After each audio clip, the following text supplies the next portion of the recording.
Good evening, folks, and a hearty welcome to our drive-in theater. We have a wonderful evening's entertainment lined up for you, one that will provide several hours of pleasurable relaxation and diversion for you and your family. Did you fail to dress up for tonight's show? No tie, an old shirt and slacks, a house dress?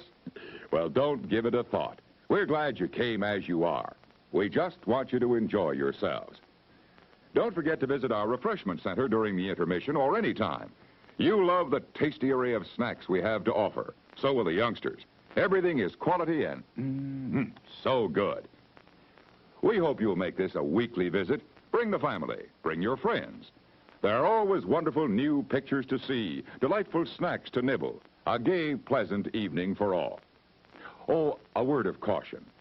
Don't drive over 10 miles an hour in the theater area for your safety's sake. And Mom or Pop, go with the kids when they leave the car. We hope you have a wonderful time. Come back soon. It's 4 minutes till showtime.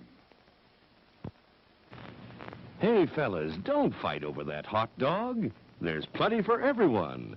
Big, plump, and juicy, wrapped in an oven-fresh bun. Add mustard, relish, ketchup, and go to work. Yes, the hot dogs at our refreshment center are the best you'll find anywhere. Everybody agrees on that.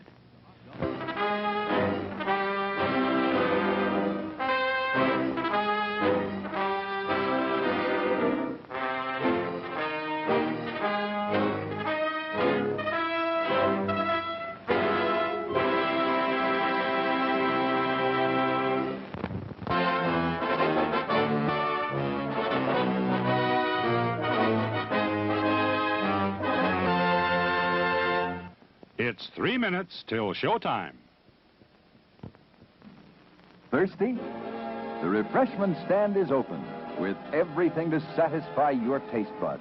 Here's the menu: the hottest, freshest, crunchiest popcorn, each kernel popped to its fullest with that real movie time taste. Cold drinks.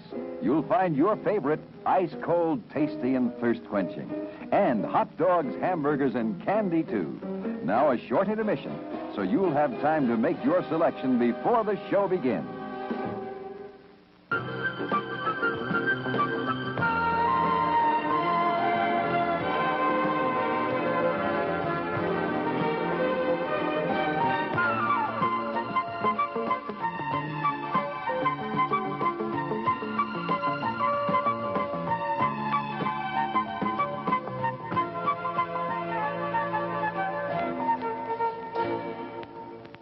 It's 2 minutes till showtime. Your attention, please. All new hotshot electric in-car heaters have been installed for your comfort and convenience. Just insert heater through car window and turn on the switch. When leaving, please turn switch off and replace on speaker post. Warning, high voltage. For your own safety, do not attempt to repair or remove wires. Do not attempt to open heater unit. If you need assistance, please notify the theater box office or concession manager. Top quality hamburgers, the most popular snack in the country. We serve them plain or garnished to your taste. There are words men live by, words of strength, of wisdom, and of peace. We urge you to find the spiritual comfort and guidance we all so greatly need by attending your place of worship regularly.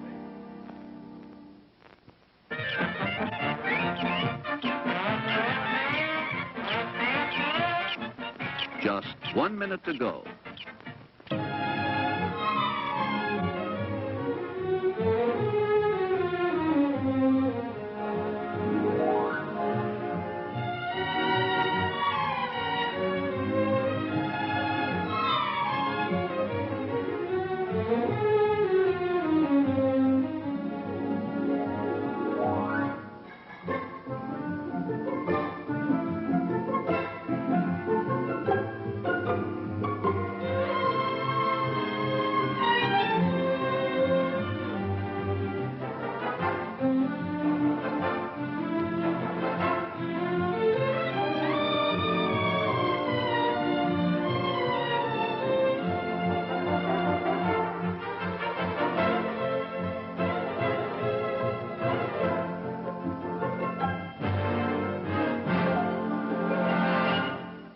And now, on with the show.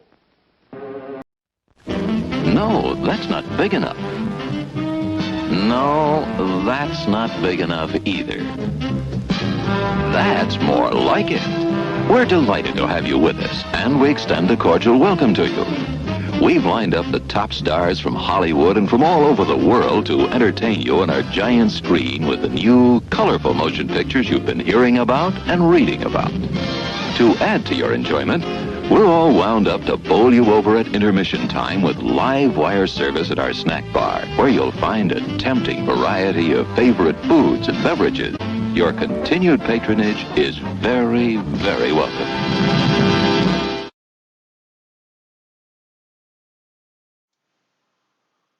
Hello, fellow humans, and welcome to my stream.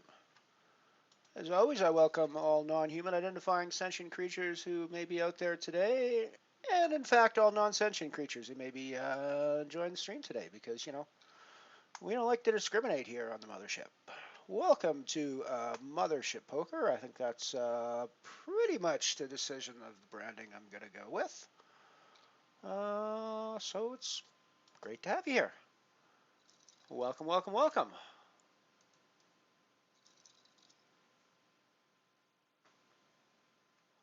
Welcome, welcome, welcome. We're going to play some of the pokers today, ladies and gentlemen. Quick rundown what we got happening on the table today. At the moment, we have at the top left, we've got the €100 Hold'em Bounty free roll that started about an hour ago now. We are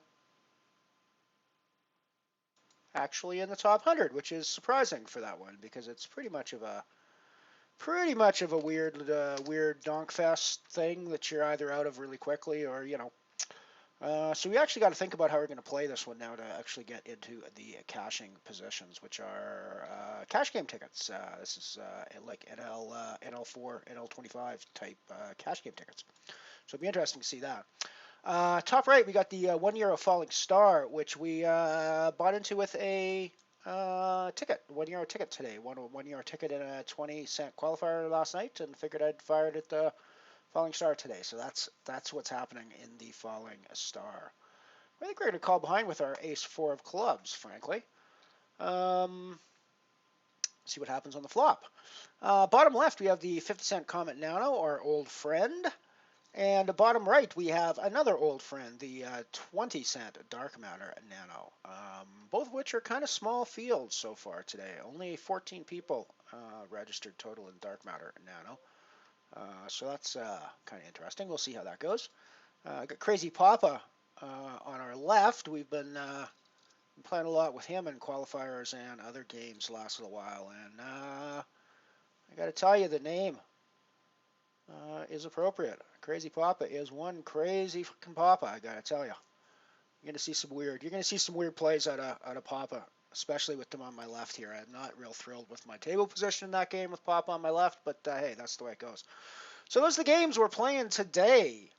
Those are the games we're playing today. We got a few other things that's new in here. I'm going to flip back over to the one table screen because I think that's easier for you guys to see the poker action on. So we're going to head back over there, where we are currently featuring the Falling Star Bounty. It is, of course, a €1 buy-in, but today it's actually a free-ish buy-in. So anything we win in that one is profit, sort of. I guess anything over 20 cents is technically profit in that one.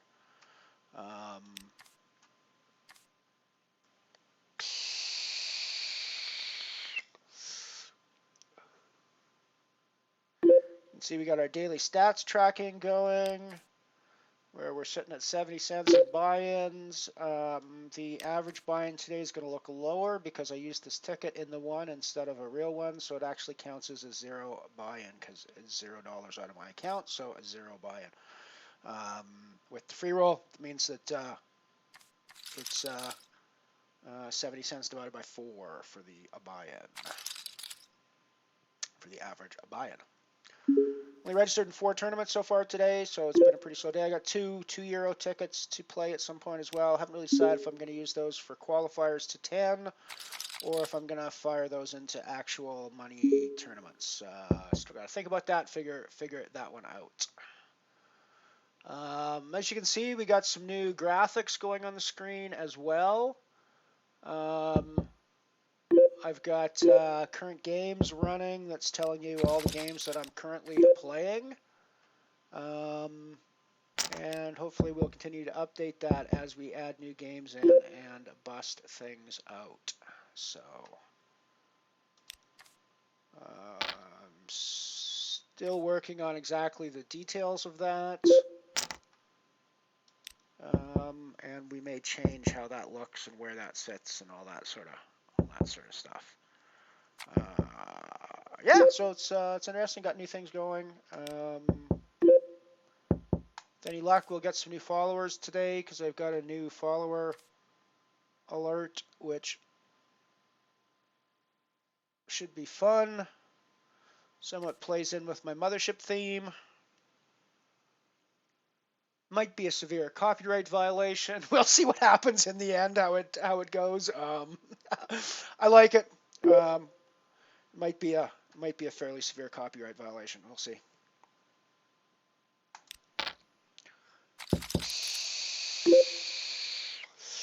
I think it's fair use. I think it's short enough clip that it's fair use. But I mean, there's no question that it's copyrighted content that I'm using. So there'll be an interesting question as to how Twitch use it when it comes up.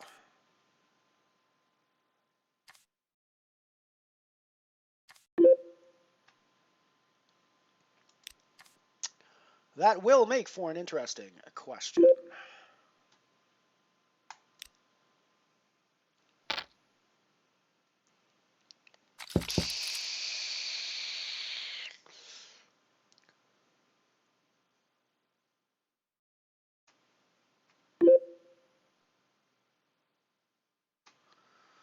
So let's do a quick run through the games here on the big screen. We got the Dark Matter Nano, which is only a €10 guarantee today, 20-cent buy-in. So far, a really small field, maybe because it's only a 10-cent guarantee. Although we're up to 16 or 19 total entries now, so it is growing. So that's there. We've also got the Comet Nano, which is a €50 guarantee today, I think. Let me just verify that. Yes, €50 guarantee as usual. 50-cent buy-in. Both those are freeze outs, of course. We've also got the Falling Star Bounty, €1 buy-in, which we bought in for a ticket. And that is also freeze out format with bounties, of course. And we're still rocking a small stack in the bounty free roll, which you probably won't spend too much time paying attention to because it's going to be hands like this where I fold almost all the time and then just open shove hands like tens and things like that just to try to get through or try to get max value from my pairs.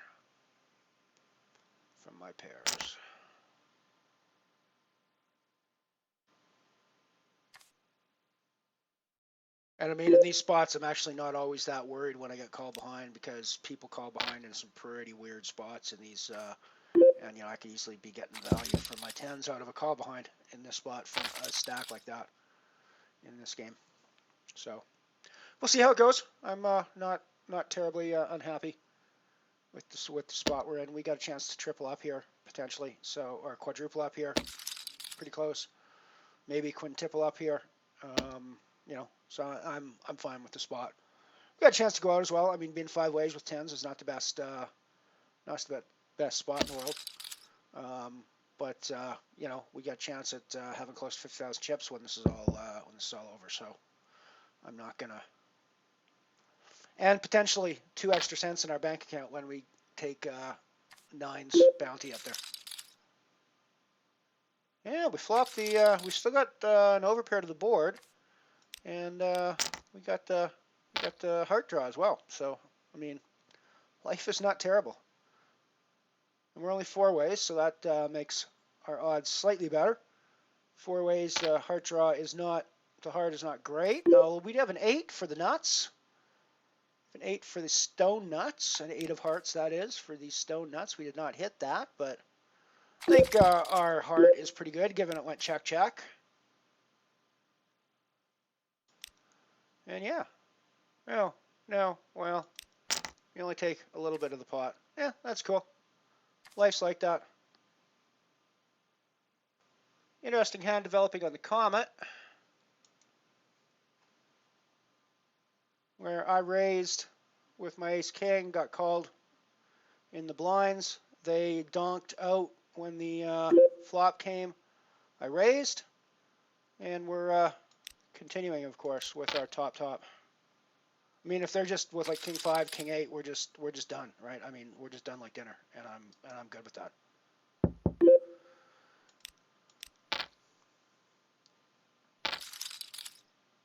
Yep.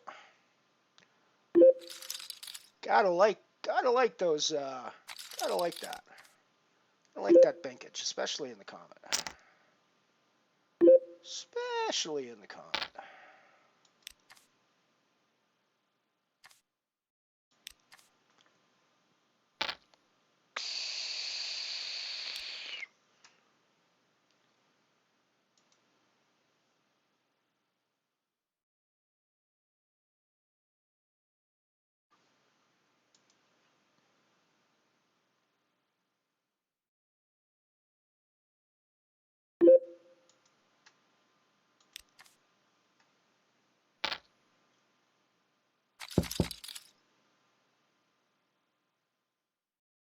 We're done on the free roll.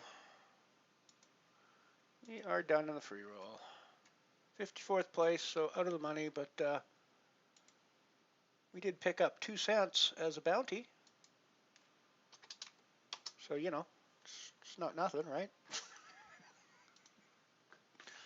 Night Shopper, how you doing, buddy? Good to see you. Good to see you. Welcome to the mothership, dude. We're gonna see if Mr. Variance is being nice to us today, or if Mr. Variance is being a bitch again. We'll see how it goes.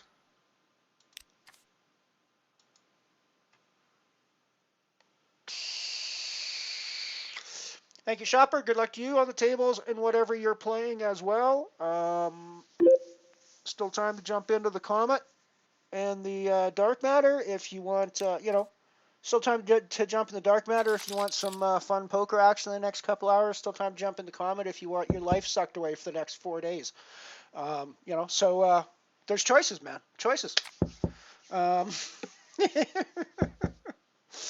got a spot open in my thing. I'll probably play some sit and goes later, at least one, because I got to get one for my mission thing. May as well finish that off. I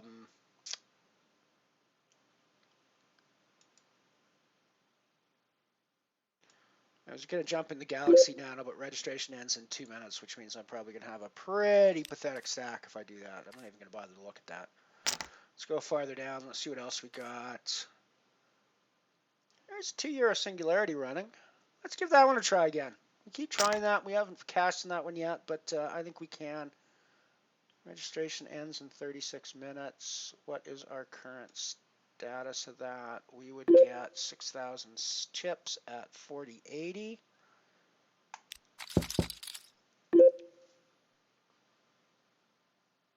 You know what? I'm going to hold off on the €2 buy-ins today. I've been firing a lot of those in my bankroll.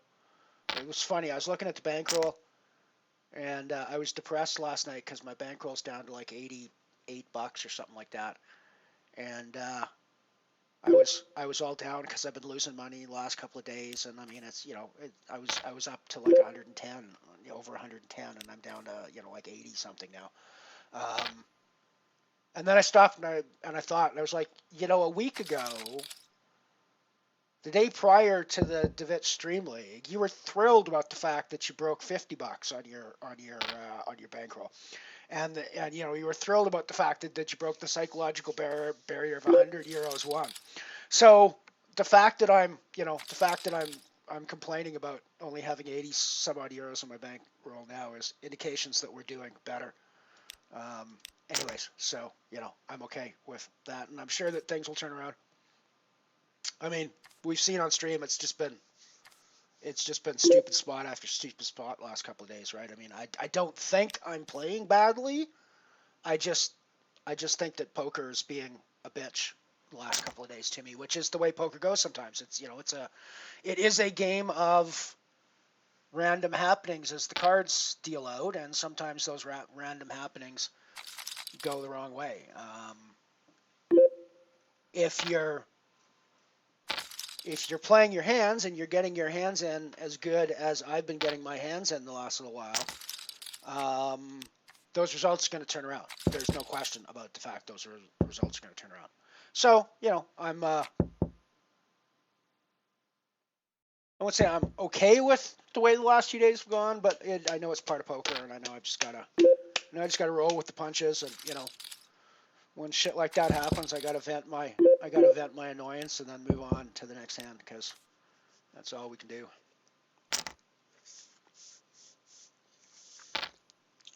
Yeah, I didn't play much early today. I didn't do anything. My first games my first game was the free roll, which it was just 10:15 a.m. at my time is when it starts.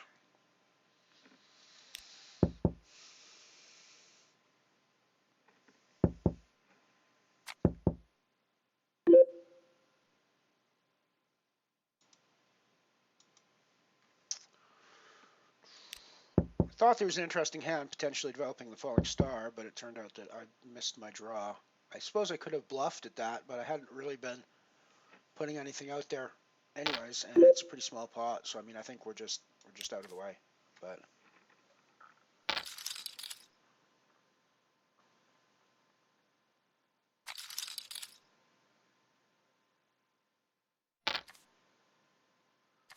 nice. Well, I'm going to jump in the 2 euro singularity with you as well then, because still got a reasonable stack if I jump in there. I do have a ticket I can use, and yeah, may as well.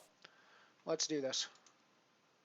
Let's do this. So we're in the 2 euro singularity now as well. That is going to use a ticket for that, I think. Yeah, let's use our ticket. Let's use our ticket. Alrighty, so I'm in the singularity with a ticket as well. So let's make sure that's the right table now. 2 euro singularity. And let's make sure the title is correct.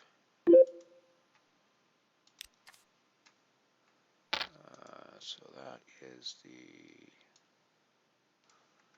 this one on this table. Save all.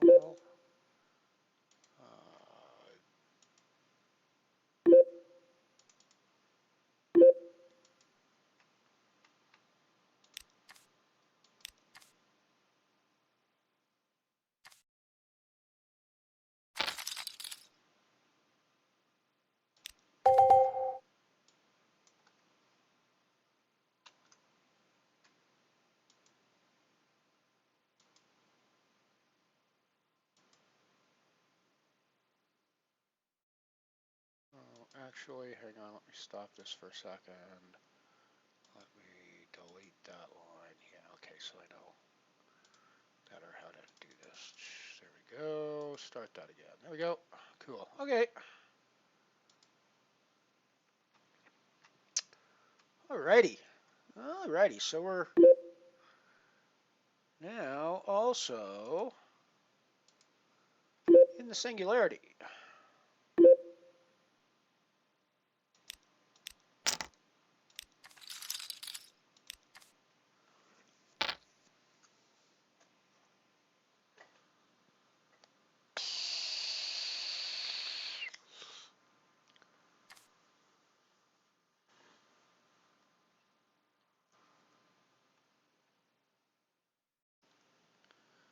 Yeah, well, like the Comet is one of those ones that you can be out pretty quick.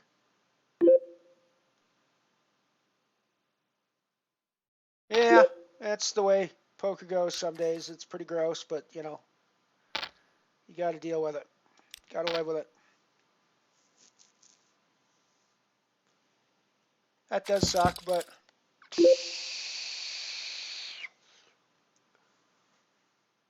what sucks even more is looking at the ace-jack on here when I folded in early position when I shouldn't have. I must have been doing something else. I think I was updating the titles and stuff, and I was probably just insta-folding, auto-folding. That's a bad idea.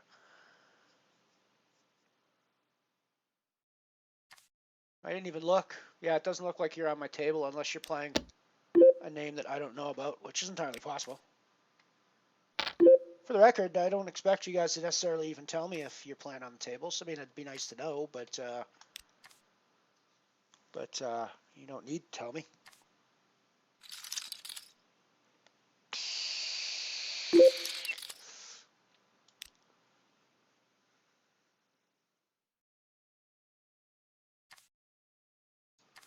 Well, I mean, and I keep vacillating on that. I mean, yeah, I get that it's not necessarily necessary to call off your tournament life for a billion big blinds in the first round. You know, when dude makes a stupid shove. But on the other hand, if you're gonna fold kings and give up what is always going to be a really high probability spot to make a ton of chips in a tournament like the Comet, where building a big stack early means you can just sit on the fucker and, you know, essentially at that point knit the shit up and, you know, make yourself into a deep run. So yeah, I vacillate on it. I get the idea. No, I don't have to call off for my tournament life. And if we're talking about a 10K buy-in, that's life changing, you know, that's a life changing, you know, that maybe you're high rolling the buy-in or something, then I sort of get where you might go, okay, I'm not going to put my life on the line in the first day on the first level with my kings here, even with my aces maybe. Because idiot over here decides to shove his billion big blinds. But yeah, like I say, the other side of that coin is, it's the first day, it's the first level. I've got a chance to build a pretty unassailable chip stack at this point when I call this dude off. I mean, okay, yeah, it's not a pretty unassailable, it's a double up, but you know, at the start of the Comet, having double the starting chips is a huge bonus, a huge advantage, and it gives you an amazing advantage over the rest of the field. So yeah, I mean, I think I'm coming down on the idea that I have to be pretty strong when I call off in those spots, but there are spots where I'm calling off 100% of the time when the stupid shove comes in. Aces, kings, probably queens. Ace king, I'm gonna think a lot harder about, but almost always gonna put in the call these days, I think. After that, it starts to get a bit more dicey. Hey, Mike. Evening, evening, evening.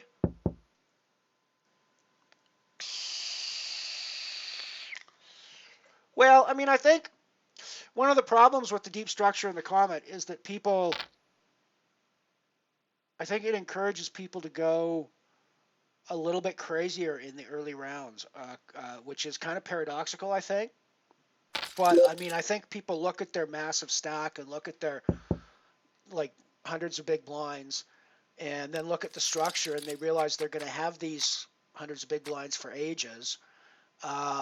So they're more inclined to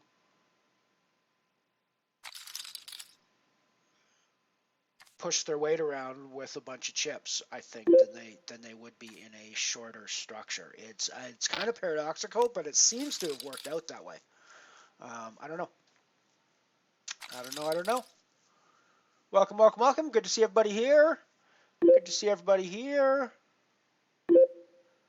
We have a running banner of the games we're playing now down in the bottom left on the on the bottom banner. So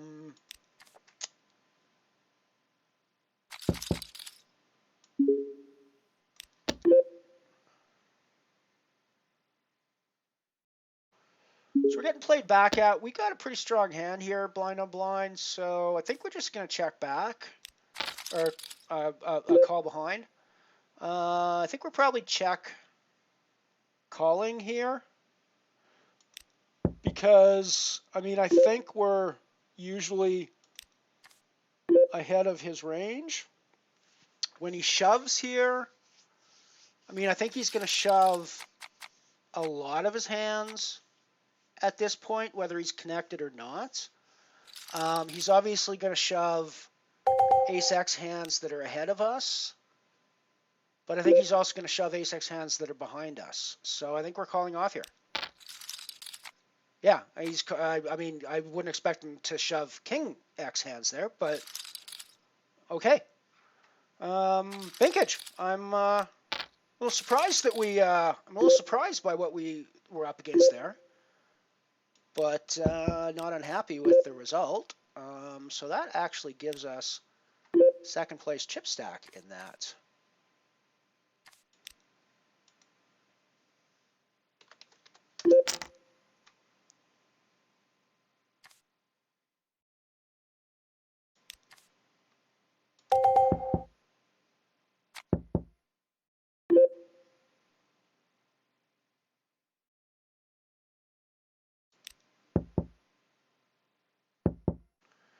Potentially interesting hand developing in the falling star.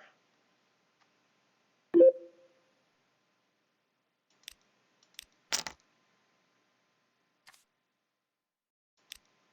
gonna put in the raise with my top after his donk, because I basically it was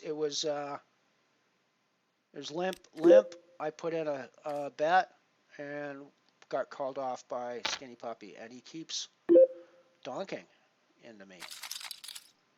Getting weird.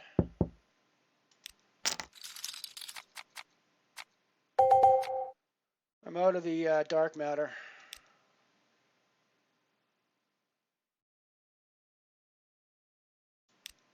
I might be out of the falling star. I don't think he has hearts here. Okay, we're... Fortunately, the heart didn't come, so we're splitting. I am done in the dark matter, however. Not unhappy with the spot I went out in the dark matter in, but it's the way it goes.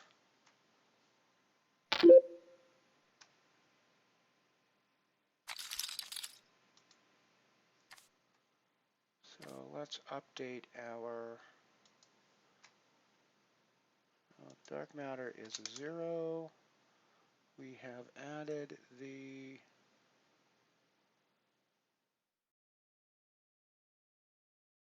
€2 singularity.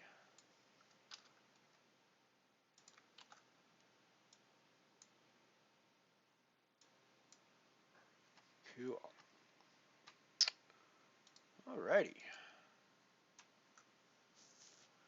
Alrighty. So I think I'm going to leave my third slot, or my fourth slot open there for the black hole nano.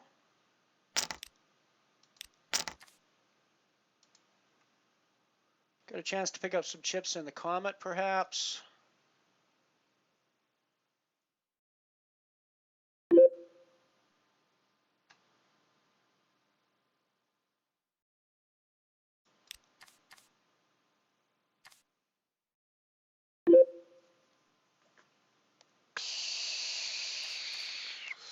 We get raised, so I think we're gonna. I don't think we're gonna play this one slowly. We're gonna put in the. So I went bet call, 3-bet. I put in the 4-bet. I'm pretty happy to call this off at this point. And I'm pretty happy with that result. 31,000 chips in the Comet. I'm pretty happy with that. I am pretty happy with that result, ladies and gentlemen. Looks like Mr. Variance is not being a bastard to us today.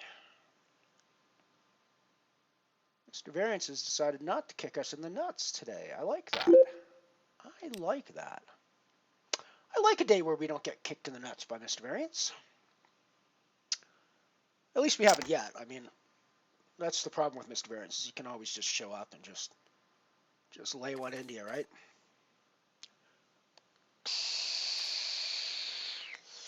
Picked up Ace King and the Falling Star on the big blind, and people are raising into me.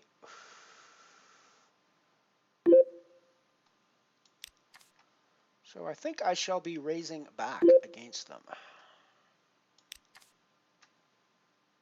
And I think this looks like just a lovely 3-bet shove spot.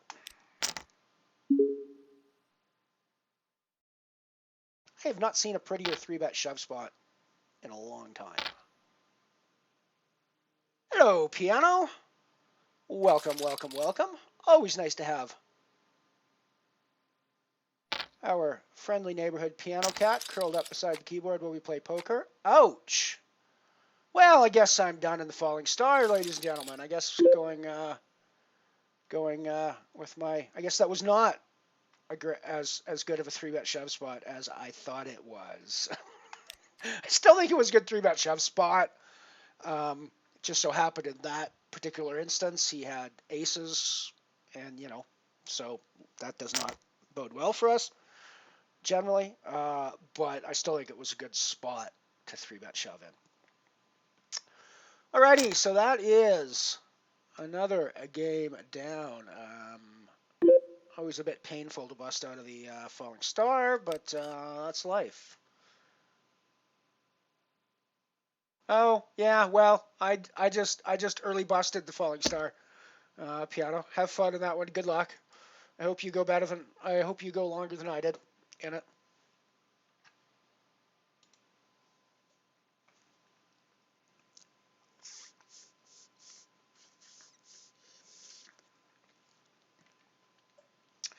Yes, well, Elron was in that one. MV, good to see you, buddy. Good to see you, my friend.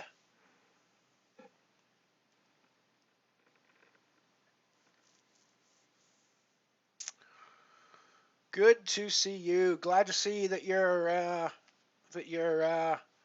VIP icon is showing as well. For the record, I think that should mean that you guys now have the right to post links and things like that. In fact, I think you have the right to do just about everything that my spam bot prevents other people from doing. So don't abuse it.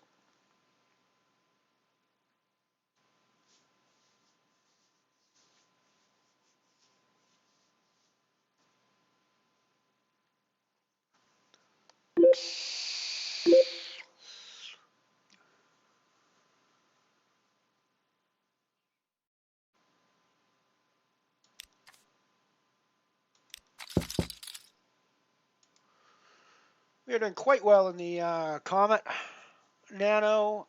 Got the second place chip stack by quite a significant margin. First place is ahead of us by quite a significant margin as well, but we're 9,000 chips ahead of the second place stack, or the third place stack, I mean. So yeah, we're doing pretty good. We're pretty happy with that. Still, obviously, days to go until we're even close to a money bubble or anything in the Comet, but, you know, we'll eventually get there. We'll eventually get there.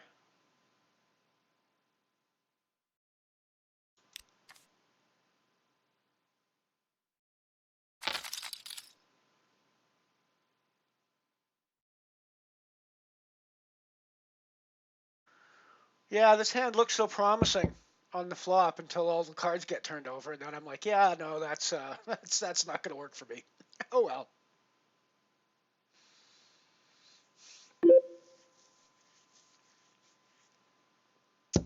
So as you can now see from just having watched the stream on delay, as you can now see, I am out of the Falling Star. Looking for more tournaments to reg in.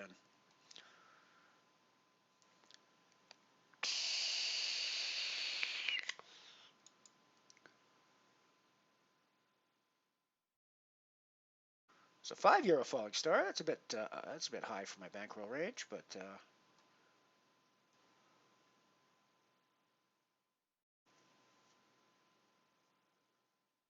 I guess maybe we'll jump in the Abyss and the Black Hole.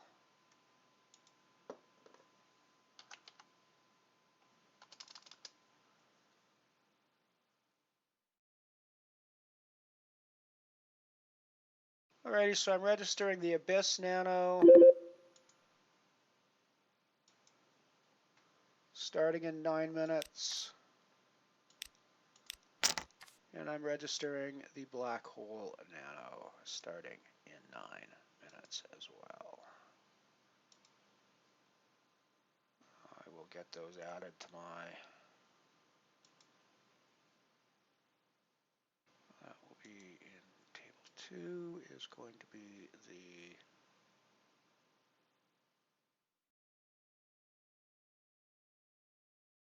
I won't know where it's going to be until it pops up. I mean, I can always change it, but...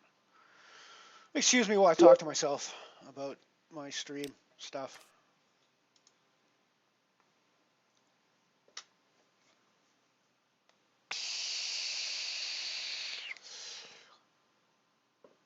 So the falling star is now out. And the dark matter nano is now out.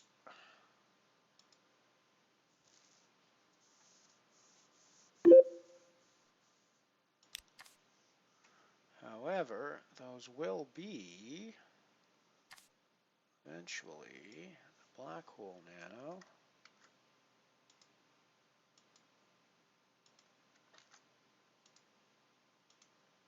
And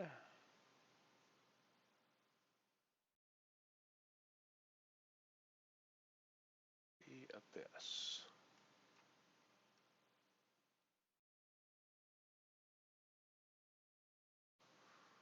And the abyss, which is a 20 abyss nano with a buy-in of 25 cents.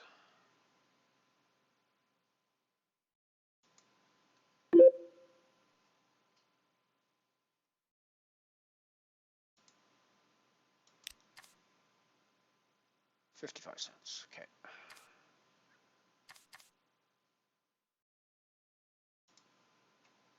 Is 0.55.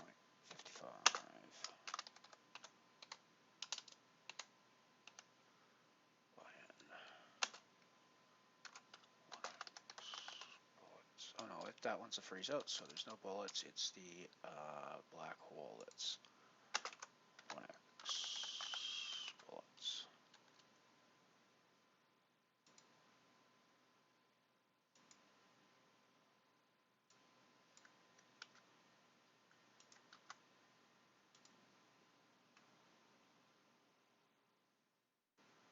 Alrighty.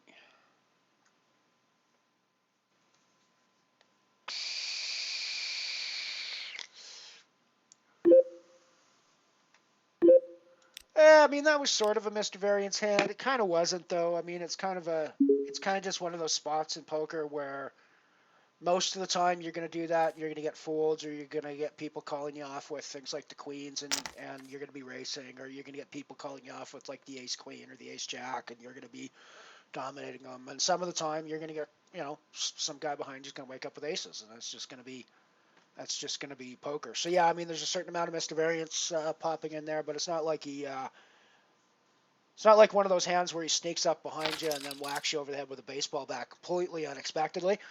As you're walking into the bank vault to collect your money. Those are the ones that really hurt.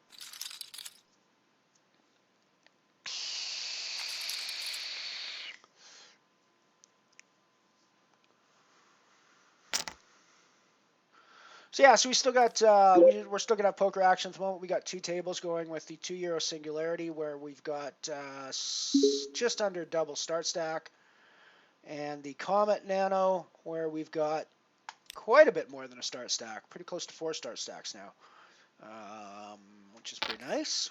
We're pretty happy with that. So yeah, we have a break coming up here pretty soon. Got, of course, as usual, we got more lovely commercial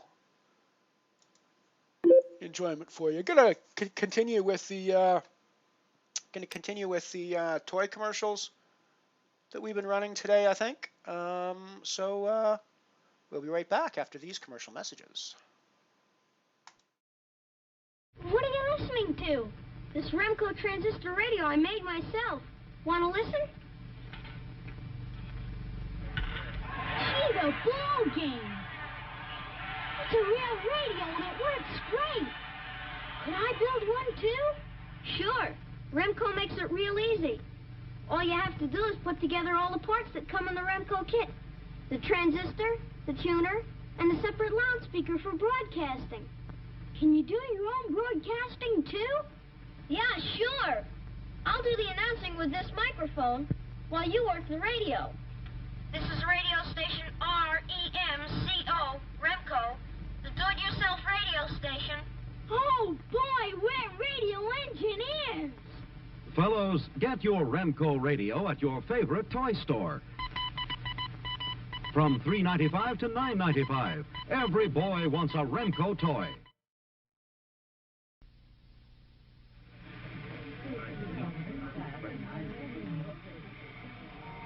Meet Major Matt Mason, Mattel's man in space and the bravest astronaut yet. He lives on the moon. We may all be there soon. And he gets around with a jet. Until Sergeant Storm in his red uniform, Major Matt worked all alone. Now, together, they face the dangers of space and seek to learn the unknown. The machines that they drive seem almost alive as they transport the adventurous pair. The new Astrotrack whips through the black, and Firebolt even goes where they meet Captain Laser, his space gear ablaze with energy stored from the stars. He's a giant, it's true, but a friendly one who spent his boyhood on Mars. An exciting place, the world of space, as all the astronauts know. This world is swell. It's made by Mattel. With it, how far can you go? Here comes Big Bruiser with light flashing. There's the wreck. That Big Bruiser up to it. This lever puts the power winch into action. And Big Bruiser does it again. Comes with jack, tools, fender, and spare tire to repair the wreck. Pickup truck included, too. Get battery-powered Big Bruiser by Marks.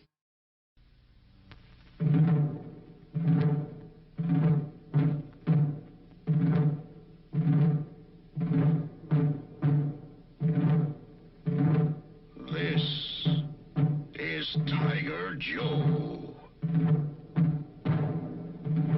Gigantic. With walkie-talkie operator, machine gunner. Tiger Joe. Rugged. Powerful. Ready for battle. You command Tiger Joe with remote control. Stop. Back. You breech load Tiger Joe and fire. Battery powered, the biggest tank of all. Tiger Joe, sold at food markets only. All right now, how does a train go? Now an ocean liner? Now then, how does your tricycle sound? I see. But how would you like your tricycle to sound? Well, you can make it roar with Mattel's terrific new Baroom hot rudder engine. Put it on a trike like this, or like this. You get your own special key. Start it like Dad's key starts his car. The remote control is up here where it belongs. Sounds like a real engine. Put it on a bike or almost anything that moves. Mattel's new Baroom hot rudder engine. You can tell it's Mattel. It's swell. And we're back. Yeah, I love that radio. That Remco radio set looks cool, and it does harken back to a different time when being a radio engineer was actually a super high tech, cool profession, which probably no longer is. Yeah, I mean, $10 actually back in those days was pretty expensive. For the record, all these toy ads today and yesterday have come from a documentary called Batteries Not Included. If you're a regular viewer, you're going to see pretty much the whole documentary in 5-minute, 4.5-minute segments during my breaks. But yeah, go check out if you want to see the thing in its entirety. Go check out the documentary Batteries Not Included. It's basically, it's not like I'm cutting anything out. It's not like I'm cutting commentary or anything like that out. It basically is just literally an hour of old toy commercials like this, and I've cut them all into bite-sized little pieces that we can run during our breaks. So yeah, so in the break we had our other two games pop up. We're in the Black Hole Nano as well at the moment, and we're in the Abyss Nano at the moment. Let me see if I've added those to my... I have not added those to my bankroll tracker, so let us do that. Make sure that we keep our numbers accurate. So we have the .50 Black Hole for 1 bullet so far.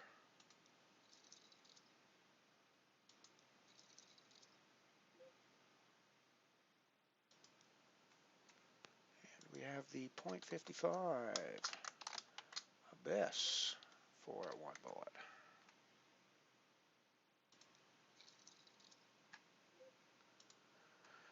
A nice interesting hand happening here on the top left table, the Singularity. Interesting one happening in the Abyss Nano as well. So we're going to check call and then check raise on the river, depending on, well, most rivers I should say, we're going to check raise.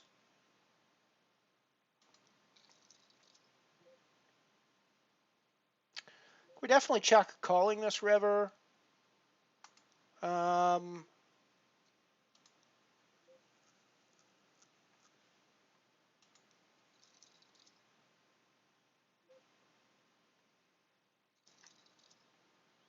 I mean, we could always just be up against a bigger ace. That's certainly a possibility. Could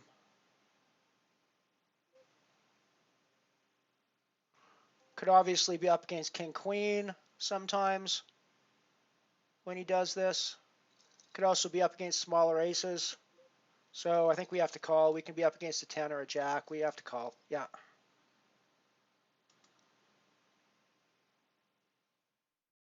Yeah, I mean, that's a bit of a slow roll, I guess, but it's not like we have the nut ace or anything like that. It's not like we have 2 pair. It's only a single pair, so. Tiger Joe. Tiger Joe.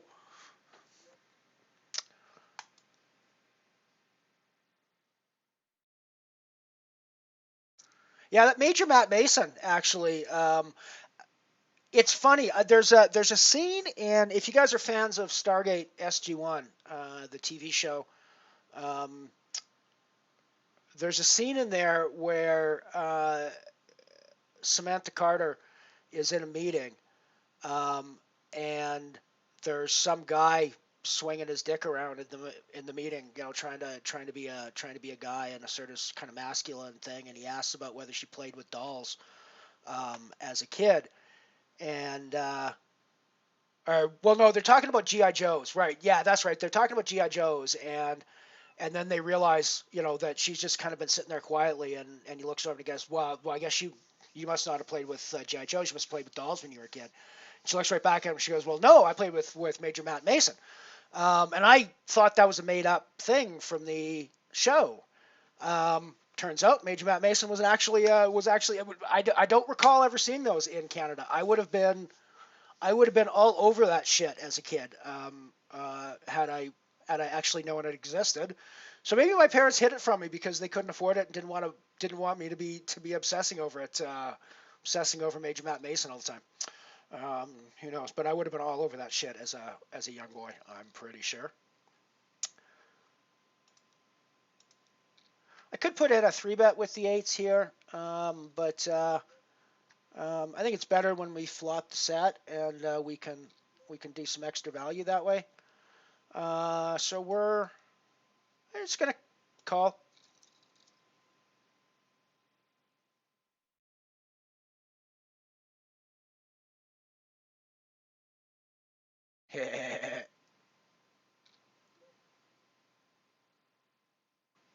Yeah, I mean, I think it was a lot of money for the time.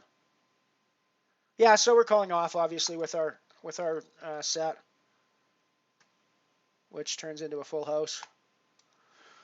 So we're obviously hitting the hands in the singularity, so we can't actually complain a huge amount about what's going on for us today. We'll see how it goes as we get closer down to the money and so on, but you know, it's been good. Gonna flip back to the single table view. And we're gonna go to the jacks hand here. I think we're gonna go to the jacks hand. There we go. We're gonna go to jacks hand here because we'll call behind and see what we get. So we don't flop our set there, but there is an ace on the board, which isn't great for jacks, and it is going to tend to hit a pre-flop raiser's range from under the gun, although there's also a lot of pairs in that range. Might actually be more pairs than aces in a pre-flop in an under the gun raiser's range. I think I'd have to look at the numbers for that, but it's possible.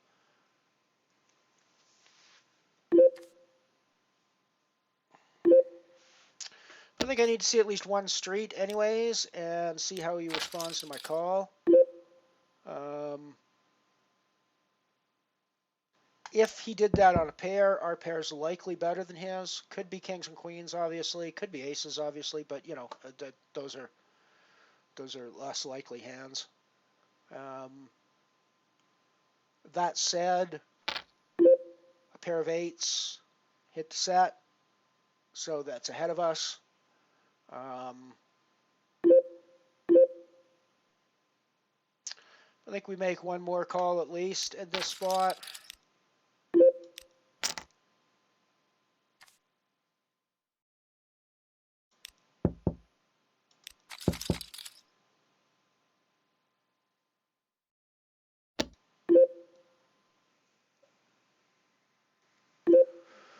I mean, the only thing that he's bluffing potentially here that makes sense if he's, you know, sort of semi-bluffing from some sort of flopped value would be like a 9-10 of some sort.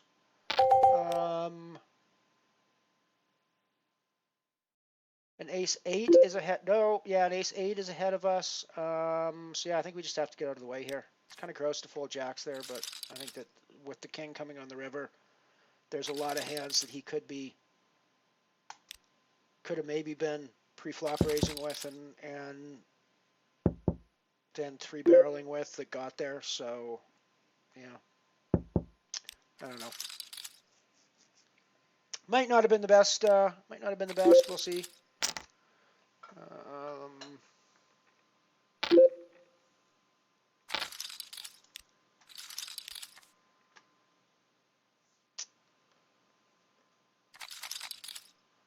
Absolutely, Samantha Carter is one of my fictional heroes. If you have fictional heroes, she is badass as fuck.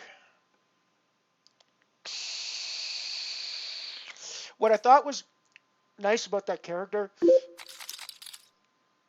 in a larger sense than just, you know, she's a cool character, was it's one of the first times in North American TV where a female character got to be everything. She's smart, she's pretty, she's tough, she can be both feminine and she can also be badass. Is one of the first times where there was really a fully well-rounded character that could be everything, which is, what actual human beings tend to be, a little bit of everything to one varying degree or another. So yeah, no, I find her one of my favorite fictional heroes.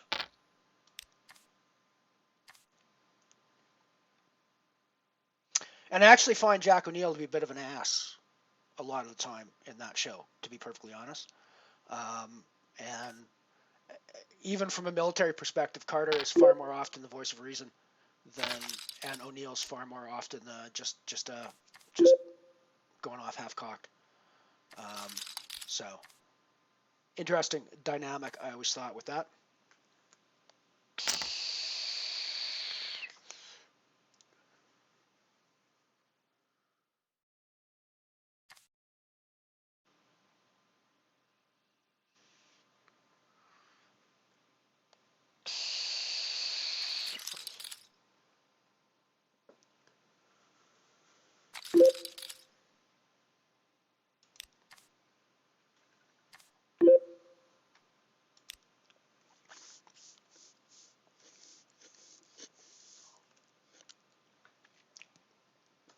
So yeah, you will eventually see all of.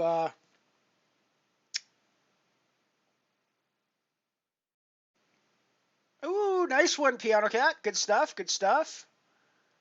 Always nice to know that Mr. Variance is reaching out to scratch you behind the ears sometimes.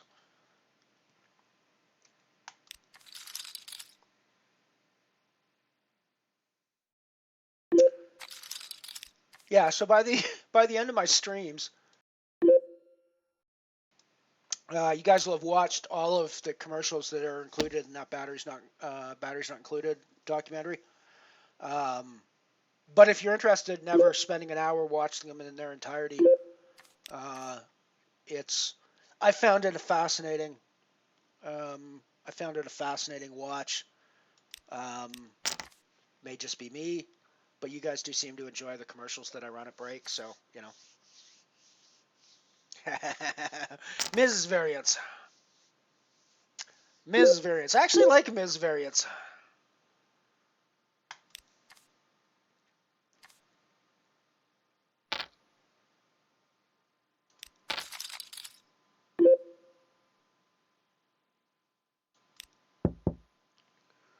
Interesting hand developing on the Abyss table. We put in a 3x raise with our ace 10, and he put in a min click back re-raise to us. We called, and went check. So I think we're going to throw out a bet because we got the best hand here, like 1,000% of the time. Maybe not 1,000. Maybe 950% of the time.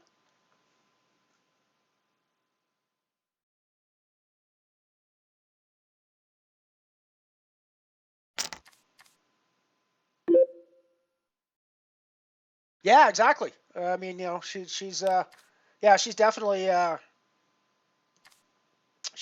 one of the characters.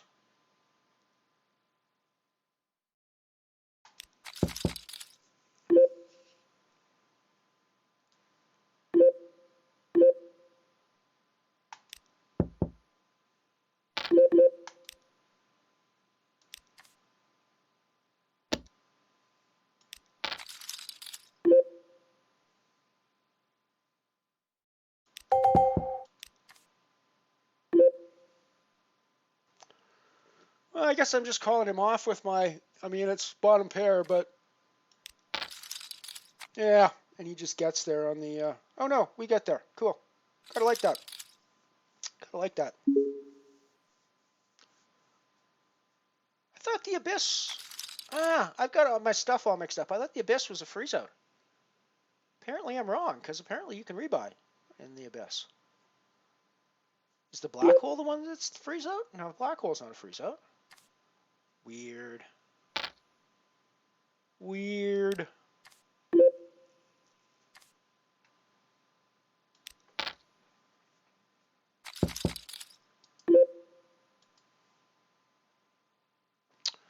always nice to flop the set.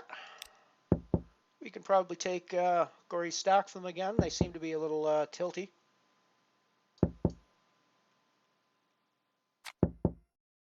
So I think this is the time to throw some money into the pot.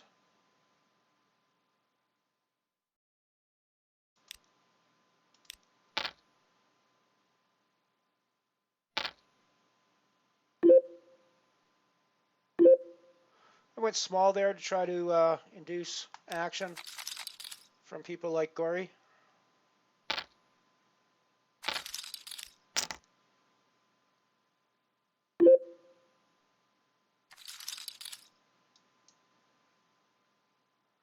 And now I'm going to go big. I'm not real thrilled with this river, of course. You know, the hearts got there on us, but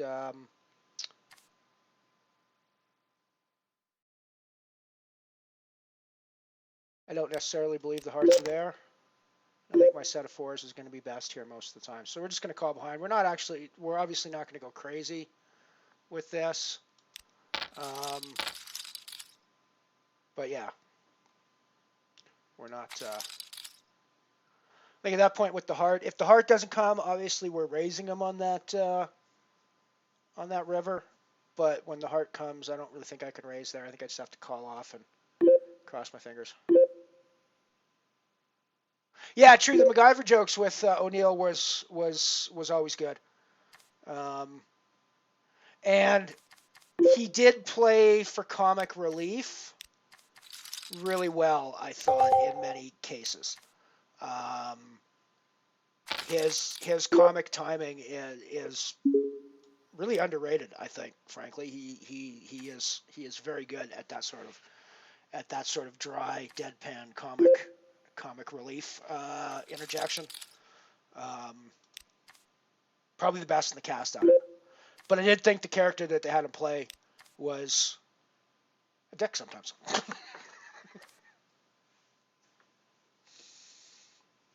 Damn, Shopper, sorry to hear that. Jeez, man, it's been nice to me in the Singularity so far. You know, so I obviously can't complain in the Singularity. It's I'm 3 of 29 now, with 9 people getting paid. So, Ant-Man, welcome, buddy. Welcome, welcome, welcome. Good to see ya. Always good to have Ant-Man in the house.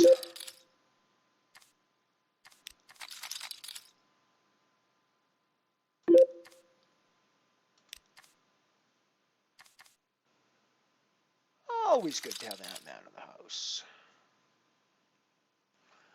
Have a quick run through of the games we're playing. So we got the Abyss Nano here, which I thought was a freeze out, but turns out is a rebuy because we just saw somebody rebuy in it. So I will adjust that at some point and correct my title. We have the Comet Nano, which is definitely a freeze out. We know that for a fact. And we're sitting with a decent stack in that, 6 of 40 with 6 of 41 with 11 people getting paid. I believe in that one. Yeah, it looks like 11 people getting paid in that one. But of course, this is the Comet, so we still have days to play before we come to any sort of resolution of that tournament. We also have the Black Hole Nano that we've just bought into with 1 bullet so far. Not doing too bad.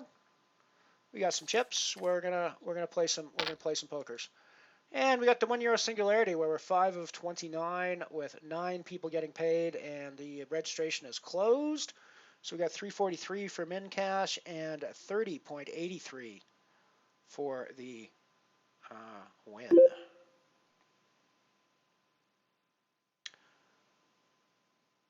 Ooh, pie and chips.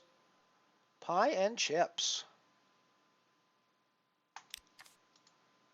It's funny, as a Canadian, when someone says pie, I immediately assume it's a dessert pie. It's like an apple pie or a banana cream pie or a some pumpkin pie or one of those dessert pies.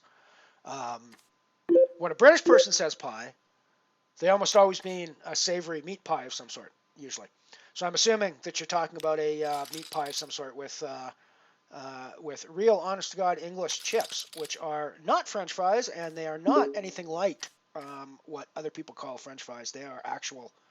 I don't know exactly how you call it, but they are wonderful. They are wonderful things. Proper English chips.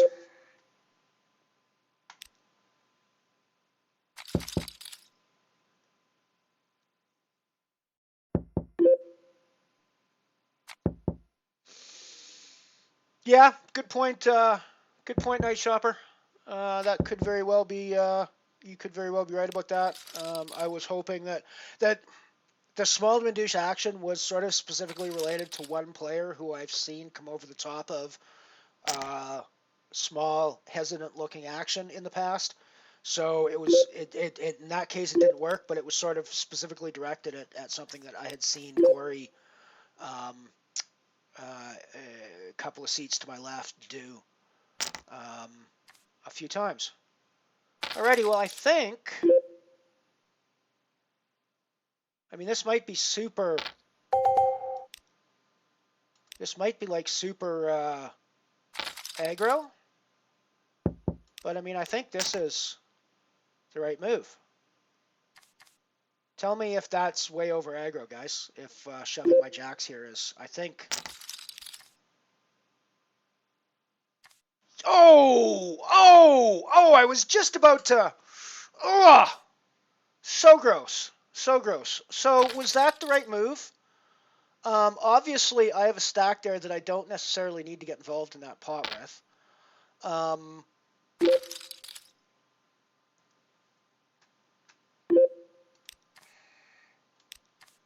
On the other hand, I have a pretty strong hand in that spot where I know that I could get Tonio to fold. Or no, well, actually, it wasn't Tonio, obviously, because we changed tables. But I can get. Let me bring that hand up on replay.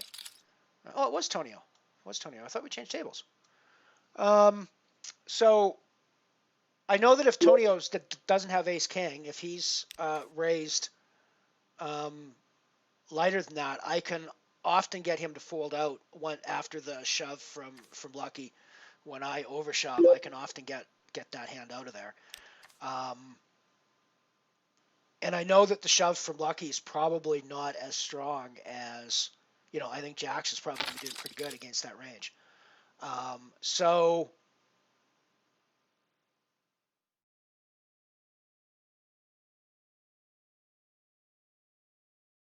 I'm wondering. I mean, I obviously have a chance to pick up an extra 15,000 odd chips there, I think, roughly. No, even more than that. I have a chance to pick up like an extra 20,000 chips and get to 40,000 in chips. Versus folding my jacks on the button there.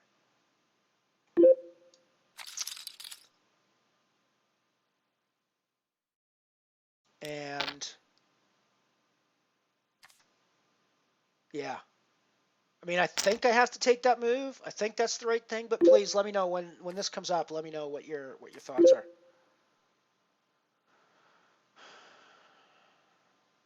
And I guess we're just going to call off with Ace 10 here. Now that we're in this spot, or are we? Yeah, no, I guess we're not. Now with Ace 10, probably should have shoved it, but.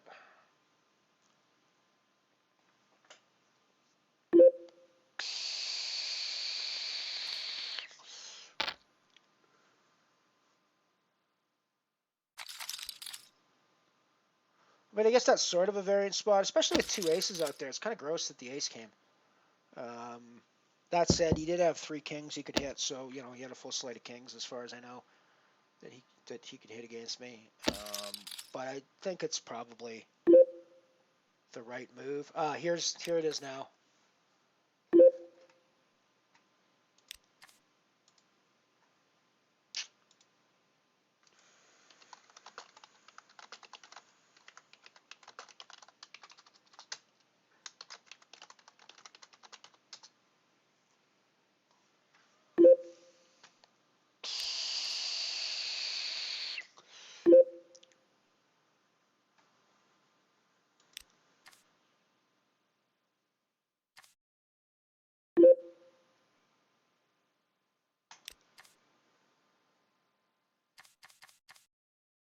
We're still in it. We still have chips. That was the other thing. I knew I outstacked them, so I knew I was potentially taking 2 people out of the tournament as well, getting us two places closer to the money. Yeah. Be curious to hear what you guys think. Let me know if you didn't actually see the hand or if you weren't paying attention or something and you want to see it again. I can throw it through on replay if you want. I've got it set here, but we can walk through it on replay if you like.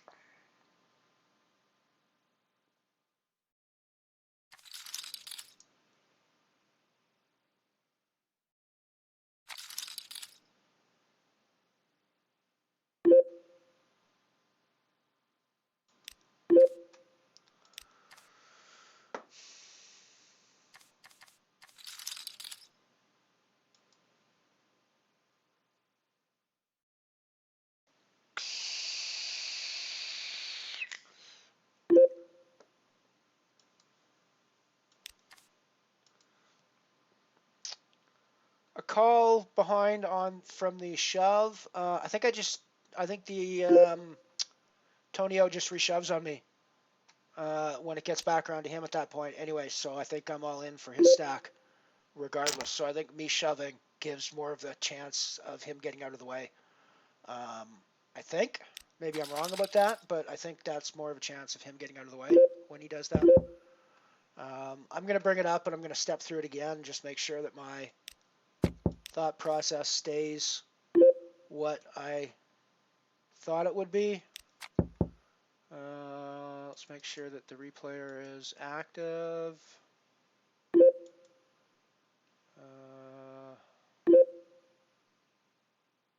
I'm sure the replayer was.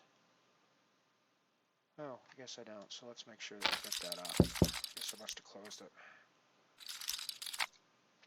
That's this one, and so now we're going to go to.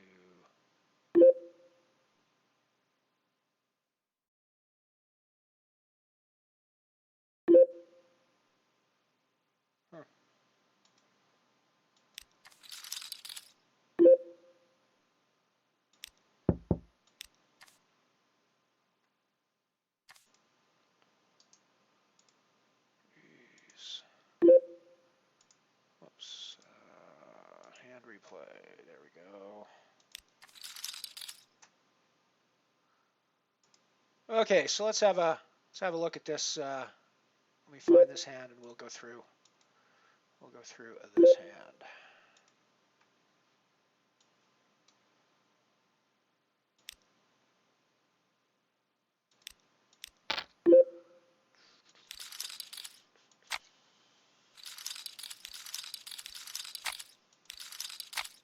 There we go. That's the hand, and we're going to go. So, start off with Tonio opening under the gun for 2,000. Right at 1,000, 2x. And Lucky shoves over top of him for 50 or 13 big blinds. So not a huge shove, but you know, can be I think can be a pretty wide range, and as we see, it is a pretty wide range.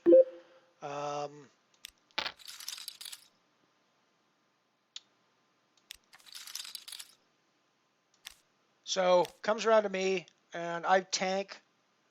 The third player has like 14,000 chips behind, as we'll see when we come through the replay. Let's see.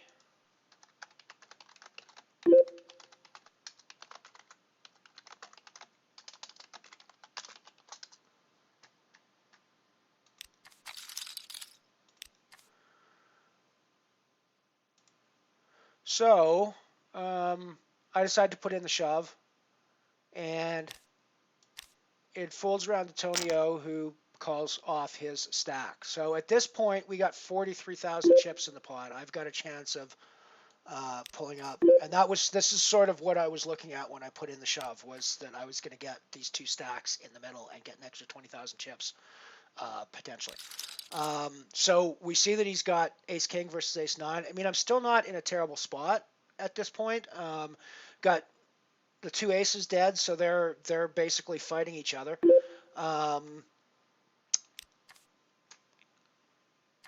And so basically, I'm only really worried about 3 kings at this point, and 2 aces, of course. But less likely that the aces are there. I'm all in with aces on the singularity table, for the record. So yeah, I mean, I'm not in a, and I think against the ranges, I think when Tonio opens under the gun with his stack, it's probably not super light, but I also think that he should be thinking more about, or he should be thinking a lot about his calls. Ace King is obviously something that's going to call most of the time, I think.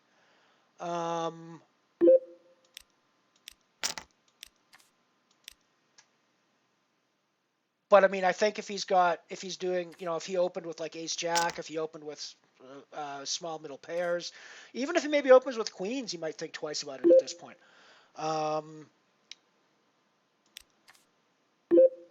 So I don't know. I think I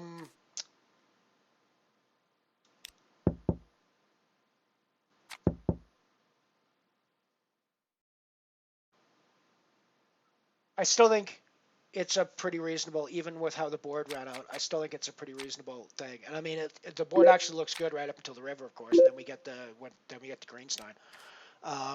But yeah, I think at the end of the day, I don't really think there was any other move I could make at that point. And I'm just GG. Thanks a lot. That's the way poker goes. Please let me know what you think, guys.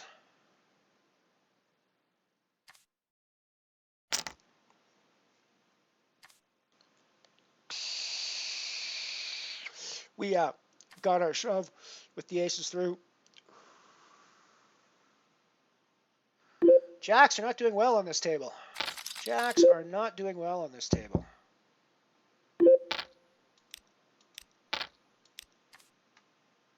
Jacks just got crushed by Ace 9.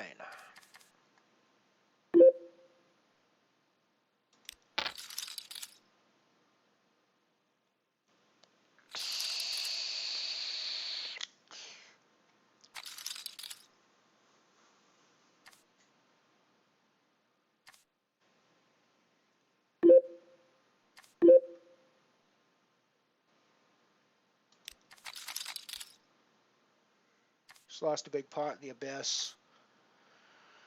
River to straight against somebody who rivered to full house. So, not the best situation in the world, obviously.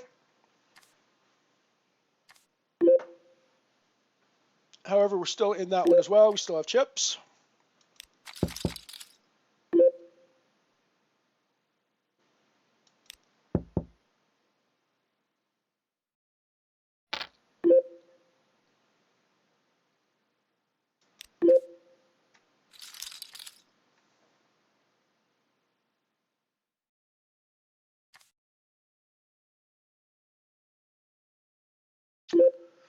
I think King Jack's probably reshove in the spot.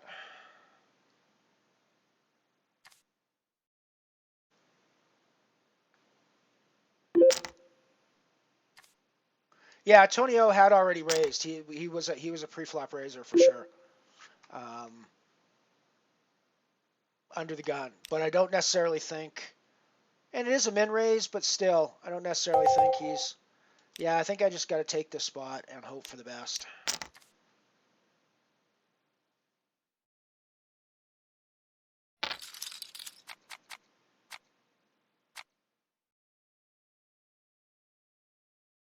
Nice. Nice, nice, nice. We got it. We got it. Hello, Kudge. Welcome to the stream. Welcome to the stream. Go ahead and click the follow button if you like what you see. We play Unibet Poker for the most part here. Might be some other stuff as time goes on, but for the time being, we're trying to run up a bankroll from 0 on the Unibet. And at present, we are sitting at a bankroll of about $90, 85 euros. So starting at 0, that's not terrible.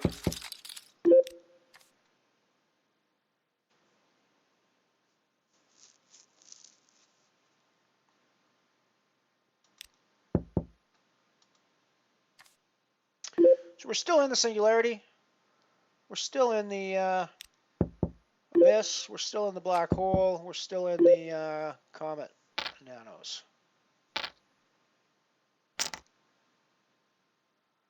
And I think this is another overshove spot with 12 big blinds in the singularity. Come on, come on. Ah, oh well, we're done in the singularity. I mean, again, I think, yeah, that might have been looser than I needed to be. I could have actually sat around, but again, I think I need at that point to rebuild my stack and get chips again, because I can't rely on hands like ace queen coming around all the time again. So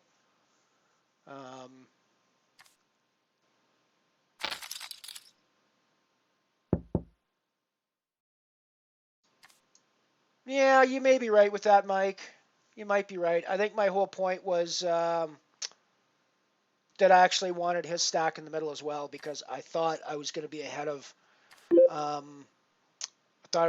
his range.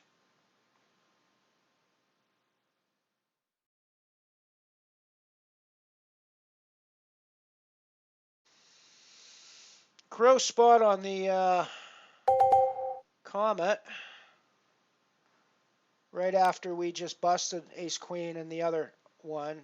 Raise, shove, reshove. Ace queen's probably always behind here, right? Right? Yeah. Yeah.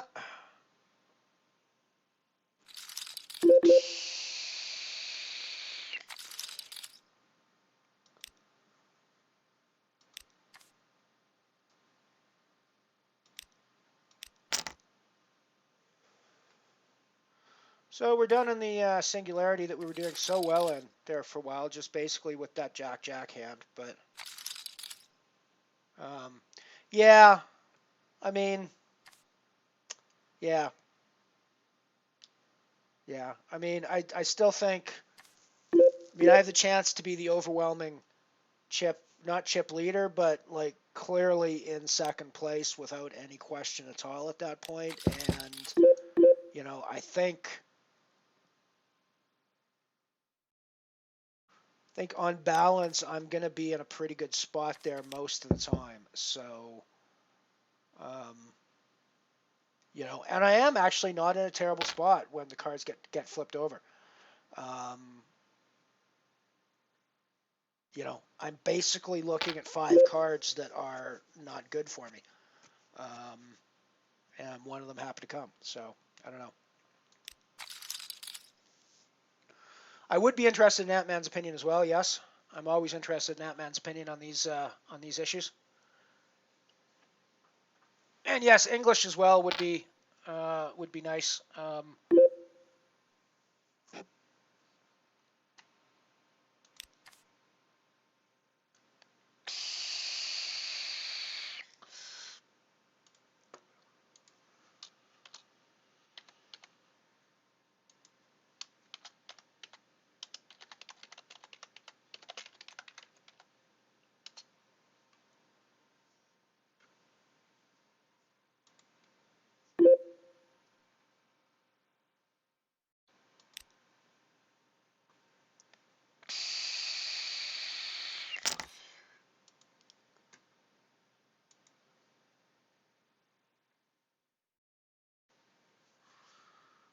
Just looking at the tournaments that are here. I think I'm going to jump into the Dwarf Star Bounty Nano. I've been looking at that Dwarf Star Bounty big one in conjunction with my €25 ticket, but I think, given Ian's advice yesterday on his stream, I will probably play it in a Sunday Ice Giant instead. But yeah, it will probably be one of those 2 tournaments that I blow that €25 ticket on. So Dwarf Star Bounty will be starting up shortly. That is a 25-cent buy-in.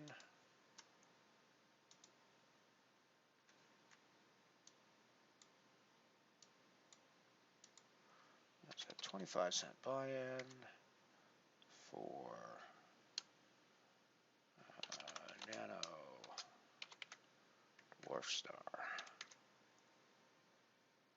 And singularity, we're done. And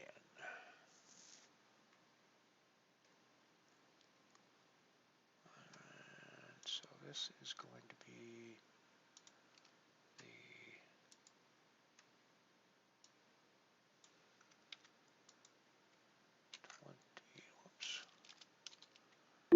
20 euro dwarf star bounty nano.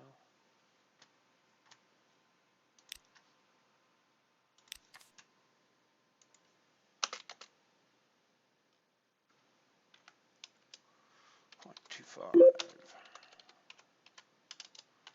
iron freeze out.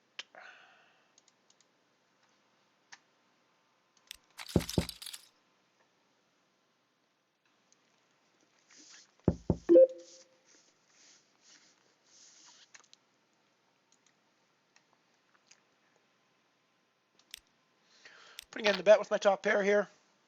We got a free flop in the big blind with limps. And that sets us up for a shove on the turn. Slightly more than pot.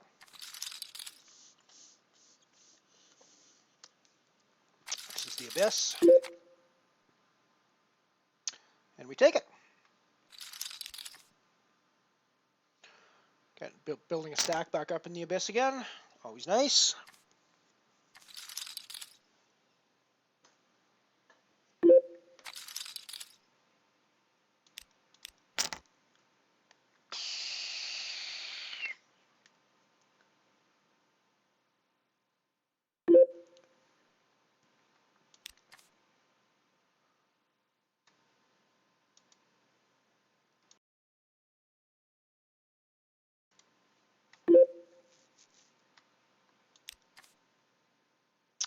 I'm glad to hear the pie was very good. I'm sure it was.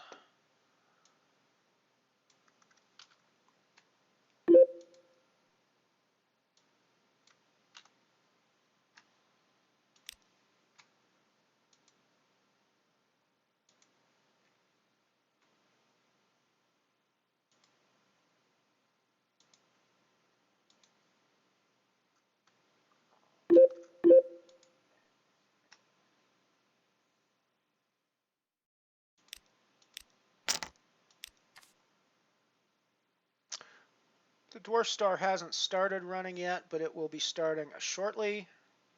So that will be coming up.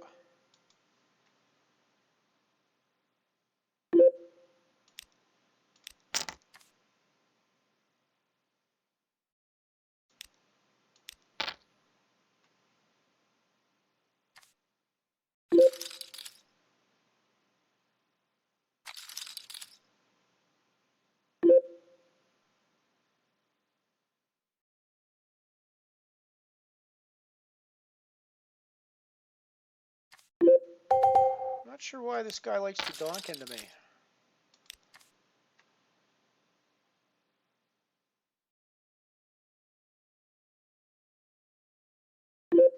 Dwarf star is up now. I've got that sorted out pretty quick.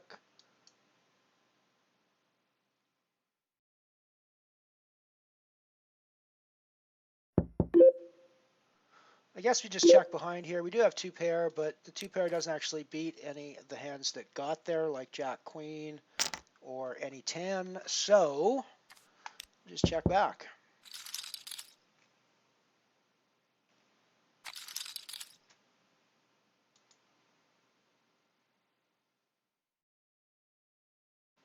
Yeah, I think the bounties are probably the best idea. That's where I'm most likely to get extra cash if I could make a bounty and that sort of thing. So I just think it's extra. I think you're right. I think that's where to go. And I'll take Ian's word that the Sunday one is the one with the most value. Makes sense to me as well, you know, so. Let's flip over to the four table screen for a bit, just to have a quick look at what we're playing.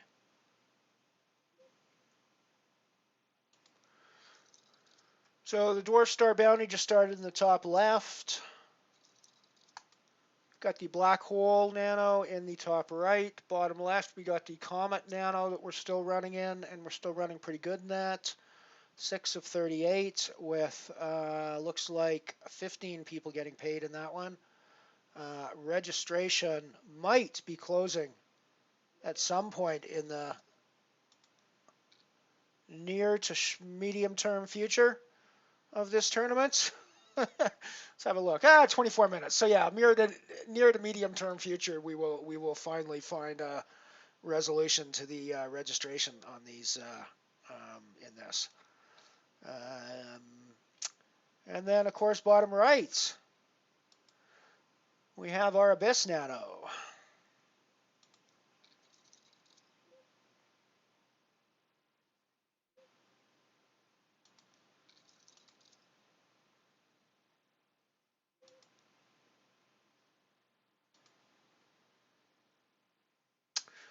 Trying to figure out if this guy in the Dwarf Star Bounty is just flopped the diamonds on me. I mean, I do have an ace here, but I guess an ace is probably no good here. Any 9 diamonds. I mean, I don't know. Seems weird, but whatever. Whatever. I guess we have to fold. So we have to fold our ace.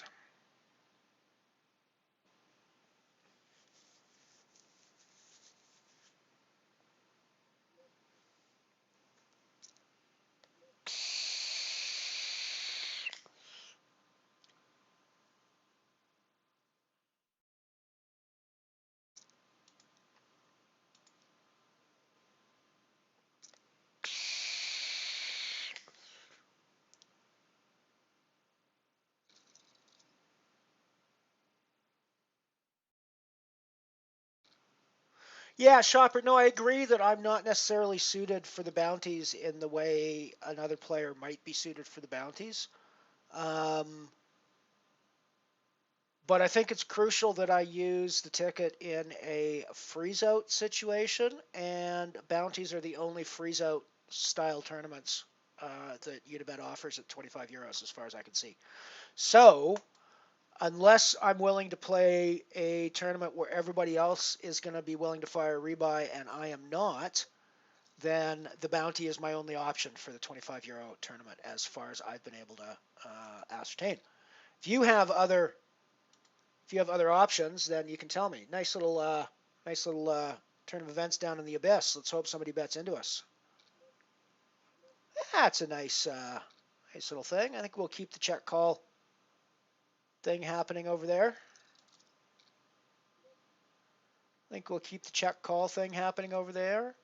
If he checks, we bet the river, and we just hope that he wasn't on a set prior to this, and we get paid off with something else.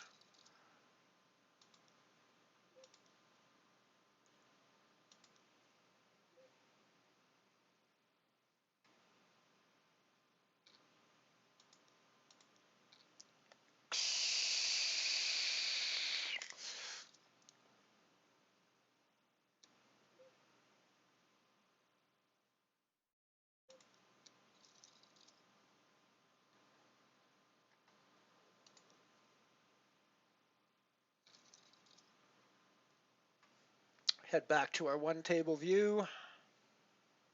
This is the Abyss that we've got running right now.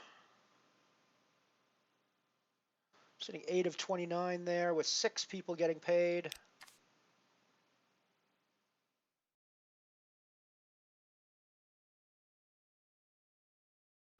Yeah, the progressive knockouts are fun as things go up and you start to see people's bounties get bigger.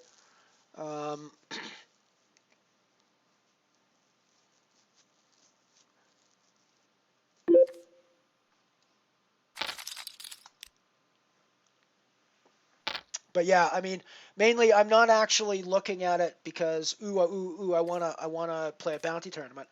I'm actually looking at those bounties because I want to play a freeze out, and that's the only freeze out option available at that buy-in level. So So yeah, I think that my option is play a rebuy tournament where I don't have a rebuy available, or play a bounty event. And I think the bounty event is the better choice.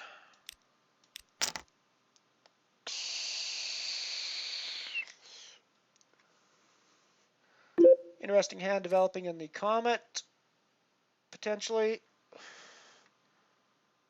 And also potentially on the Dwarf Star. We'll get over to the Dwarf Star here in a second because the blinds are still pretty low there, whereas the Comet's a little bit more consequential. We get raised when we're sitting with kings, so I think what we're going to be doing is putting in a fairly chunky re-raise, because we're not going to play our kings slow in this spot. We're going to play our kings fast in this spot.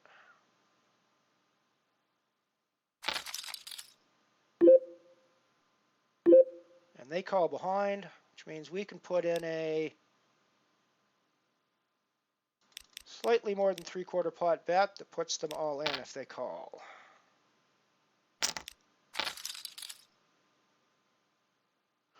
And they just snap us off with king 10. That's a little astonishing.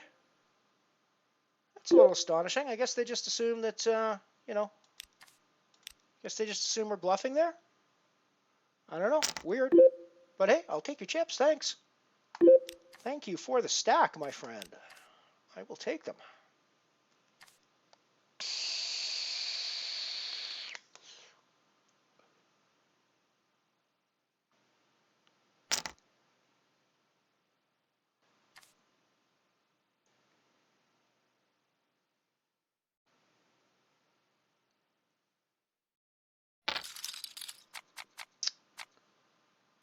I wanted to mention that my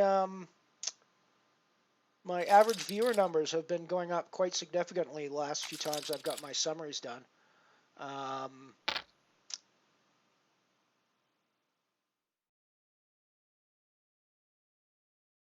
Yeah, that makes some sense, Night Shopper. I might think about that.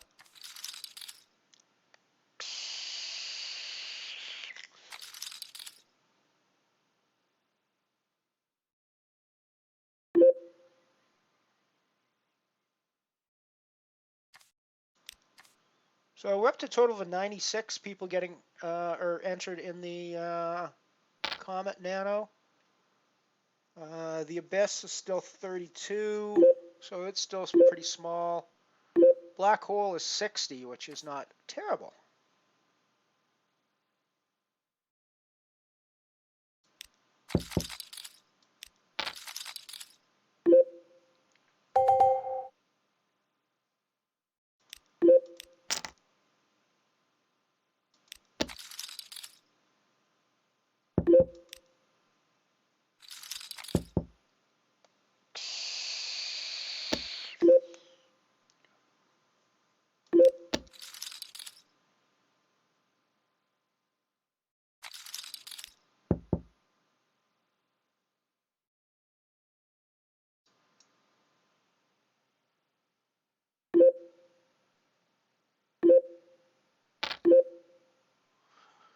Yeah, I'm playing the Nano version of the Abyss right now.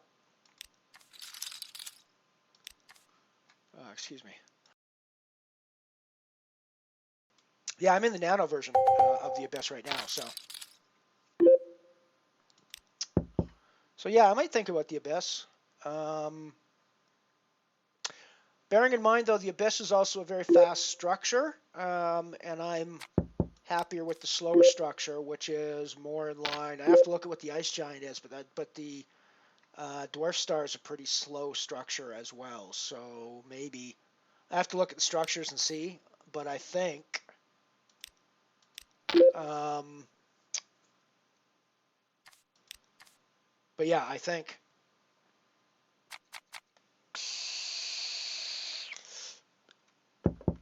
have to see which one looks the best. Alrighty, we got more another break coming up here. We'll run another segment from Batteries Not Included, and we'll be right back after these commercial messages. Oh.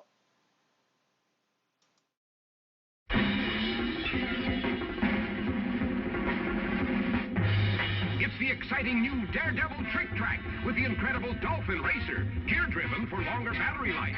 Daredevil Trick Track, full of fantastic tricks. A sensational new steering track. A wall of logs. A teeter-totter. And it's up, up, up, and over we go. A somersault flip. And now, straight through a fly-apart house.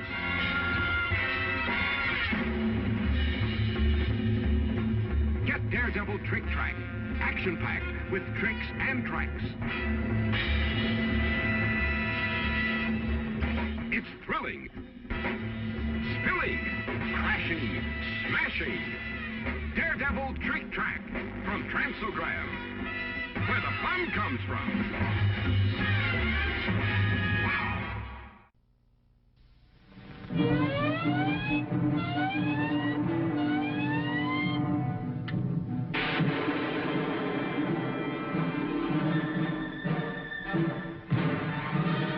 That's how the Navy hunts subs. And that's what you do in Mattel's new Sonar Sub Hunt game. It's the exciting naval battle game where you use the sonar scope to sink your opponent's submarines. You scan the field with the sonar scope, get ready, and push the firing button. Here's what happens when you score a hit. That's one sub gone. Whether you score a hit or a miss, keep hunting the subs, but watch out for mines. They can cost you a turn. Here's how you place your subs and mines.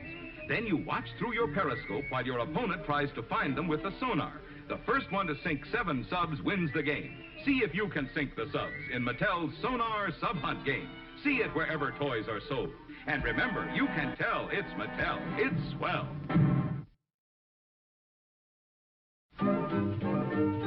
Mix and match, it's fun to do. What Barbie wears is up to you. There are sweaters and skirts and slacks and shoes. There are lots of styles from which to choose.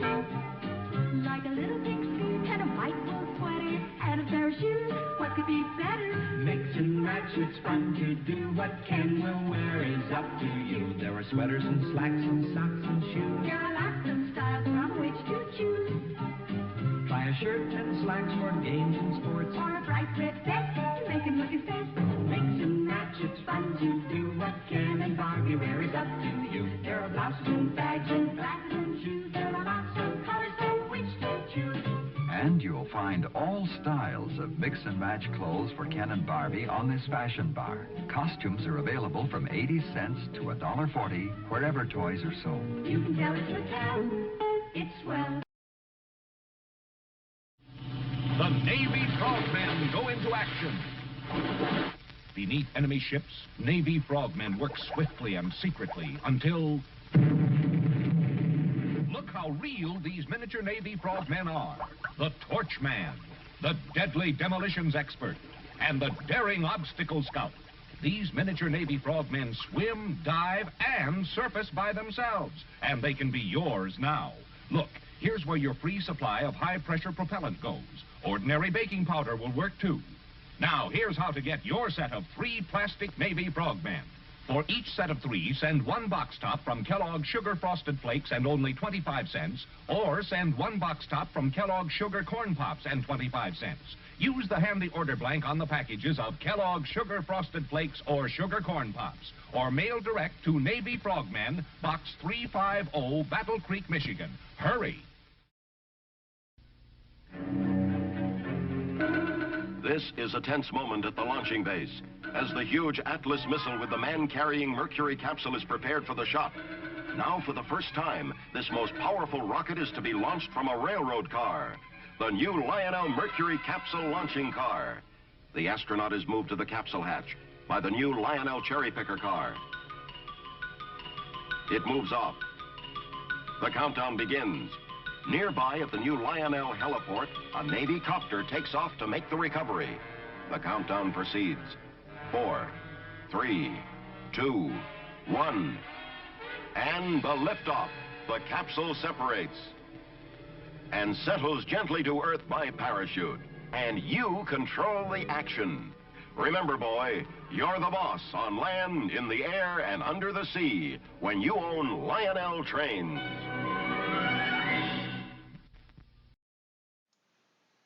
And we're back. Didn't miss any action, really. I couldn't let you miss the end of that lovely Lionel Trains commercial.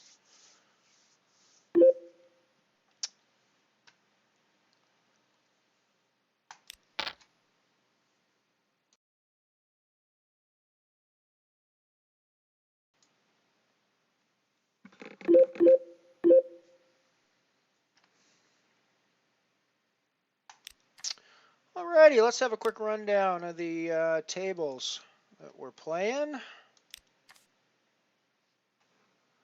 go over to our 4-table screen. We got the Dwarf Star Bounty that just started up in the top left. We got the Black Hole Nano in the top right.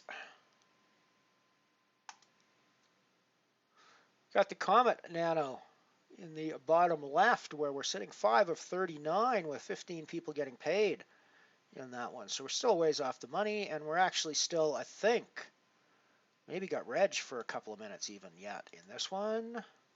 Registration is now closed in the Comet Nano, so we are finally got final numbers. We ended up with 100 people total in that one. And yeah, so 15 people going to get paid. And there are 39 remaining. We are 5th place. And in the bottom right, we have the Abyss Nano, where we're building a stack back up again. And, you know, we'll see how that goes. We'll see how that goes. 13 of 25 with 6 people getting paid in that one.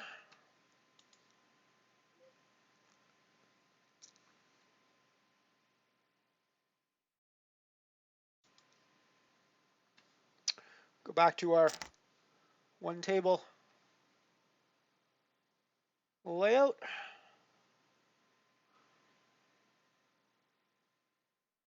Right now we'll focus on the Comet for now.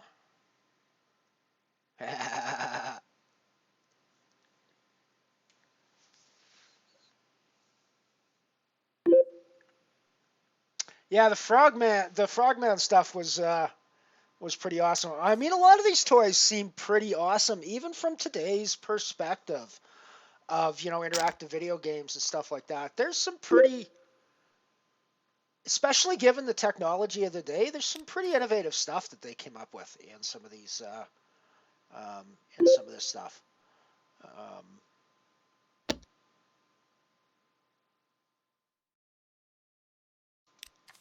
Yeah, I should probably play that Queen Jack suited.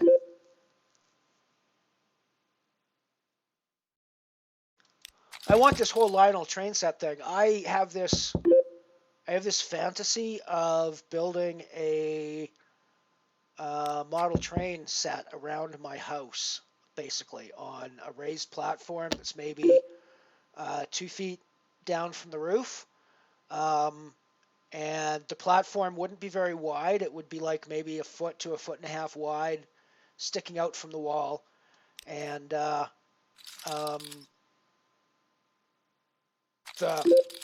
I would just kind of build it around the house so that a train could just run around. And I mean, there's no actual practical purpose for that in any sense whatsoever. I just think it'd be like super cool. So I'd love to do that sometime, but I've just never had the disposable income to actually think that, you know, hey, I've got X number of dollars I could spend on a completely useless project that would just be cool. You know.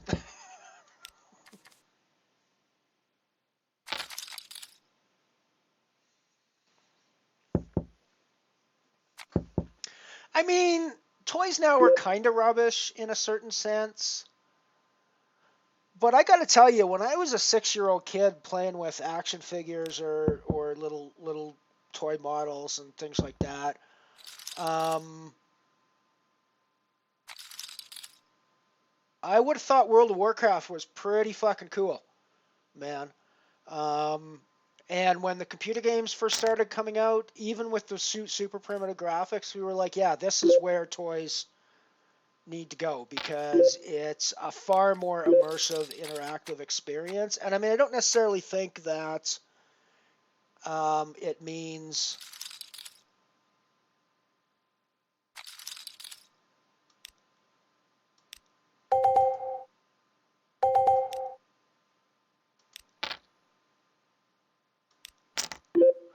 I don't necessarily think it means that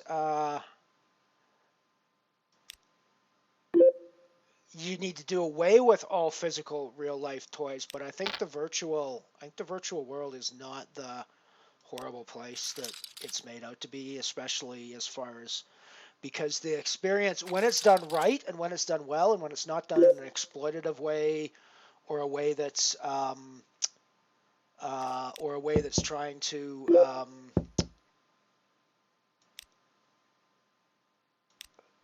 trying to use the connection that you're making with the kids, then I think that the sort of immersive storytelling ability of online gaming can be way better than the toys and stuff that you get from the real world.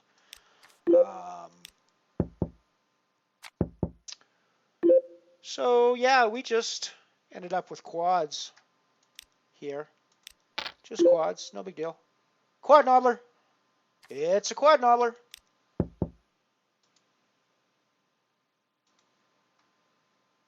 Oops. I just had to do a picture of the quad nobblers.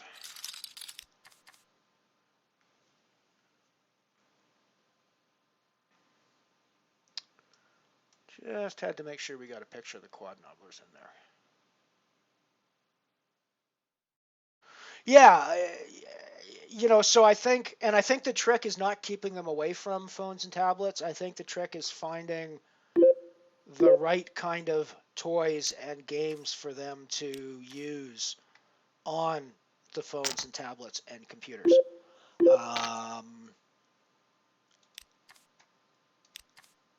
So yeah.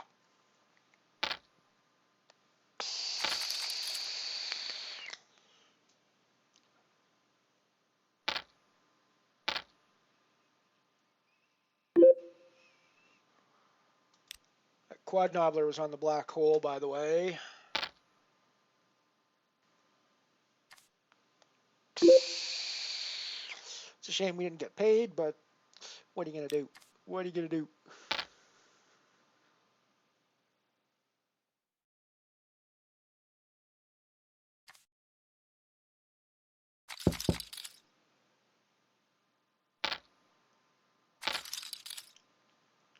But I mean, I think the potential for digital toys, digital games, is massive. I think the main problem we've had is that, and this actually goes back, I mean, there's a certain amount of this, you can see this in the ads that I'm showing for the old toys even as well.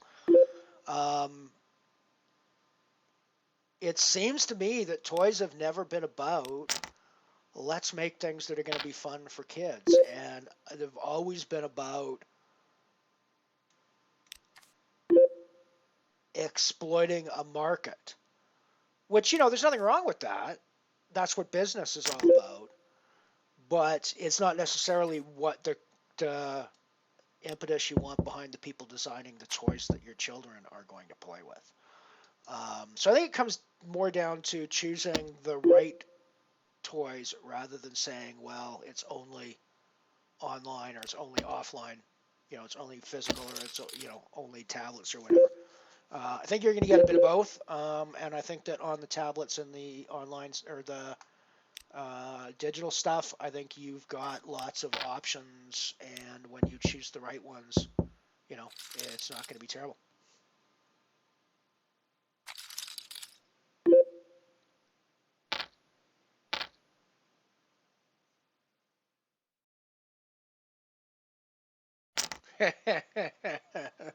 Approaches the 1E falling star. I mean, there was a time in my free roll challenge where I was like, yeah, that €1, it'd be nice to be able to play those €1 on a regular basis. Here I am now, everyone, ladies and gentlemen, playing the €1 on a regular basis. I'm not necessarily profiting in the €1 on a regular basis, but that'll change. We'll get there. We'll get there. We'll get there. Have to maybe think about those spots with the jacks there in the singularity,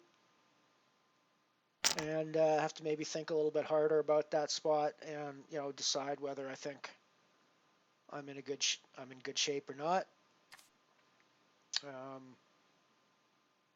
I might have just been dazzled by the chips I was going to win when I took it down. I might not have fully considered the spot. I think I might have to try to see if I can throw that into a solver and see if I can come up with what the optimal move there would be. I'm not 100% certain I know how to use the solver that I downloaded, but I'll keep giving it a shot.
What do we got? Blah, we folded Queen 5 on the Comet, and flop came Queen, Queen, King. Well, Queen, King, Queen, technically, but...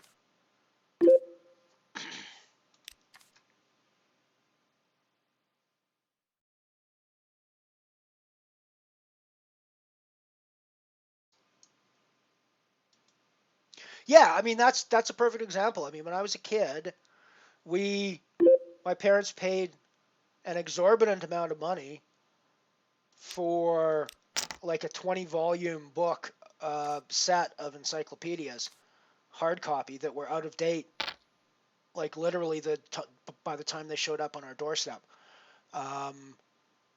Whereas now, on the tablet, on the phone, kids have access to...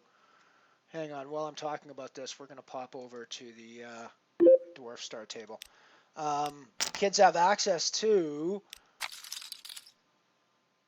repositories of literally all the information pretty much ever available to mankind. So I'm pretty happy with the spot that we're in here. I'm just going to keep putting in the... and obviously we're putting in the reshove. And he calls us off with King 8. Thank you.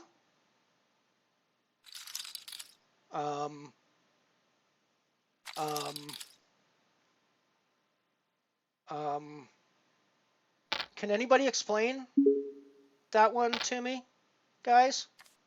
Like, can we... Was there a reason he did that?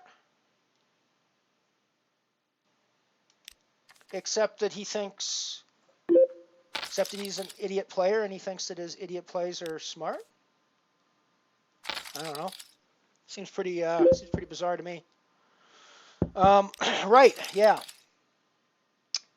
I forget what I was talking about there. Oh yeah, the encyclopedias. Yeah, and now you've got basically the kids have got access to, and obviously they've got access to repository of all the wrong information in human history as well.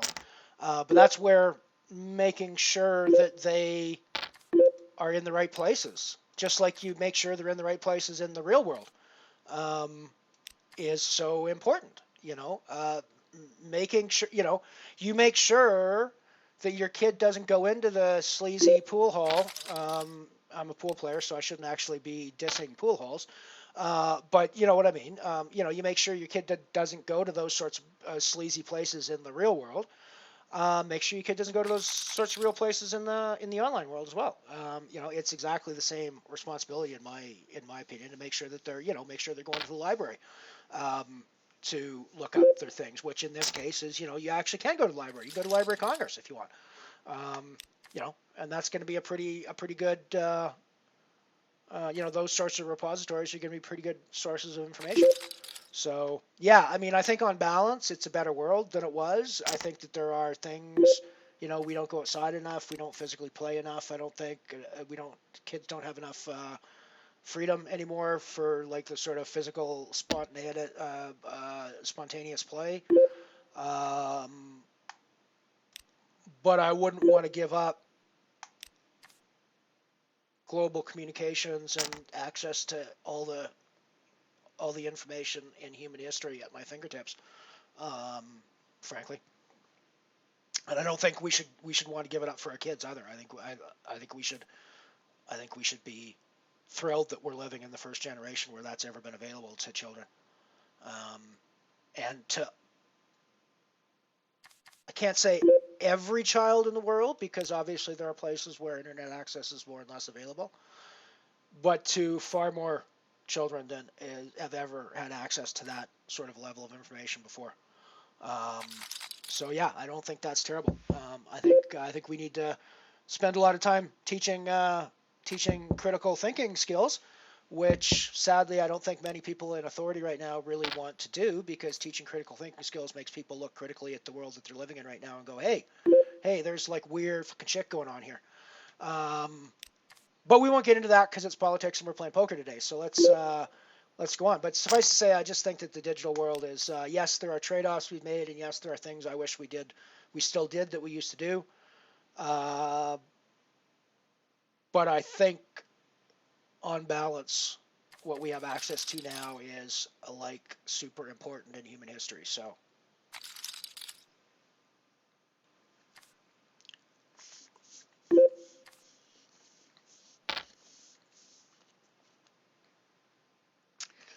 Yeah, blockers, I guess. I don't know.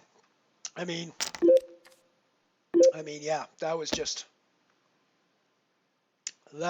bizarre. And he's racing into me again. He just likes to give away chips.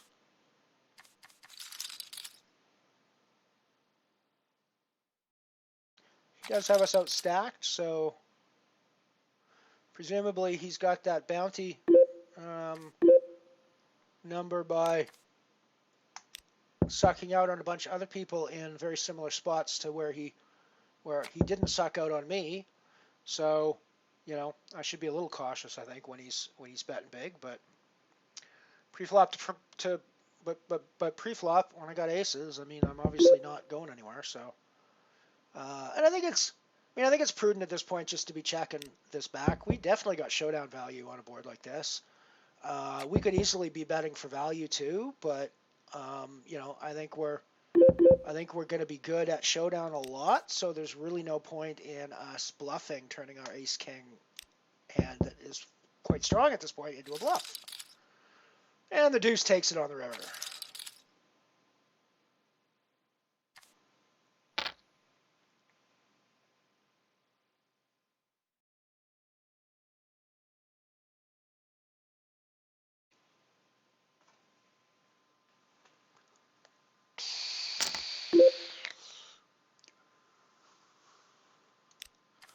Thinking there's a reasonable chance with me on Bella's left that I'm going to be able to take a significant portion of that stack.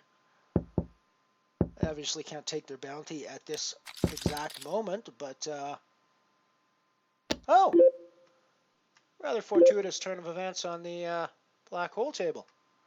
We've just flopped second nuts.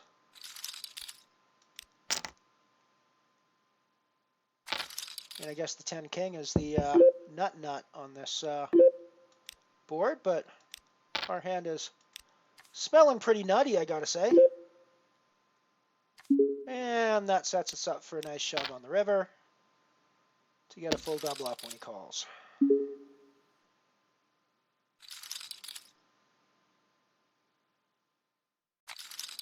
Sweet. That's a nice little hand on the black hole.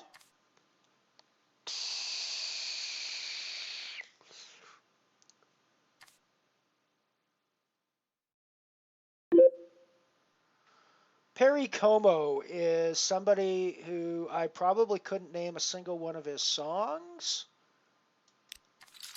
But yeah, he was just ubiquitous growing up. And it was like, if you wanted to make a comment, when I was a kid or a teenager, if you wanted to make a comment about the most uncool somebody could possibly be, Perry Como was never a bad place to start with that reference.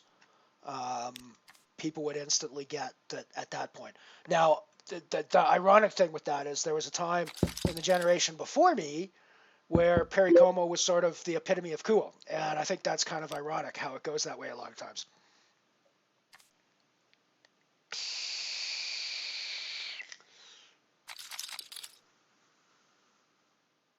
Yeah, Cleeds, I agree. I mean, I'm glad you're there to like do those things to me, I guess. But yeah, it's what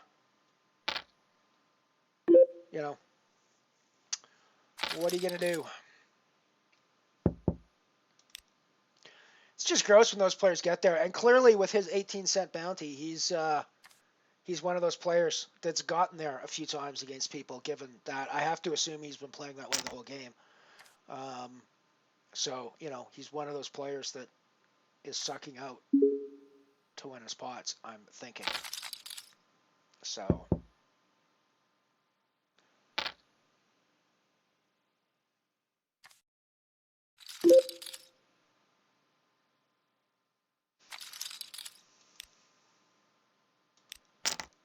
Put in raise with our King Jack on the cutoff.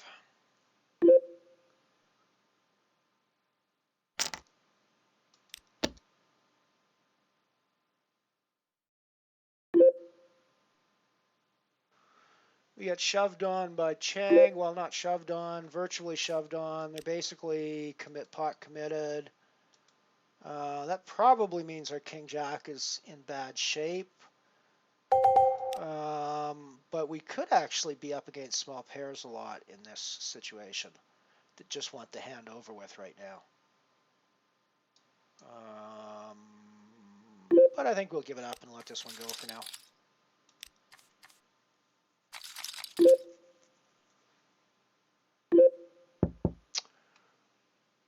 Similar situation, we called a raise on the Dwarf Star table from Bella.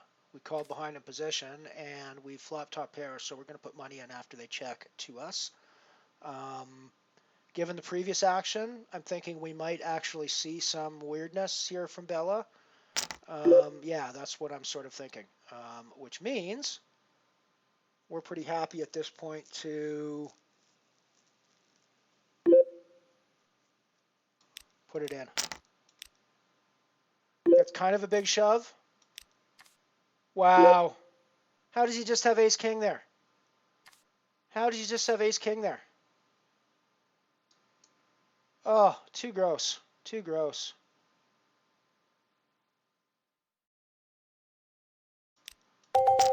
So, I don't know about that. I mean, I obviously played that way because of the king-8 hand.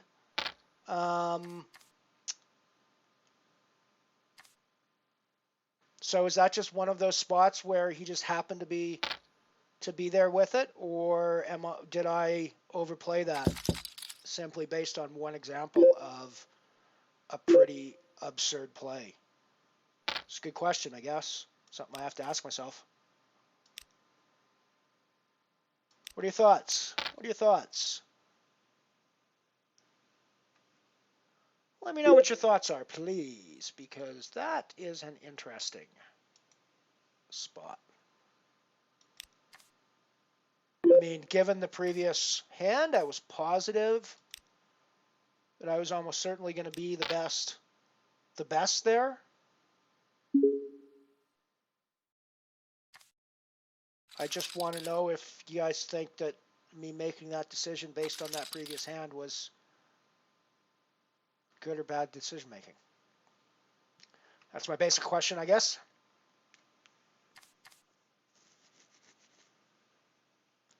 Oh, sorry to hear that, Piano Cat. Yeah, well, you know, these things do happen in poker, as you just saw.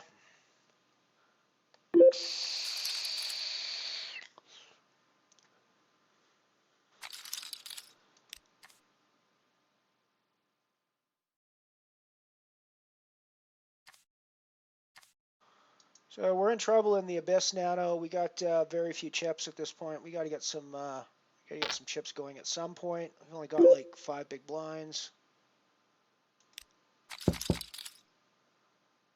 We are, however, still in a solid cashing position in the Comet Nano.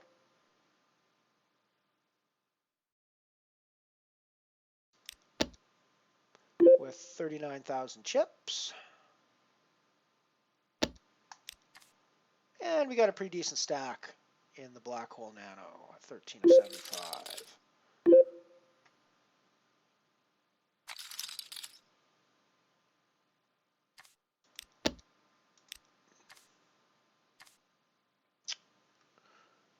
Got something developing on the Comet where I've basically got into this free. And here's the problem. Denzel's been betting into me. And it's hard to imagine, or he's been betting into the pot. And even in a limped pot pre-flop, it's hard to imagine that he hasn't hit either an ace or a queen that's better than my queen deuce. So I think I have to get out of the way, even though I've called this far.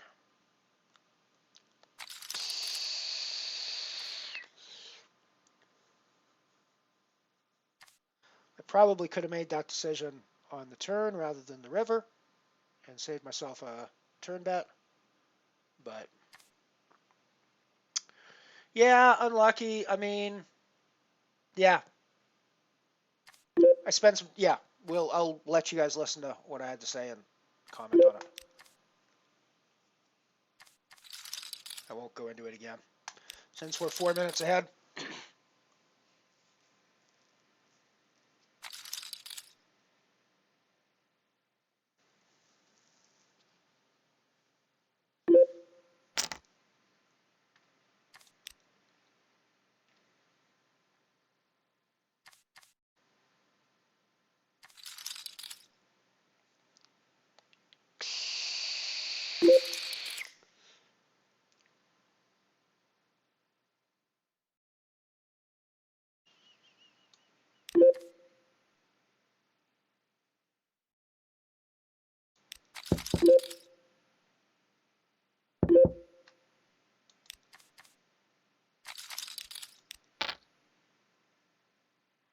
I'm all in the Abyss on a somewhat bluffy, drawy hand, and I just got called, so I'm probably done in the Abyss.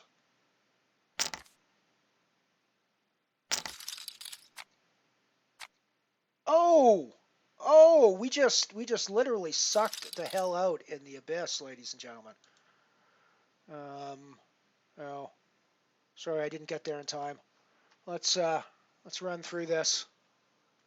Let's bring this up on replay, because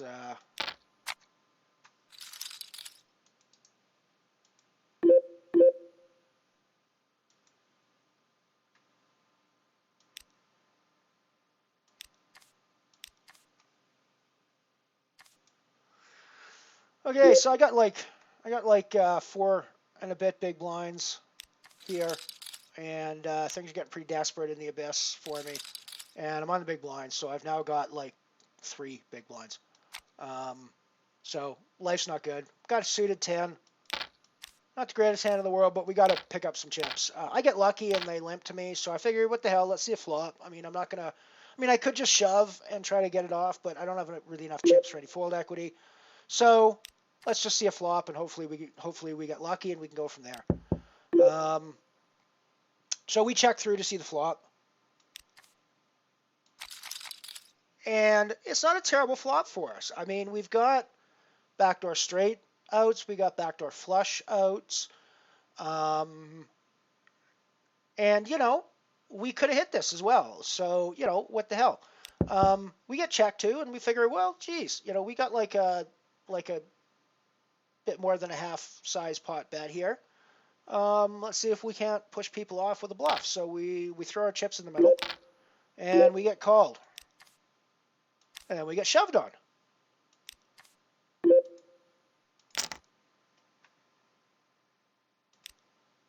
And I'm thinking, yeah, we're probably not in very good shape at this point. Probably not in very good shape at all. When Skylar calls, we're like, yeah, we're in pretty shitty shape at this point.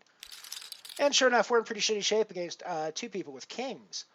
So yeah, then the Jack of Spades comes on the turn. Nine of Spades comes on the river. And all of a sudden, we're looking pretty good with our shove there. And we got 12,000 chips in our stack. So yeah, we're pretty happy with we're pretty happy with that result.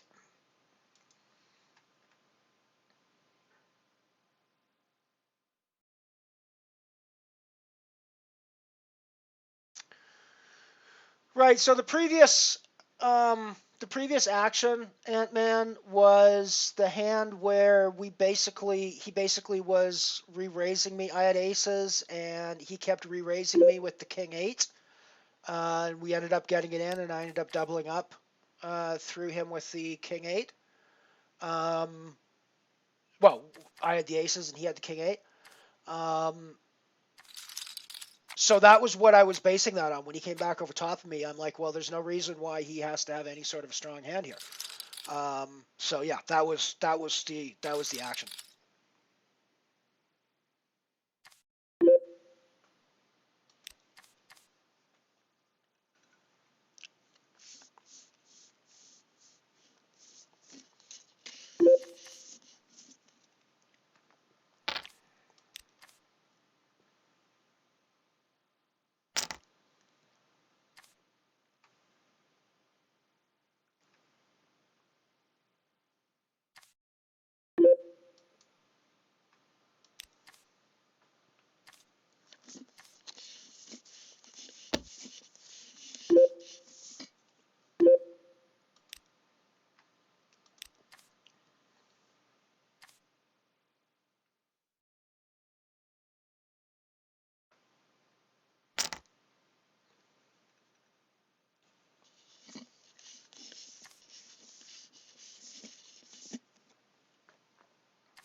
Nine to go till the money in the Comet now.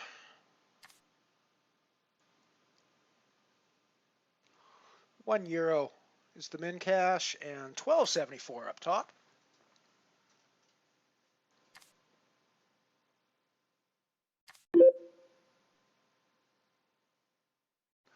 You think pre-flop shoving there was the best idea? Yeah, you may be right. I just didn't think I had a big enough stack to even think that I was gonna fold anybody out. So that's why I went with the.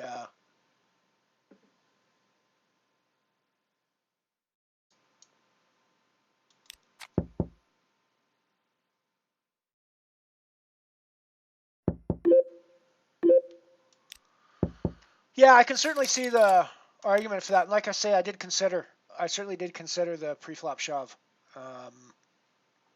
in that spot. I do tend to, I don't know, I tend to be the person that favors seeing a flop and making a decision there most of the time, which might actually be a leak in some spots or many spots, hard to say, but.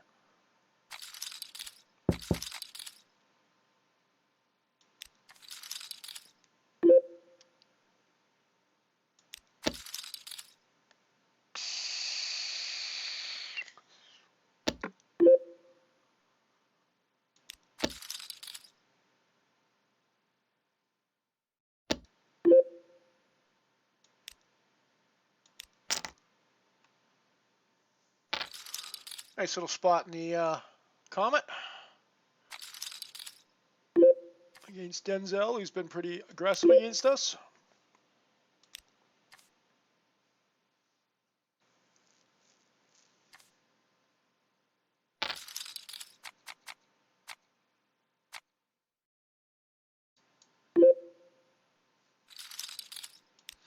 Oh, the final hand was a king high board. Well, let me. Oh, I guess I can't bring that up because I busted out, and it's hard to get at the tournaments after you've busted out. Right. So basically, I was on the big blind with King Jack. He was in the small blind, obviously, because of our table position. Pre-flop, it was a limped pot where... No, it was raised from the cutoff for the button. He called in the small blind. I called in the big blind, and the flop came king high. I had king jack. He checked. I bet the initial... no, he checked. I checked. The other player checked. The turn came a brick. That was a low card. He checked. I bet. The pre-flop raiser got out of the way. He raised over me, and I figured with my top pair, given the previous action, I was going to be in pretty good shape. And it turned out he had ace king, which he'd been slow playing. So, I mean, I guess maybe he sort of knew, given the previous action, that he probably had me on the hook if I had any sort of piece of that flop. So maybe that's what, maybe he's thinking that deep. It's hard to say, but yeah. Yeah, anyways, I was basically there because I had top pair and he was raising over me, like he had previously when he was pretty weak. So I was assuming he was pretty weak in the same spot, which... Again, was, now that I'm thinking about it, making an assumption based on a example of 1.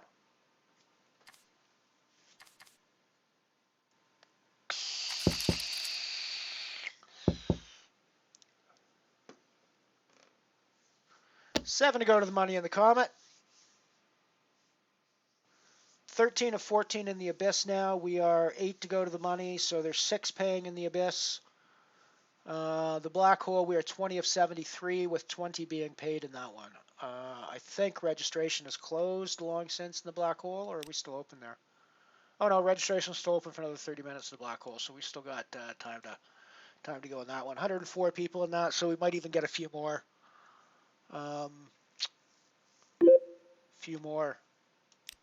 Entries in that one before it's over.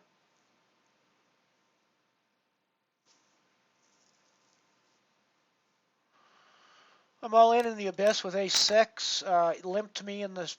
Let's bring this up actually instead of describing it to you. It limped to me, and he takes it with the straight. Oh well. You win some, you lose some. So we're out of the Abyss. 14th place for the Abyss.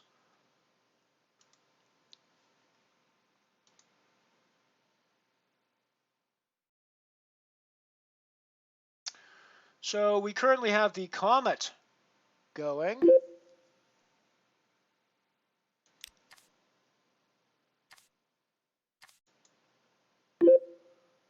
And the Black Hole going.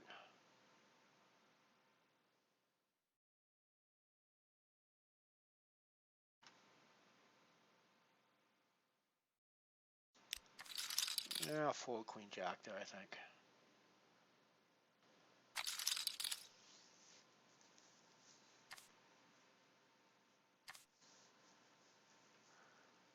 And I think I'm going to wait until after the break, but if anybody's interested after the break, I think I'm probably going to enter a sit and go.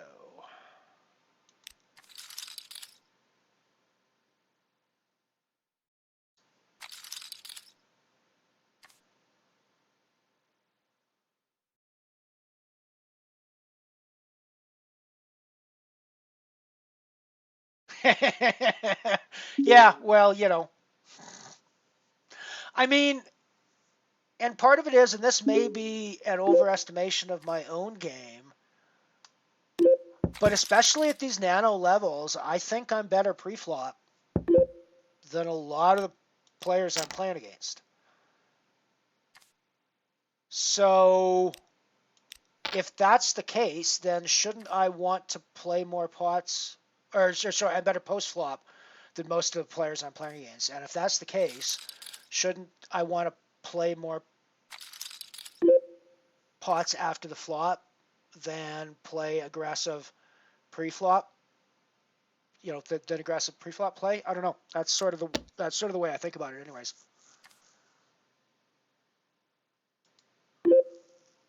Our life is going well for us in the Comet, and not terribly in the.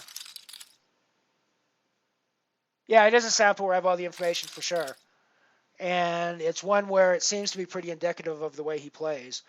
So we took those aces. We got nines. We've also got ace queen over here where we flop top pair, and we're going to put in the bet. Yeah, and that's entirely what made me make that decision. Is I know you're capable of doing this with a couple of cocktail napkins, because I saw you do it with a couple of cocktail napkins. So, you know. Alrighty, well, I think we're going to have the best ace here most of the time.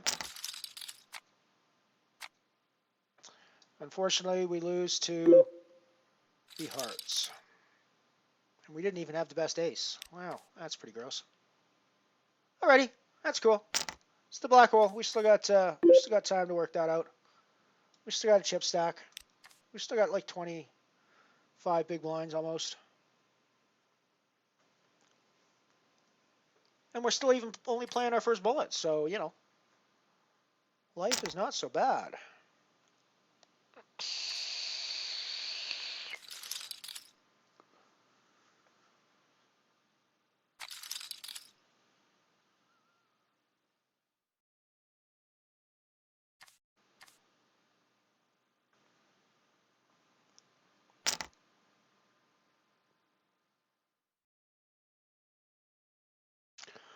I mean, I guess we can get away from ace queen there, but I think we're going to see a lot of heart hands that do that, as we saw the heart hands do that. I think we're also going to see smaller aces that might be involved in a similar way, given the stack sizes that we had going in that pot. So I don't think that was a terrible call with the ace queen there, or reshove, I mean.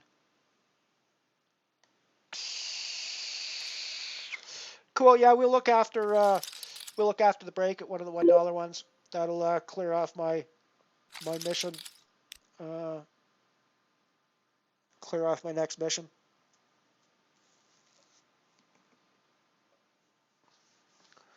Which I think I heard.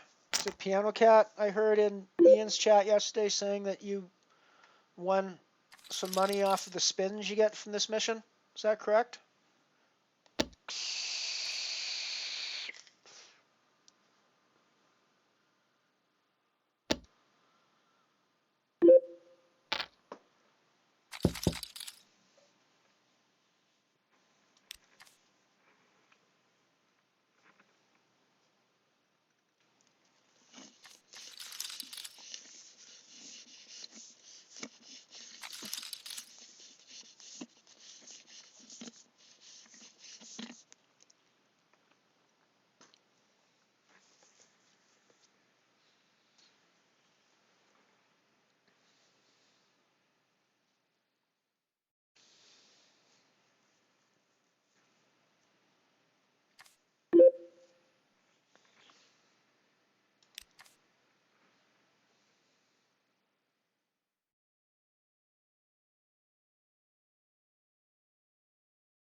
Put in a bluff raise, blind to blind in the Comet, but no biggie. We're 5 away from the money there now. I'm sitting in 6th place. Less of a bluff raise. Top pair. Pretty happy with that. Gonna c-bet, of course.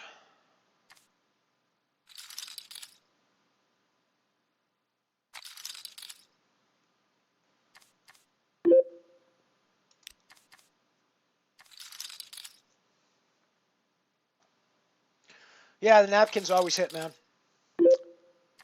Napkins always hit.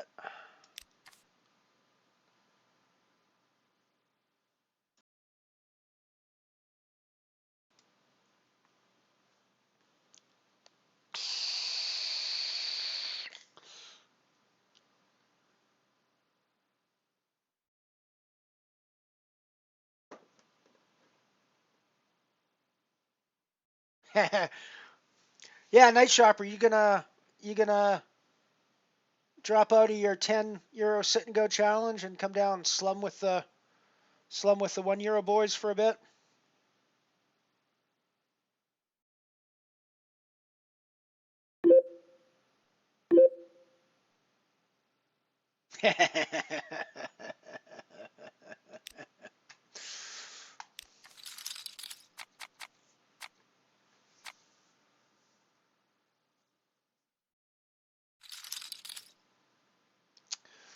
Shopper's above us now. I get it. I totally get it, man.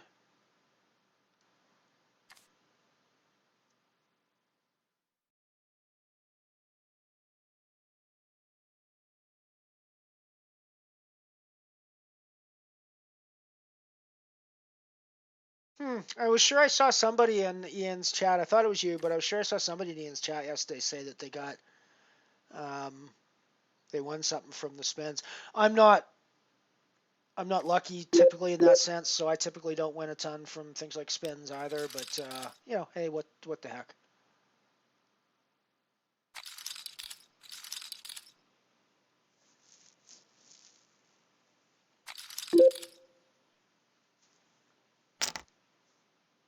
Huh? Weird.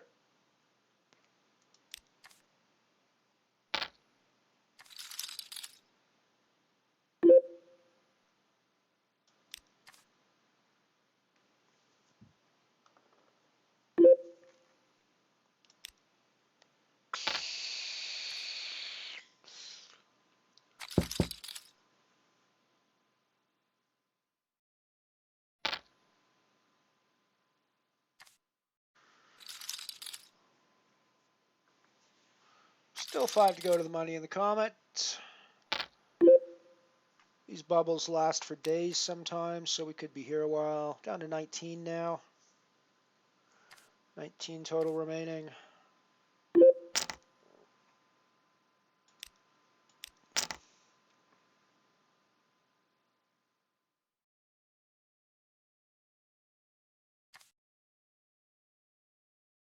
Cool, man.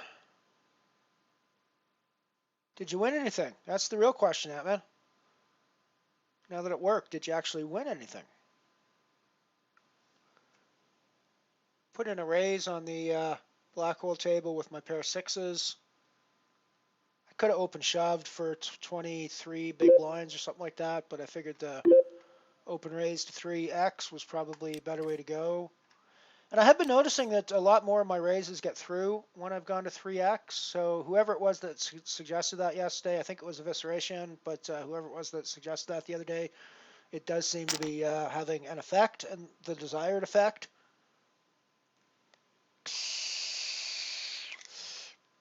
Cool. Yeah, it'll be after the break. I always have to remember that we don't get breaks in the sit and goes, so I need to take my breaks when they come up in the MTTs when I am streaming. So once we come back from the break in like 10 minutes, 15 minutes, we'll start looking at the sit and goes and get going there.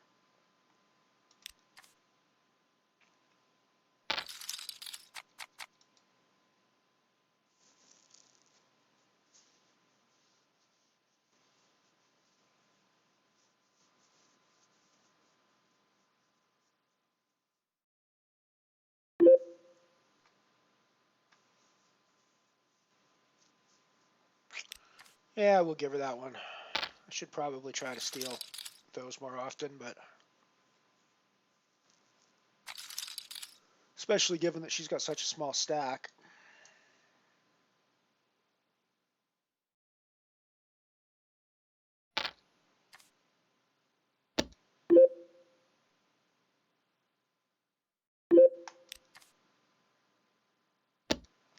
So you joke about the turning it off and turning it on again, Piano Cat, but I'll have you know that I actually got a job,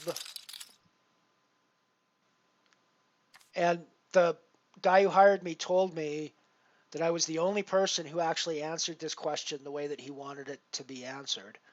The question in the interview was, you get called to an IT call where the person says, my system just stopped working. What's the first thing you do?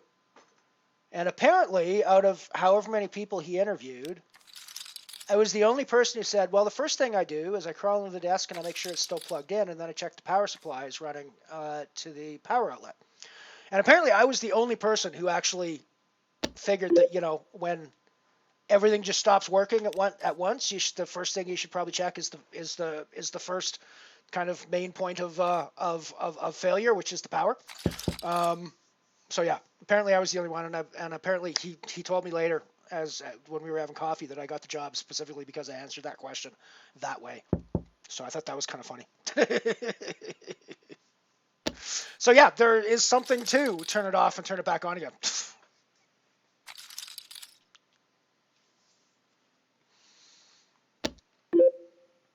Yes, we'll definitely, it'll definitely be 10 minutes at least, Piano.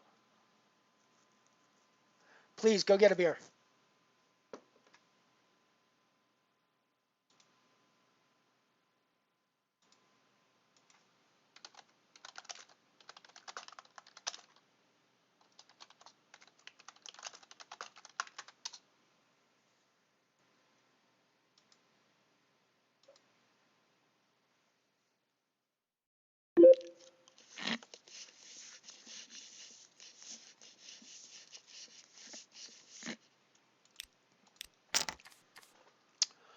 Put in a raise with my ace here, I think. Against the small stack. Probably call off a snap, or probably snap off a shove.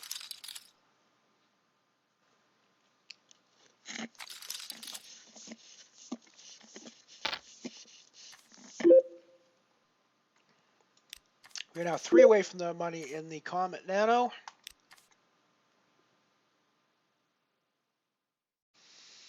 Plenty of time, Piano Cat. Plenty of time. Plenty of time. Like I say, we're not going to start the S-sit and go until after the break, because I need to take my breaks.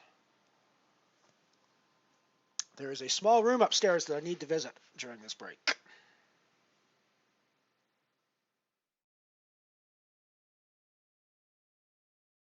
We won't go into any more details than that, but I think you can put 2 and 2 together and arrive at the correct answer.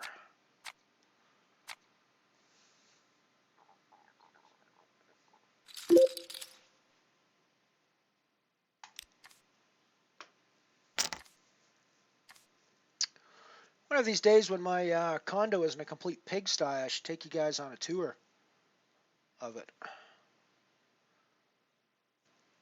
have to figure out exactly how to do that. Probably with my laptop would be the easiest way to do that, but yeah. Yeah, I'll have to take you guys on a tour of the place at some point.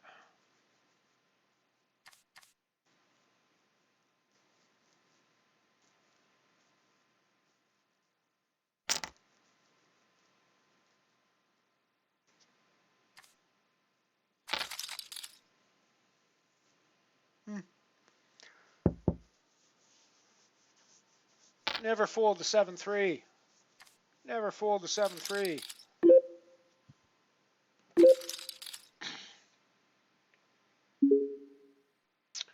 Alrighty, well, we're off on the break, so I'm going to fold my A7 here.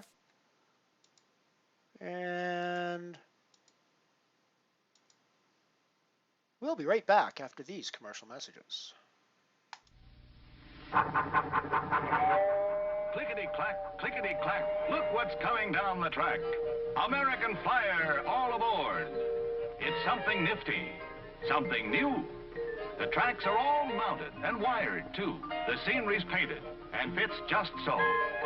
Now, put on the train and away you go. To make a change, just shift them around. Snap them together, and in no time flat, you've got a brand new railroad. Just like that. American Flyer, all aboard. All wired and mounted. The scenery's complete. Put the train on the track. It's really neat. The American Flyer, all aboard. Complete with electric train, pre-wired tracks, transformer, all landscape, all ready to go. Years of fun for everyone with the American Flyer, all aboard by Gilbert. Here come the Whirlybirds, the biggest, most spectacular helicopters ever made. Big? You bet. Remco's giant Whirlybird is over 2 feet long, motorized to taxi anywhere. Fly them from battlefield to battlefield. Those powerful motor-driven Whirlybird engines have blades over 1.5 feet in diameter. The Whirlybird swoops from the sky into daring rescue action. Down, down goes the motor-driven chain and hook. And up comes the tank on its rescue sling, saved from battle danger. And that's not all. Every giant Remco Whirlybird has a cargo hold and comes complete with an army of 25 troops, cannon, truck, jeep, and even a tank. Save spectacular battles, make daring rescues. Want to be the biggest hero in your neighborhood? Be the first to get the new Remco Giant Whirlybird, only $9.98. Remember, every boy wants a Remco toy, and so do girls. Now, for every kid who has ever seen a science fiction movie, thrilled to the amazing strength of an out-of-this-world movie monster, comes Great Garloo by Marx. Garloo the Mighty. Garloo the Untamed. Garloo the Terrible. Who can stop him? Who can control this monstrous creature? You can, kids, because Great Garloo by Marx is yours to command. With these battery-operated controls, you can make Garloo go, stop, bend, pick up, turn. Yes, Great Garloo, almost 2 feet tall, will be your faithful servant. You name it, you're the boss. Bring out-of-this-world excitement into your house, kids. Own the most fantastic toy of all. Great Garloo by Marx. M-A-R-X spells Marx, world's largest toy maker.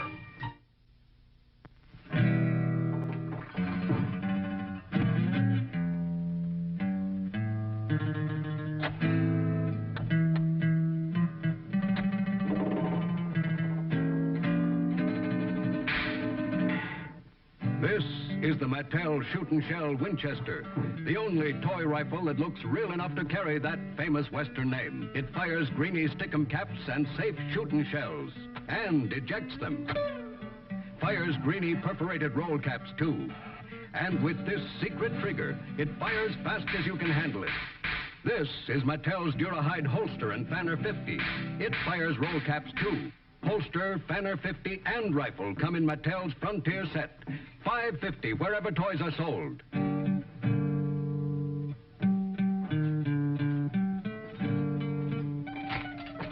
You can tell it's Mattel. It's swell.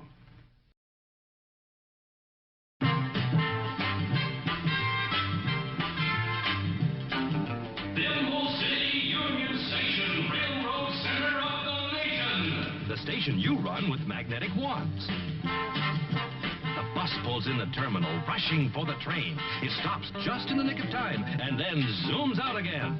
A car speeds up the street. He must be late. Oh, too bad. There goes the railroad gate. Dad runs to the ticket window, has to pay his fare. Mom says, better hurry, the train will soon be there. Look, there's Union Station Special chugging down the track. Pull into the station now. Everyone, stand back. Better tell that passenger to leave the flower shop. This lady wants some candy, but she has no time to stop. Forward. Whoops, he missed. He's so mad he's doing a twist. Get Union Station, complete with 74 parts, easy to put together. And remember, get magnetic-powered Thimble City wherever you get Union Station by Remco. And we're back. Alrighty, let's bring up our lobby window.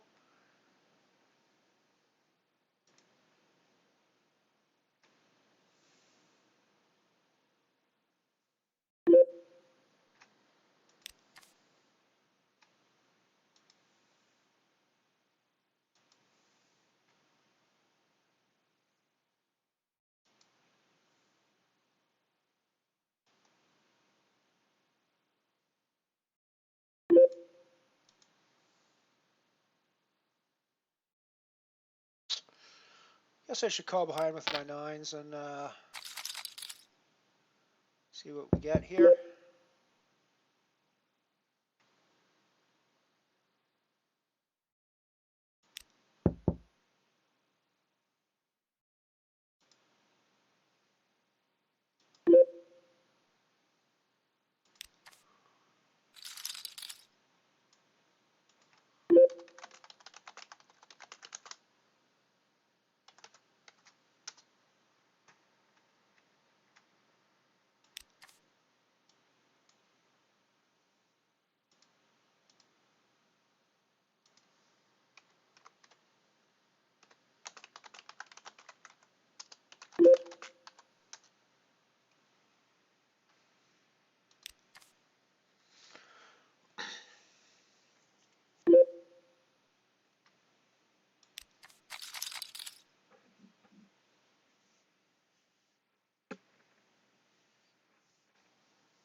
Two to go to the money in the Comet now. 17 players remaining total, 15 get paid.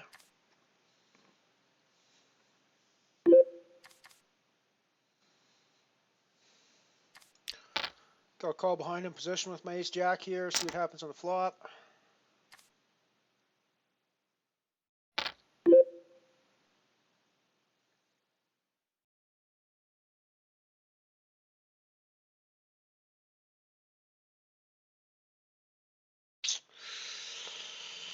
Yeah, this is like a super nitty fold, but I'm going to just get out of the way here.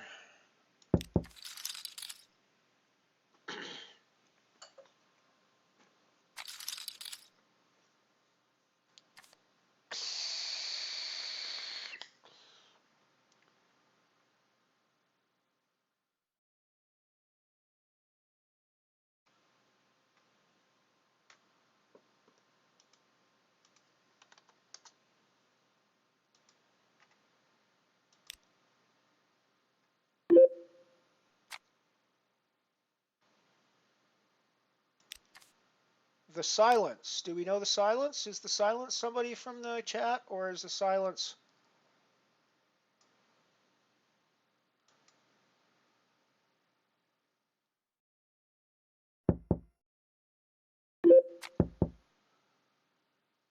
Who is the silence?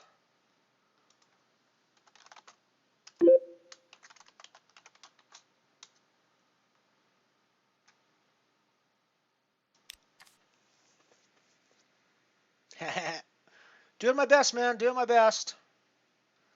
You know, we can all learn a thing or two. Now I gotta put it up on the screen. Ah, Mike. Good. Alrighty, cool. Nice name, by the way. I like it. I forget what it is now, of course, but I like it.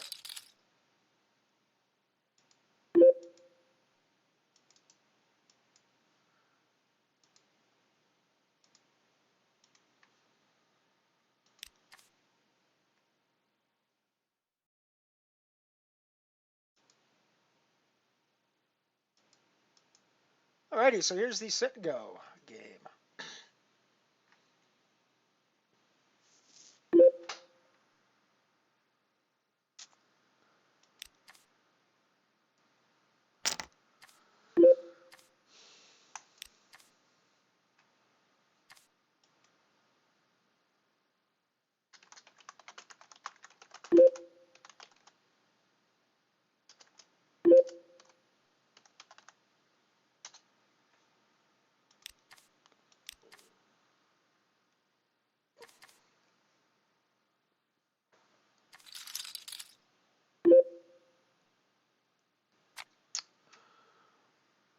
We got Night Shopper. We got Piano Cat. We got Ant-Man. We got Mr. Mike Mersey, a.k.a. Sir Hotbot, a.k.a. The Silence.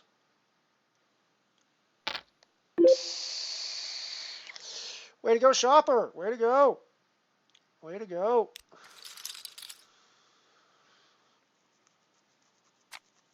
I think today's the day I take down this Comet. Today's the day I take down this Comet Nano.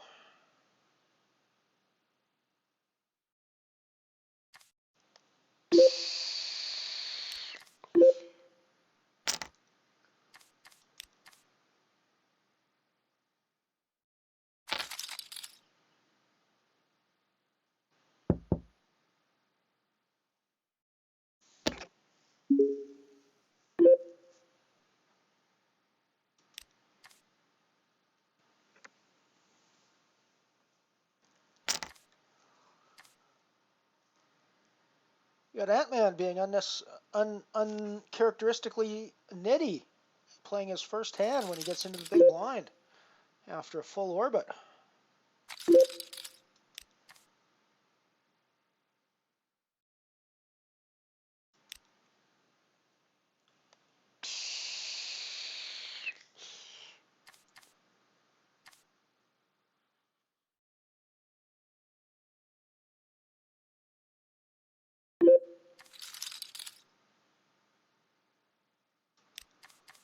We are being pretty nitty as well.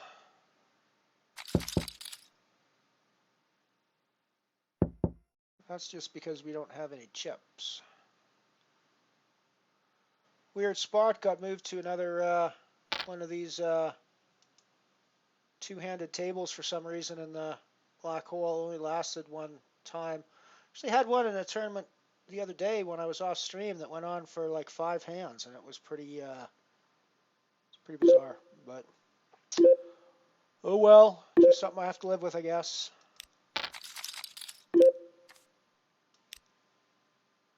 Oh, good things are happening for us on the Comet table. Mr. Variance has come along and given us a nice, sweet little kiss.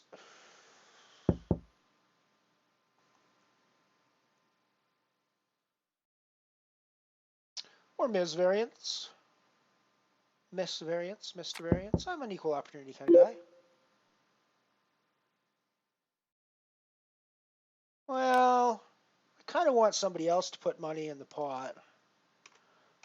But I also kind of don't want it to check around again, so I'm going to have to put something in. Hopefully someone will... Ooh! Oh, Jesus, could you guys have snap folded any faster than that? Jesus! Is it that obvious that I have a full house there? Come on, guys.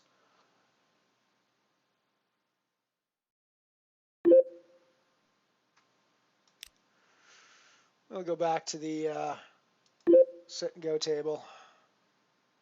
Focus on that mostly. We're on the hard bubble in the Comet Nano now, so I'll let you know when we're in the money there.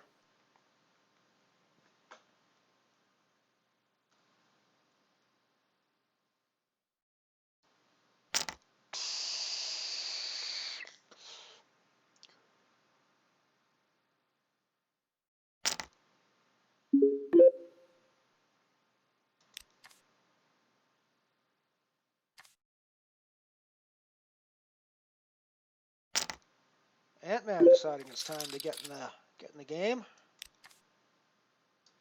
Putting in some aggressive action against Mr. Mersey. Getting the fold on the flop. Oh! That was a complete misclick. I do not know why I did that. I was planning to raise that, and I got my mouse over there, and yeah, no. I was not intending to fold the ace-queen there. I'm not that nitty, folks. I was going to put in the raise. Misclick. I mean, I am nitty. I'm not that nitty.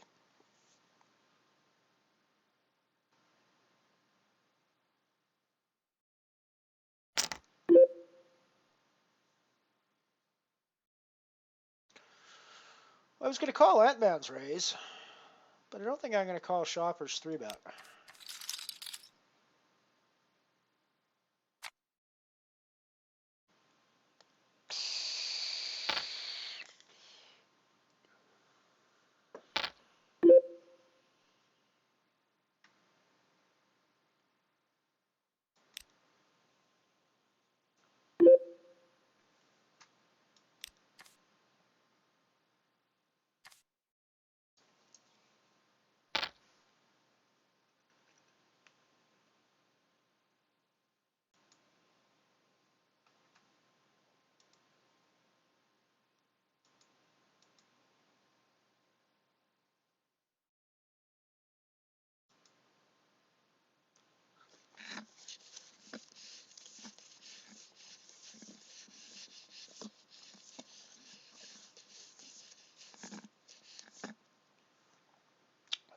King Jack in the cutoff on the Comet.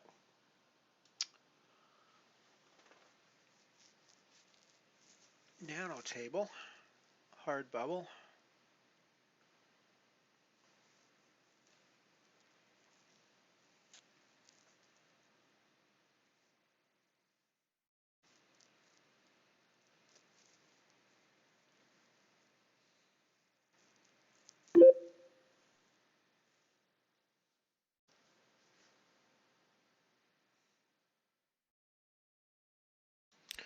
Put in the call behind in position here.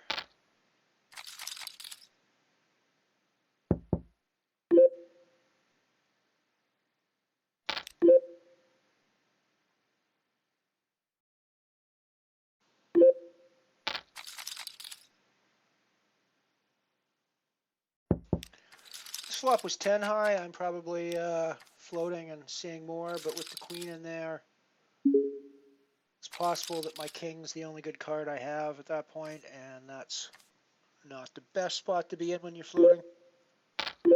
Backdoor straights, but I think in that scenario the backdoor straight was worth that much.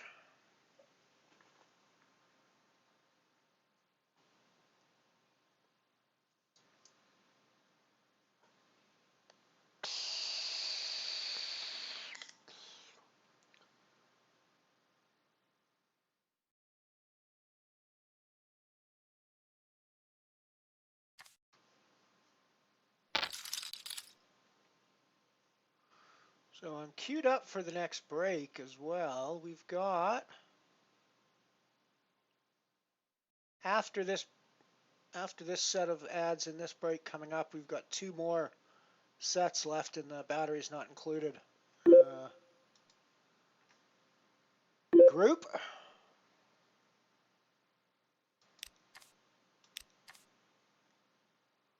May or may not get to those today, but we'll get to those on a later show for sure. No, totally. I was not planning to fold ace queen. I was not planning to fold ace queen on that hand by any stretch of the imagination. It was complete and utter misclick. I am not that nitty. I am nitty, but I'm not that nitty. I'm not someone who thinks nit is an insult. I am someone who actually is actually fairly proud of the fact that I play a nitty poker game where I'm not saying I don't ever bluff. I'm not saying I don't ever, but nitty to me means, let's go back to the, oh, we're in the money in the Comet, so let's go back to the sit and go table. Nitty to me means you're only putting money in the pot when you think you have a significantly good chance of winning that pot. Now that can be because you have the nuts, but it can also be because you're sitting in a spot where you're positive that you can get a bluff through. Or not positive, but you're reasonably certain you can get a bluff through. So there's, being nitty is not necessarily meaning that you only play your monster hands and you only play when you got the nuts. Being nitty means that you only put your money in when you're pretty certain you're going to have the best odds to win the hand at the end of the day. And that, my friends, is how I like to play my poker. I'm not really a gambly sort of person. I actually don't think poker is gambling. I think poker is a game of skill that has a significant random factor to it, but it is not gambling. It is no more gambling than the stock market is gambling. They are both equivalent activities where you place bets on unknown future activity based on well-established principles and probabilities and odds. Fundamentally, obviously, how the results get calculated is different between those two activities. They're fundamentally the same activity as far as the risk-reward in a situation with unknown information is concerned, as far as I'm concerned anyways. We're all in the abyss from the small blind with King Queen after a limp and folding. let's go have a look at that. That would be table 2. And we got it through. Okay, cool.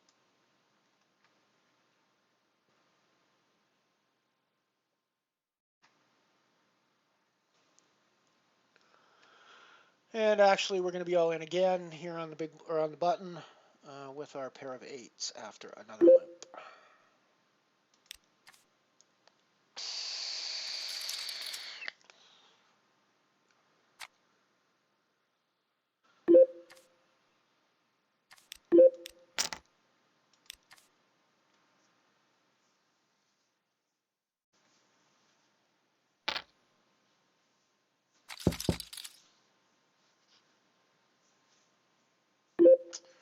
And we get that one through as well. Cool. Cool, cool, cool. I obviously should be calling with my 5-4. Never fold your 5-4. Flop the up and down straight draw. Of course, Mike was probably playing the deuce 3 there, so you know we were probably just dead.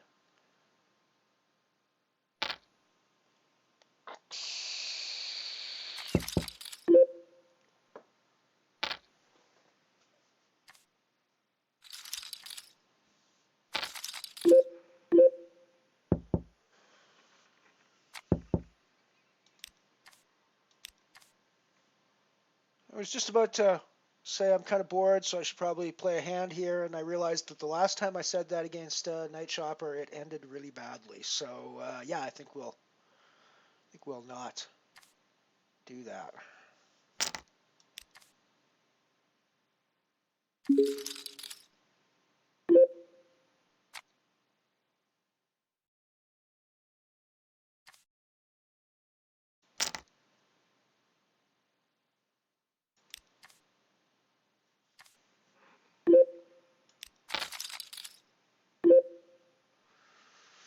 So I think we flop pretty good here. I'm going to assume we have the best hand at this stage.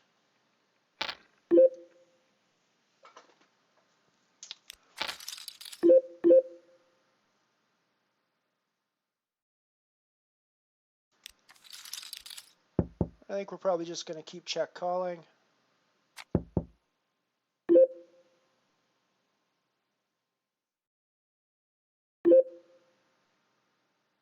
The jack isn't great for our hand, but I think we still keep check calling. We probably call a shove.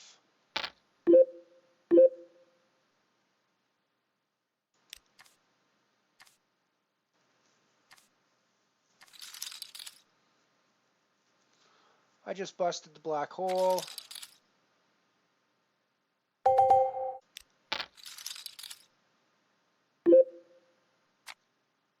Yeah, and I made that call because I knew he could be 3-barreling with something like an ace king or something like that there. So that's why I made the call, Ant-Man.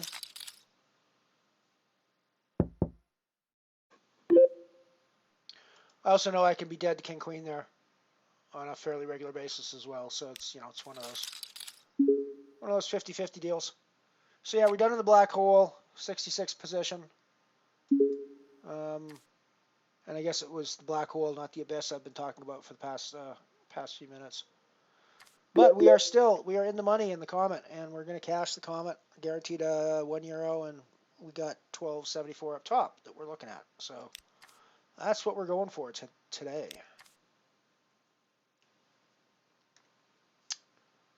Nice one, Shopper. Good job. Take it down, buddy. Take it down. I got the Comet today. You take the Galaxy.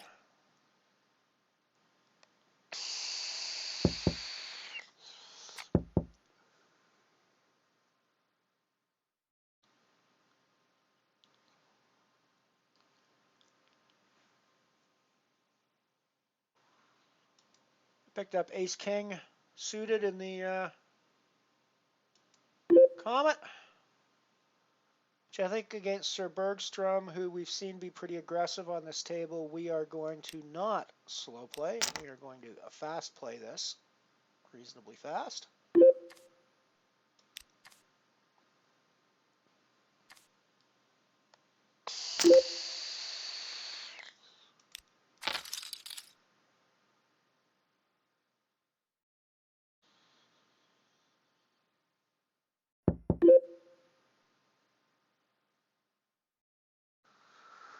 I mean, we could just be up against a jack or a pair.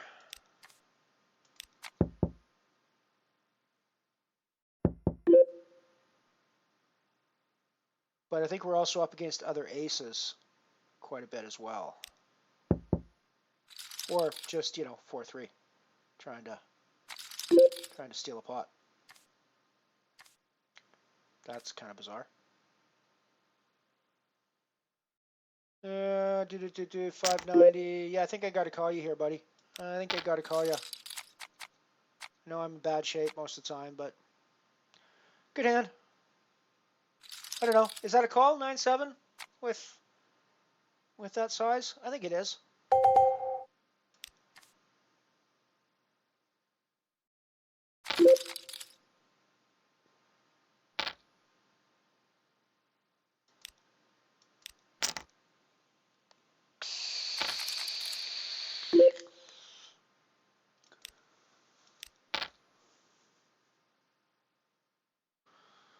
We're going to pretend we had King 10 here.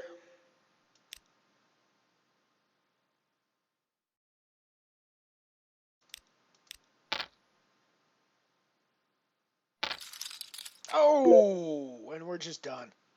Alrighty, well that was at least effective in finishing off my mission, I think. Thanks, guys. I appreciate that. Good luck with the rest. It did not go well the rest of the time, but you guys have fun with the rest of that. You guys have fun with the rest of that one. I did get through my mission, however, from it, so thank you very much for that.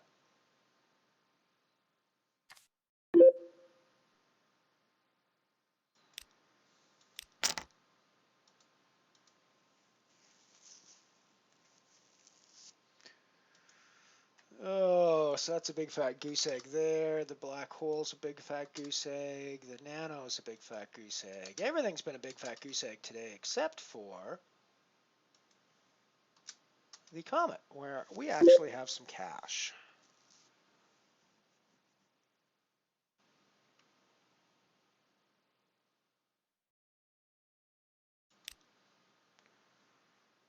Wait. I did not.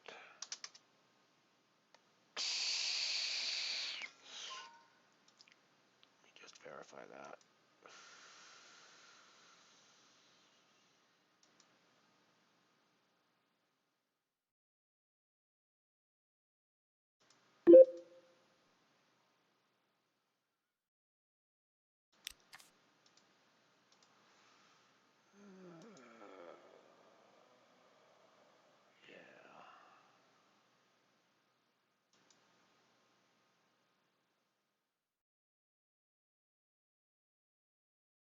Oh, cool. I got a free roll ticket for a mission. And I got free spins. Cool. Cool. Alrighty. So we're down to the Comet is the only game we're playing.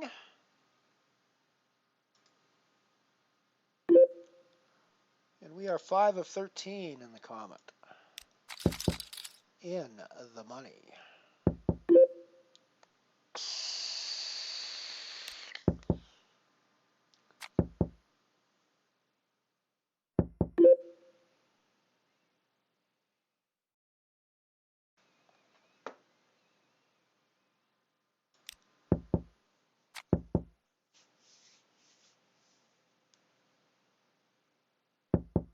Yeah, I think it's pretty loose as well. I was looking at the number of big blinds, and I was looking at your, and I was thinking it was one of those spots where, yeah, I was thinking it was one of those spots where you're just kind of obligated to call with any two, but I don't actually think that's the case now that I think back on it a little bit more. So. Yeah, I could have probably gotten away from that there. And it's even worse.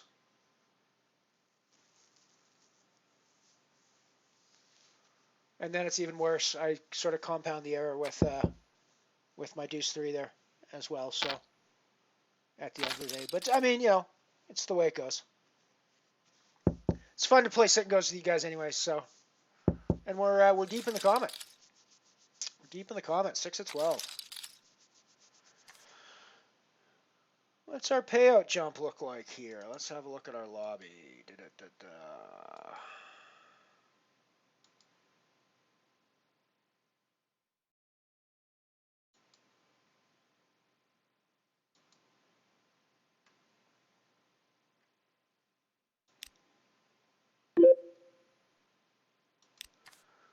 So, one more person gets €1. Then we go to 109, 121 for 9th, 150 for 8th, 192 for 7th, 261, 349, 480, 653, 902 for 2nd, and 1274 up top for 1st place. Cool. You can see my rather pathetic bankroll now at the moment as well, which, as I was joking about earlier, is kind of funny that I'm depressed about my bankroll now when just a couple of weeks ago I was pretty excited about having a bankroll that was smaller than this one. So yeah, you know, kind of the way things go in poker though, right? You get used to what you have and then you don't want to have less anymore. You always want to be making more and more monies. I'm going to put in the raise with this Jack Queen, I think, from the hijack.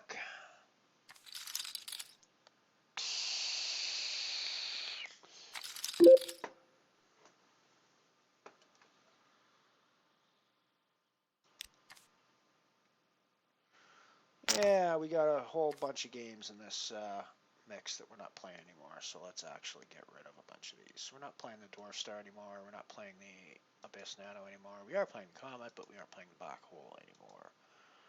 So,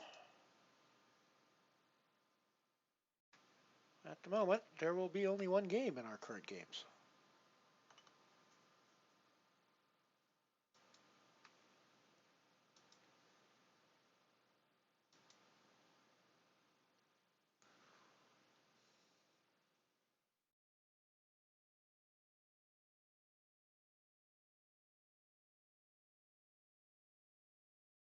I think I might kick off a €1 Singularity in 30 minutes, though. We'll see if I'm still on.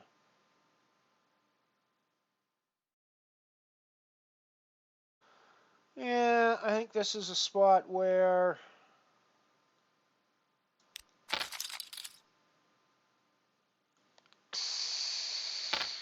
don't know if I should have reshoved there with the 9s or not against a small stack like that. I mean, I don't know that he folds his ace-high hands very often. So I think that we're going to race a lot in that spot. He's going to have pairs bigger than 9s in that spot some of the time as well. And so I think just seeing the flop and going from there is probably the best bet there. I take it Mike won the sit and go. Well done, Mike. Good job. I'm not sure if I can watch those once I bust out of those. I haven't figured out a way to view a table that's in progress over there. But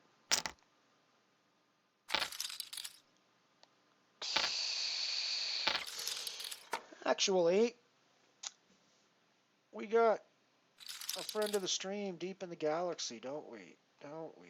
Galaxy Nano. We got a friend of the stream deep in the galaxy Nano.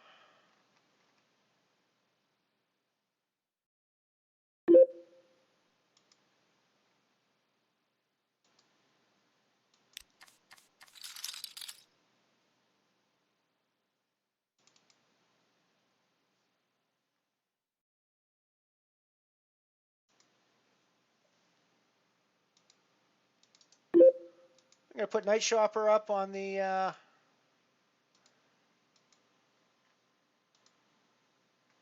Night Shopper's table up on the stream here.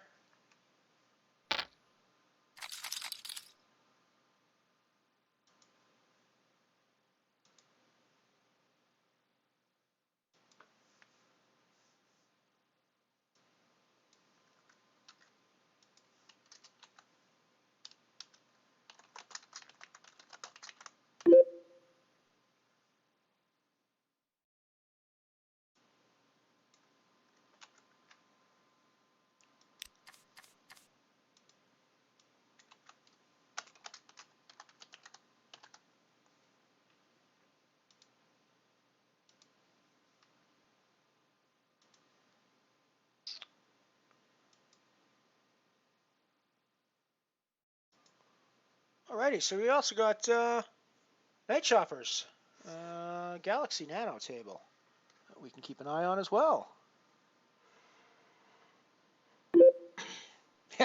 Yeah, some of these missions are a little suspect from that perspective.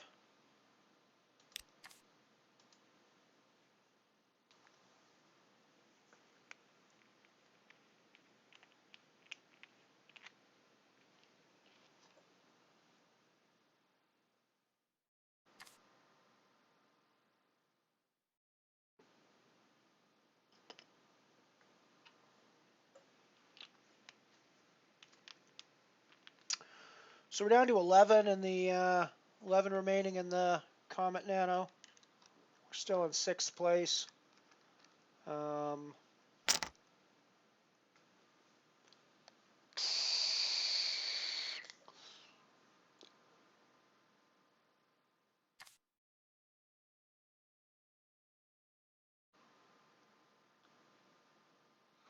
When you guys are talking about being dealt 4 cards of the same suit, I'm assuming you're talking about Omaha hands there, because it's kind of hard to get dealt 4 cards of the same suit and hold them.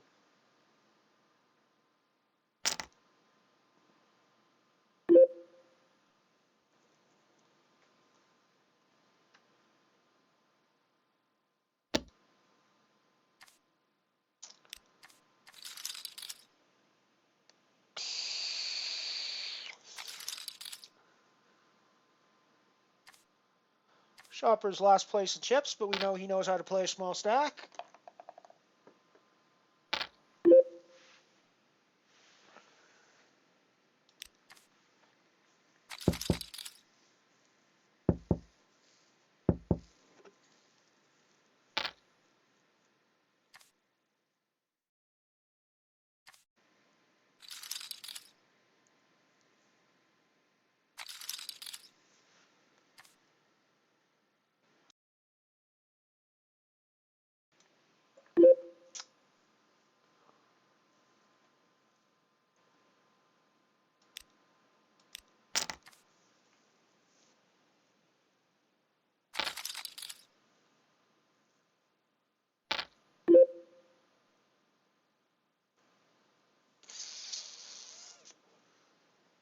Interesting spot on the Comet. I raised. Pre-flop, she called. I hit the 4. I think I have to call off here. Well, she just has the 5. Nice. We get there on the river. Dirty, dirty, filthy, filthy, but I'll take it. I'll take it. We're now hand for the final table in the Comet Nano, ladies and gentlemen.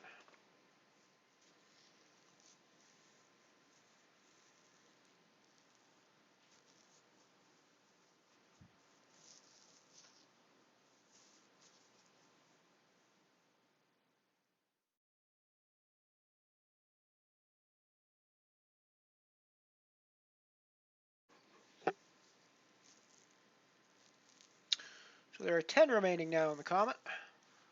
Hand for the final table. Let's go back and look at Shopper's. Railing Shopper's table. Hey, no problem, Shopper. I love to rail. I love to rail friends of the stream when they're deep.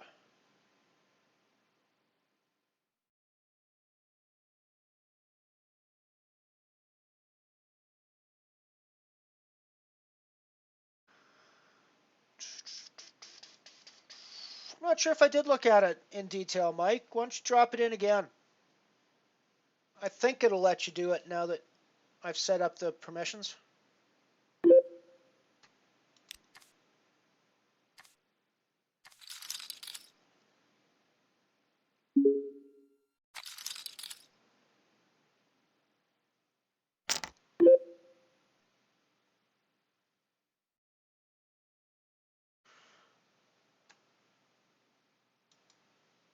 Just going to call behind here in position with my ace-jack, see what the flop brings. I mean, that's a pretty chunky bet there. Makes me wonder if a shove might push him off. I do have the nut heart. Yeah, we'll save it for another day. Oh, wow, Yulin, thank you very much, my friend, for the rating party. And you guys got a chance to see some of my new graphics going up there. We're rating party from Yulin, beaming into the mothership. Thank you very much, my friend.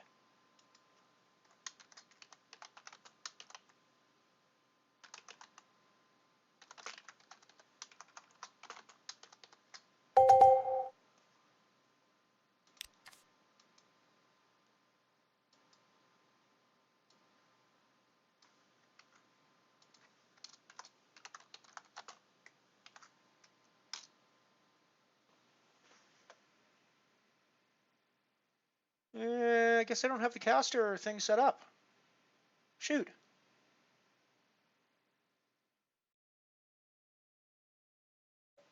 Thank you so much for the raid, my friend. Thank you so much for the raid.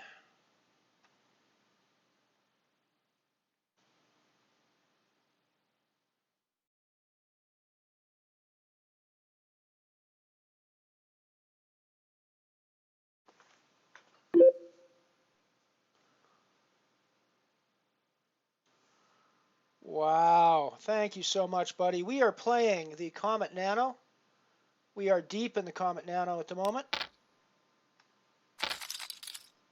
6 of 10. With so we're on the final table bubble. We're already in the money. Guaranteed 109. Get out of the way there. We're also railing friend of the stream, Night Shopper, who is AKA Pouring Sun with the smiling sunflower there. And yeah, he is on the final table of the Galaxy Nano.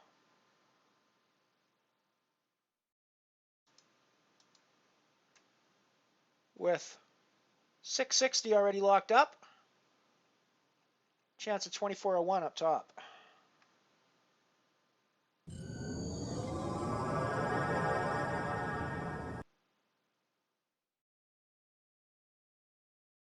Thank you, thank you, thank you for the follow. Thank you so much for the follow. Tebakata.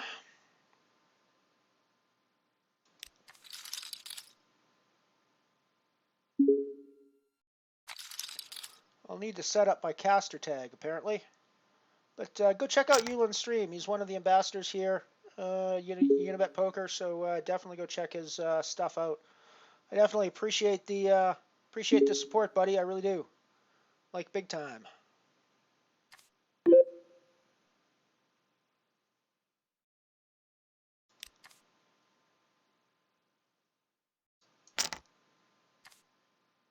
I'm a little concerned I might get into copyright issues with my new graphics there, but I do think it's short enough that it might be that it's probably covered under fair use. So I think I'm okay, but we'll see. We'll see what Twitch thinks of it.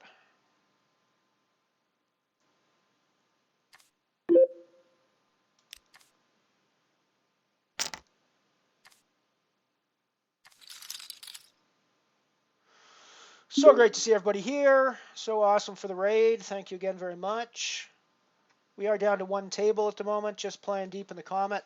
6 of 10 at the moment. Trying to get, it's the Comet Nano for the record.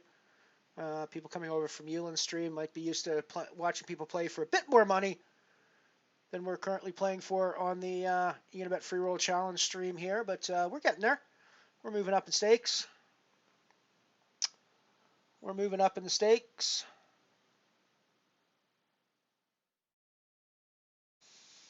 You betcha. Pouring Sun, the smiling sunflower, is our good friend, Mr. Night Shopper. He also has other. He also has a few other names where he's incognito from time to time.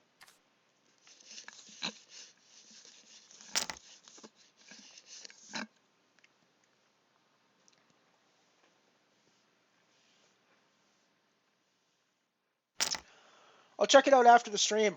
Let me. I'm gonna bring it up and have it so it is queued. Yeah, it's 57 minutes, so I'm gonna have to do that after the stream's over.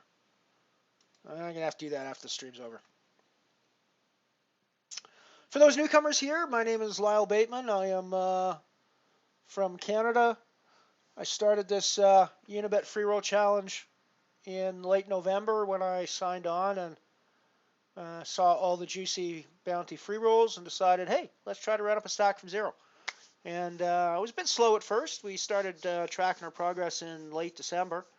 And yeah, we were up over $100 for a while. We're down a bit now, but you know, still playing the game, still having fun, still looking for that ultimate goal of free rolling my way into a Unibet Open live event.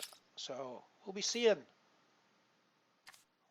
you guys at one of these live events very soon.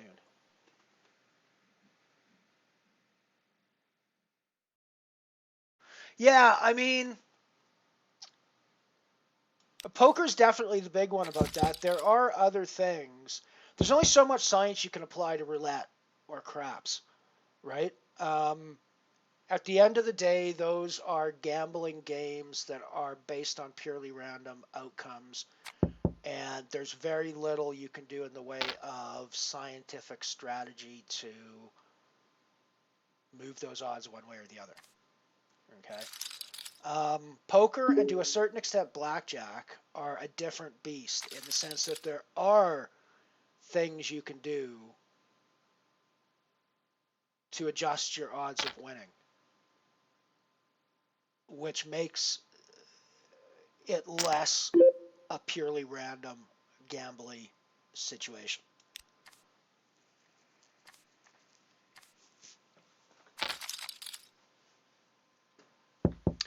At least I think, anyways. That's the way I look at it. And I honestly look at poker. Poker and trading on the stock market as exactly the same activities from a very basic risk reward and what are you doing level. And what you're doing in both cases is you're wagering money on the outcome of unknown future events, based on incomplete information that you have in the present, but based on well-established statistical principles and other factors to lead into and inform your decision based on incomplete information. And in that sense, both the stock market and poker are identical activities. The only way they differ is the complexity of how the results are calculated in each. Yeah, otherwise they're exactly the same activity as far as I'm concerned.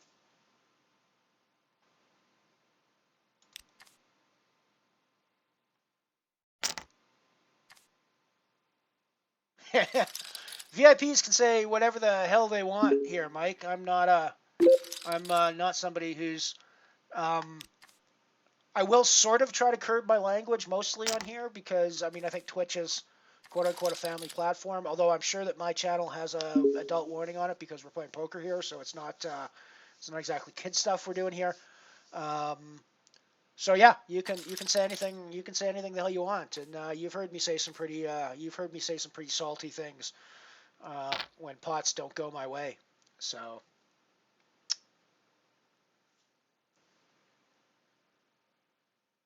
we are still on the final table bubble in the Comet Nano. I am 6 of 10 there still. I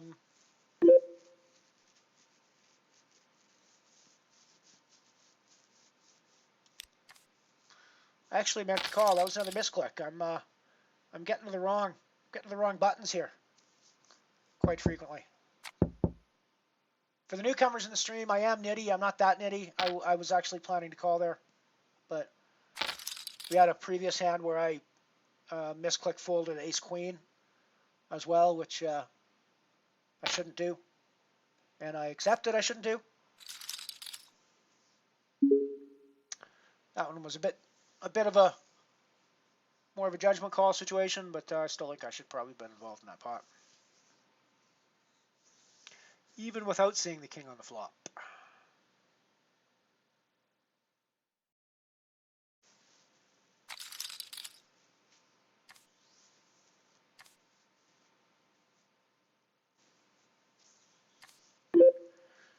Yeah, don't worry, Mike. This is not a stream where VIPs can't say shit, man.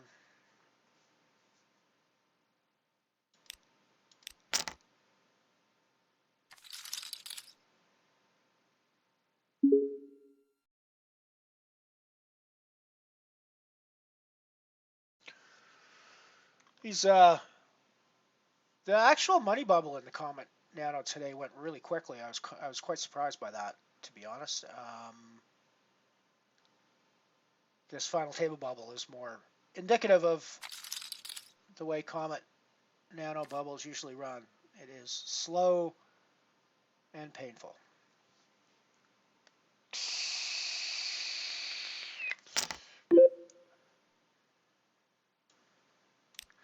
We don't have much of a pay jump here coming up, but we do have a bit of a pay jump coming up.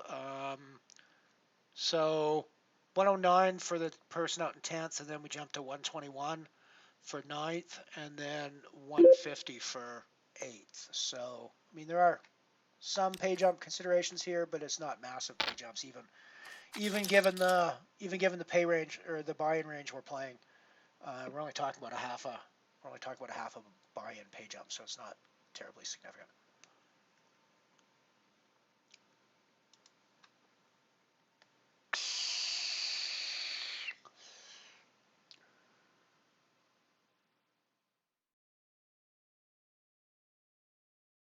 I'm so happy to see a discussion about dog shit going on in my chat. It's what we're here for, folks. We're here for poker, and we're here for conversations about dog shit in the chat. That's what we're here for. We do have a fairly wide-ranging conversation here on the MotherShip Poker channel. It's not always all about poker. There's a lot of poker as well, but it's not always about poker. Sometimes you talk about dog shit. Sometimes you talk about dog shit.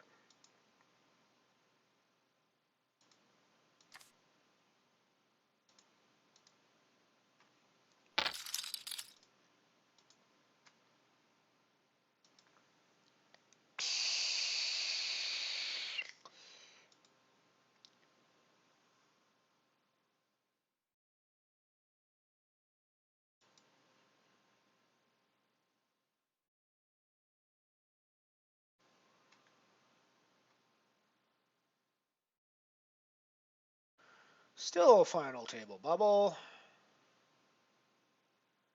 Getamonas, welcome buddy. Welcome, welcome, welcome. Always good to see you, my friend. Always good to see everybody here, actually. You need a VIP diamond beside your name, buddy. I need to get on that.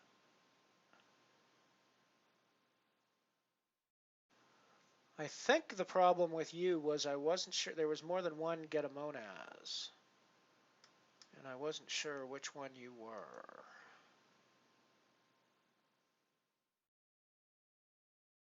So let's now see if we can do this.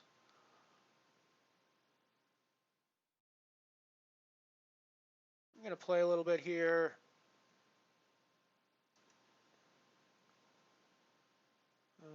So we got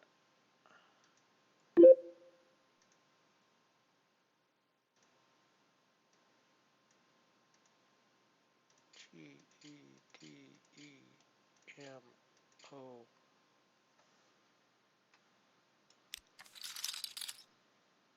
Might call those threes sometimes, but NAS.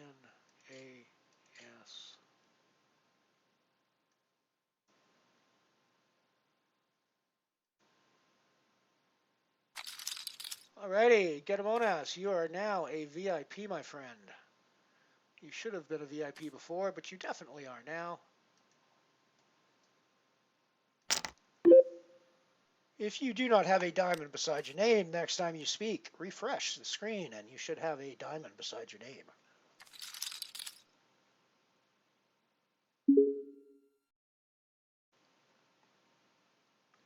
That's right. That's right. This is a community stream. It's not all about me. It's never all about me. That's why we're Raylan Night Shopper in the Galaxy Nano final table. Pouring Sun, aka Night Shopper, is sitting there in the top left.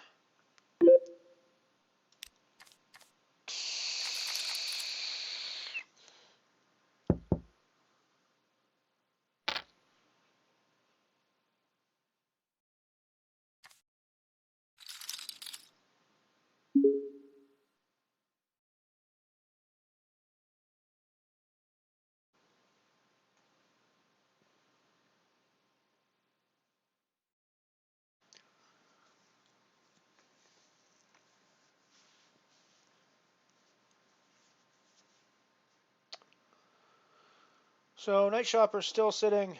No, he's not sitting with the short stack anymore. He's the second short stack now.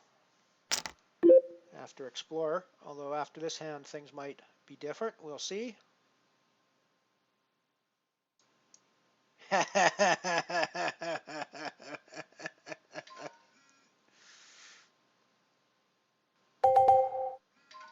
Yeah, I'll need to get that BTTV installed. I have to look at stuff like that.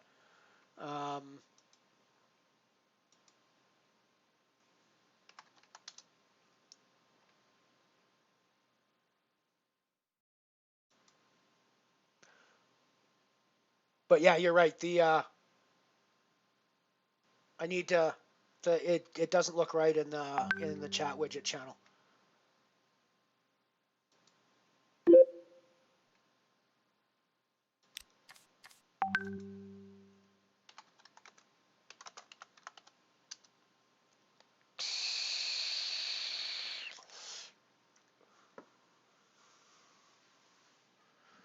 So Night Shopper is back to the short stack there.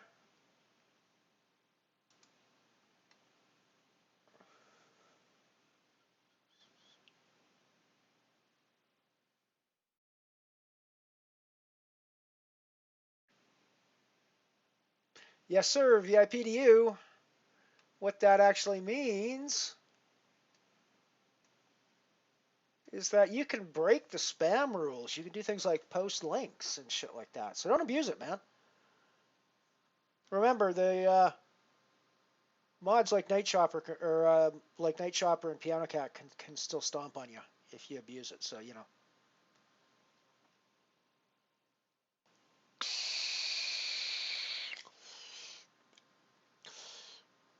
We now have Sir Hotbot and Sir Gad in the VIP club. I think we have a few others in the VIP club as well, but got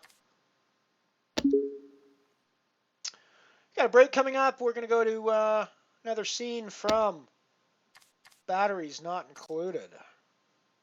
So we'll be right back after these commercial messages. Oops. Let's go to the right screen. We'll be right back after these commercial messages.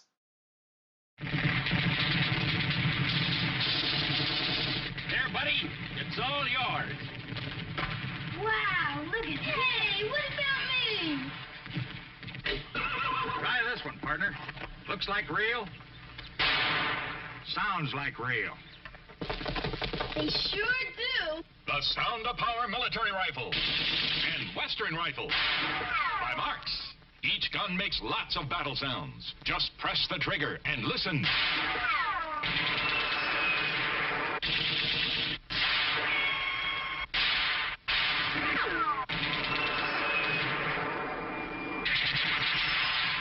This sounds like a gun battle over there. Is it real? Looks like real. Hey, it sounds like real. Right. Every shot, every battle sound was from the Sound of Power military and Western rifles by Marks.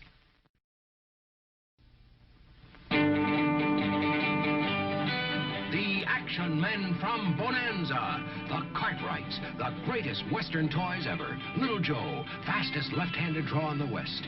Ben, the toughest pioneer who ever rode the plains. And Hoss, always ready for a good fight. You can even get the Outlaw, the meanest desperado you ever saw. Watch out! He's getting away! Hit him, Hoss! Pow! You got him! And you can get the trailblazing 4-in-1 Bonanza wagon. Each Cartwright comes complete with over a dozen accessories. Each horse has action hooves. You can buy Little Joe's Pinto, Hoss's Stallion, and Ben's big buckskin. The action men from Bonanza will put you right in the Wild West. By American character, the hottest brand around. Will you play with me? Let's play Ghost. Let's draw pictures. I'm Maddie Mattel. I'm Sister Belle. My name is Casper. I'm a friendly ghost. Darndest thing I've ever seen. Talking dolls. But it's true. They're the 3 new soft and cuddly talking dolls by Mattel, and they really talk.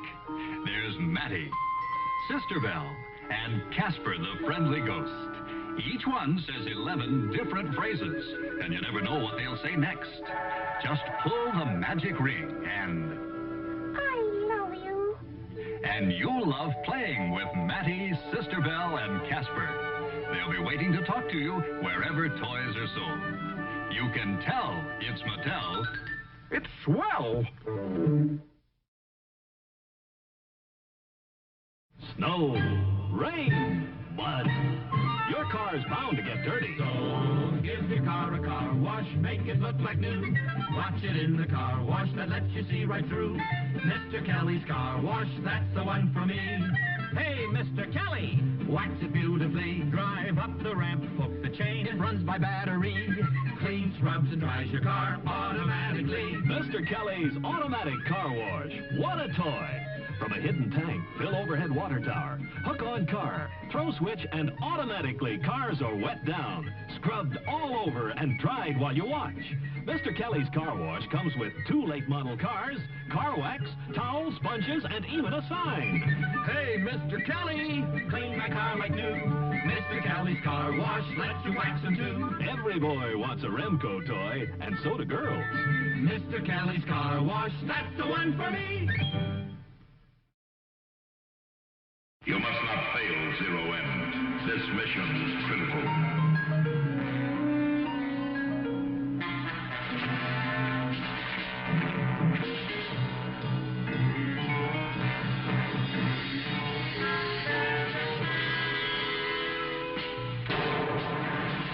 This is a most unusual weapon. It is specially designed for counter-espionage, for Agent Zero M. It's called the Zero M Sonic Blaster. This is why. It fires a massive blast of compressed air, and this tremendous roar is the actual sound. For training purposes, this special delayed action target comes with it. Get Mattel's powerful Zero M Sonic Blaster wherever toys are sold. Remember the password, Zero M. And we're back. Featuring Pouring Sun's table, aka a night shopper.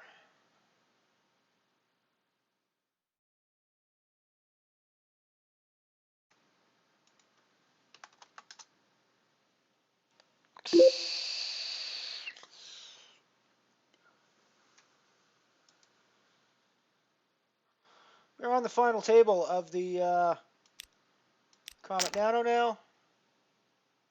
Let's have a quick look at that. I've just put in a raise under the gun with my ace jack.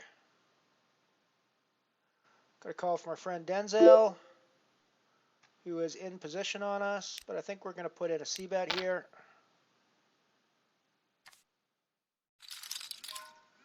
I'm actually not entirely sure why that C-bet worked, because that board wasn't really one that hits a pre-flop raiser necessarily, but that's cool.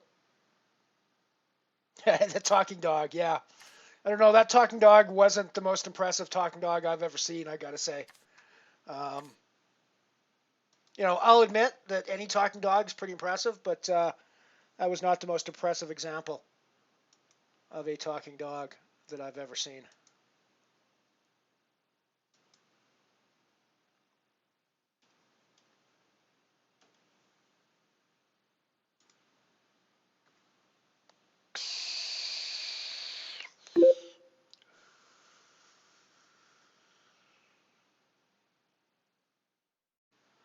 Probably don't need to get involved with my 8-3 here.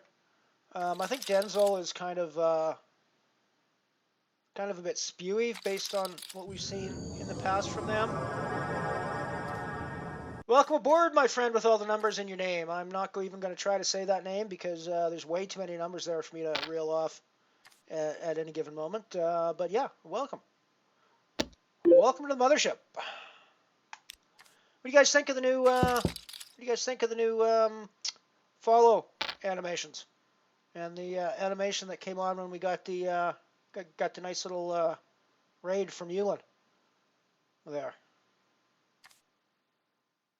figure we're astronomy themed on the Unibet site for all the names, all the tournament names and stuff.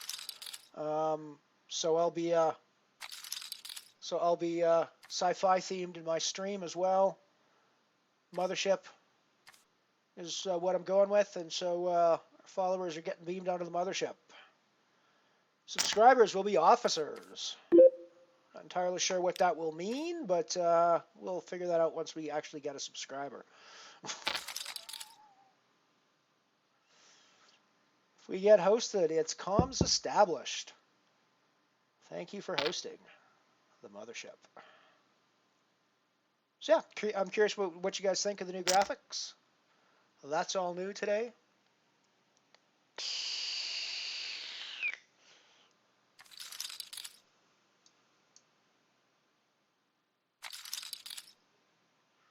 And our latest follower, 567-489-448-721-5478. I hope that's not your Swiss bank account number, buddy, because that could be embarrassing.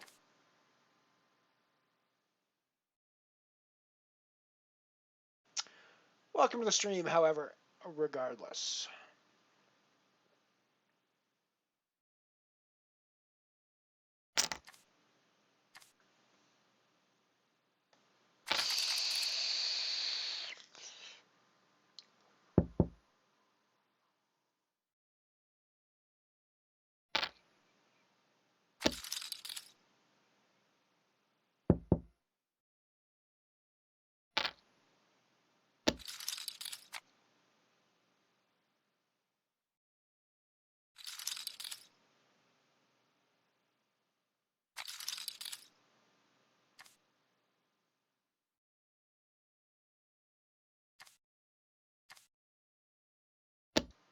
Nice one, Piano. We'll throw you up on the stream once you get in the money there. If and you want.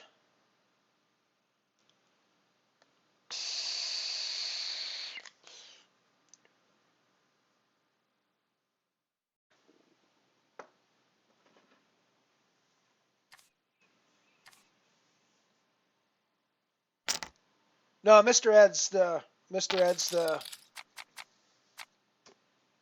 the gold standard of talking TV animals, I think. Like even as you come forward into the modern movies, you just don't get anyone that has the gravitas of Mr. Ed, you know. Down to 5 of 7 remaining in the Comet Nano. We're up to 192 guaranteed now. There, Night Shopper is still sitting at the Galaxy Nano final table, four-handed now, so he's into the final 4.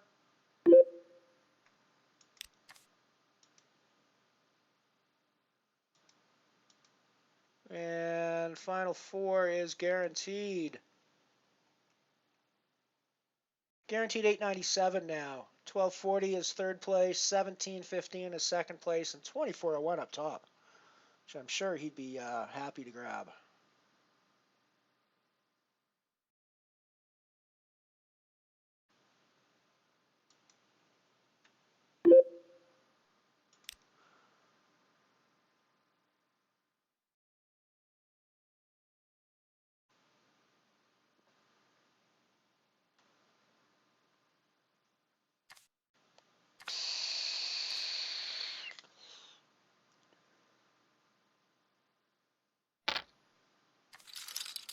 Hey, just think, Night Shopper, if you get third place in this, you'll pay for one more of those €10 satellite or €10 sit and goes you've been playing. Sorry, buddy, I couldn't resist.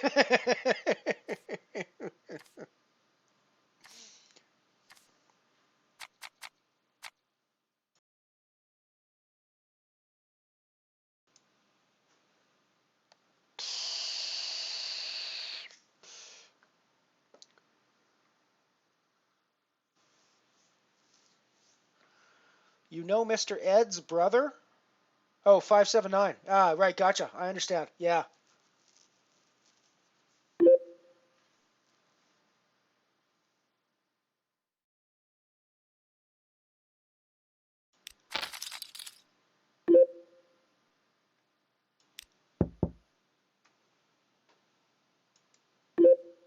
Could be an interesting spot developing on the Comet table.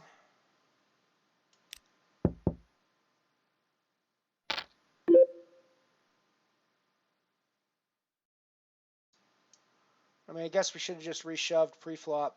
That's our problem with playing flops, right? That's the problem with playing flops. I get you now. I understand now.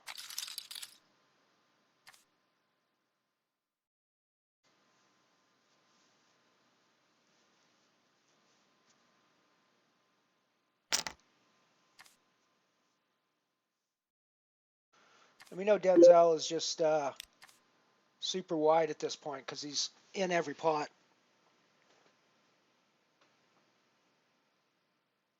And that ace-king was a spot that we should have come back over the top of him on.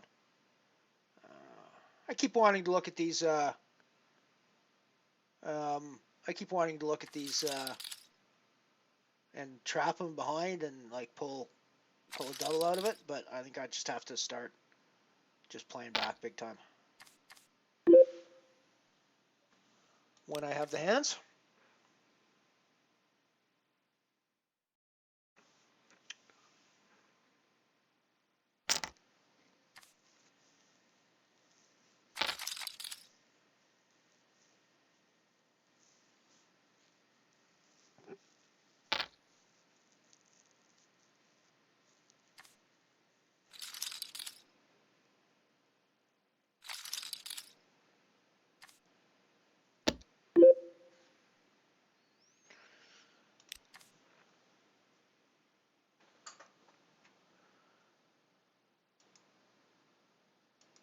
Night Shopper still hanging on, sitting on a small stack in the Galaxy Nano.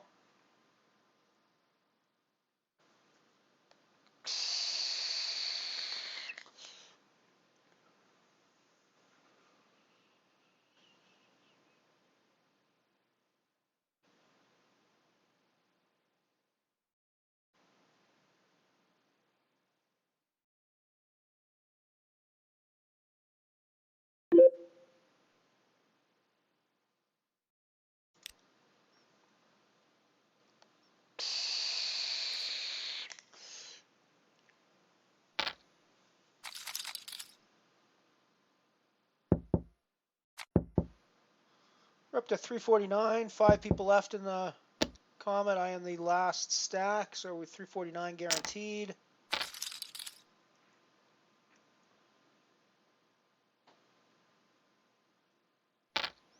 Certainly be nice to get that 1274 first place.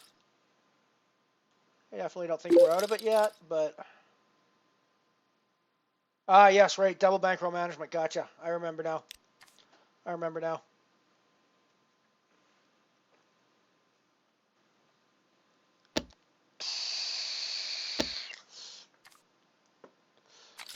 I would do that, but it's just way too complicated for me to manage. So for the time being, I'm just going to play my one free roll bankroll here and see how far we can run it up. Because I actually think that's an interesting challenge. See how far I can take it.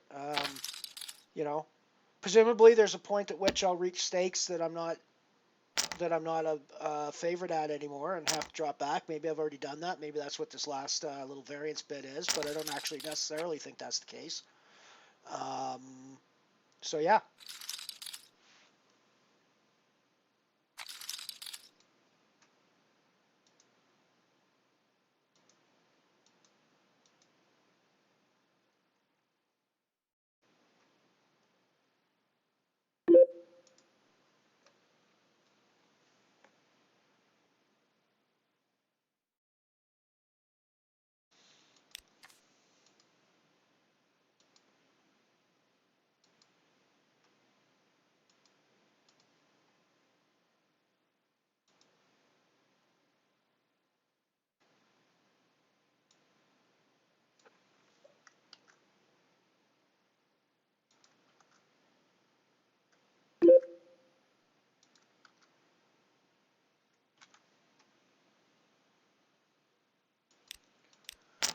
We're all in the Comet.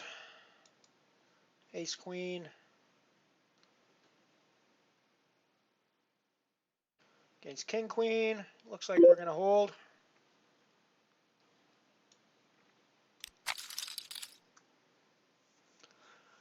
Fourth of fourth, so we're guaranteed 480 there.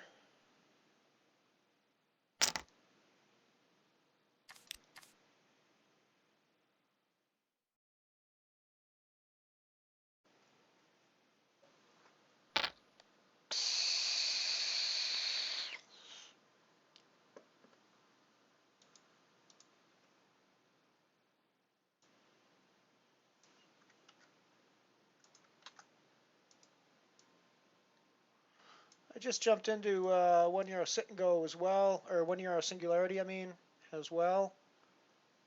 So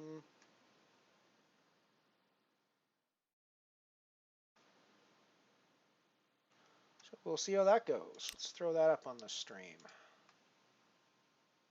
Let's throw that up on the stream.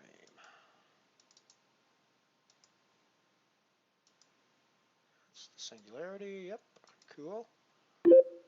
And let's make sure the title is correct.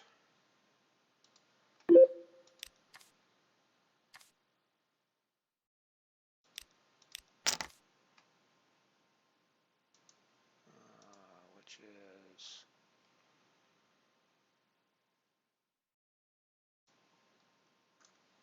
that one goes there.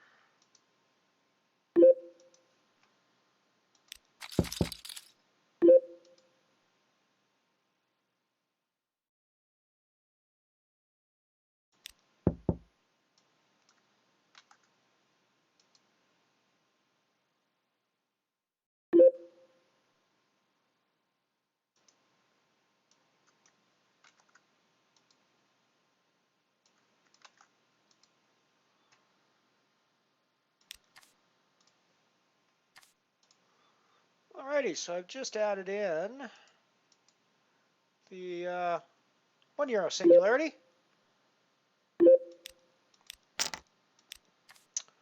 along with the final table of the Comet, and railing Night Chopper as he tries to take down the Galaxy Nano.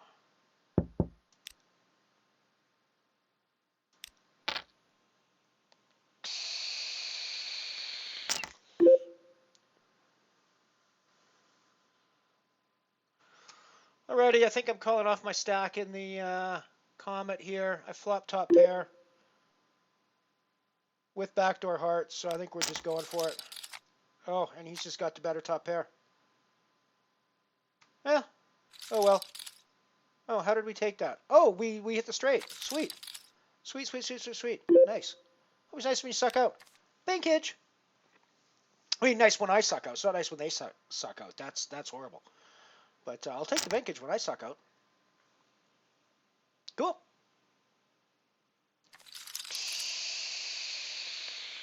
Cool, man.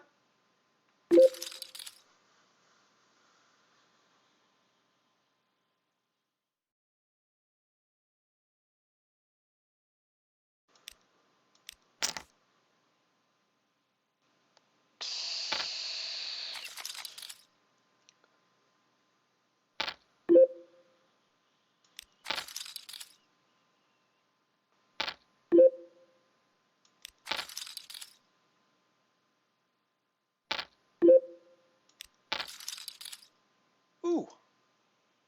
Nice hand, Denzel. Nice hand.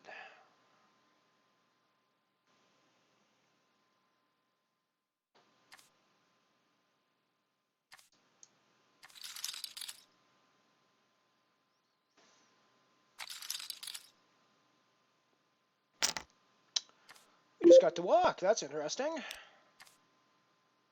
Time here now is 3:17 p.m. in the afternoon. So I am probably far more rested than anybody else playing this Comet final table. Because I bet everybody else playing this Comet final table is at the end of their working day.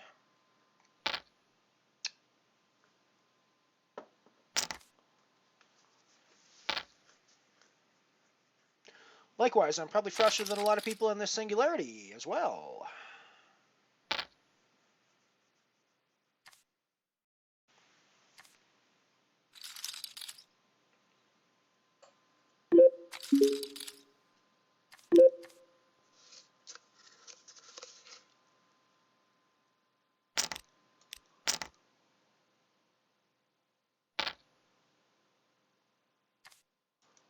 Got a pair of queens on the singularity table. Picked up a pair of deuces on the Comet table.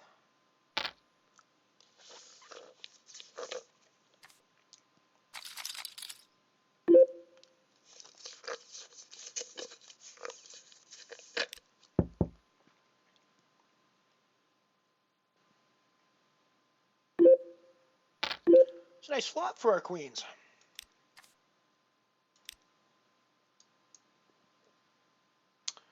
It's a very nice flop for our queens.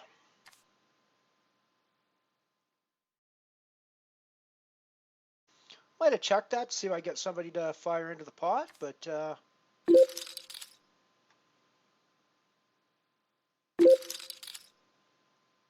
I think given that I was expected to bet there, betting is probably my best move. Very nice river. It took me a few seconds to figure it out, but yeah, it was very nice.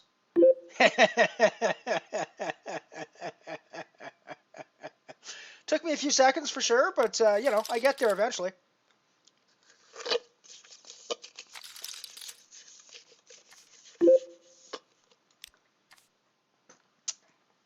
I do find that happens a lot here. It seems like the action goes by really quickly for me, and I do miss sometimes what the heck has gone on. So yeah.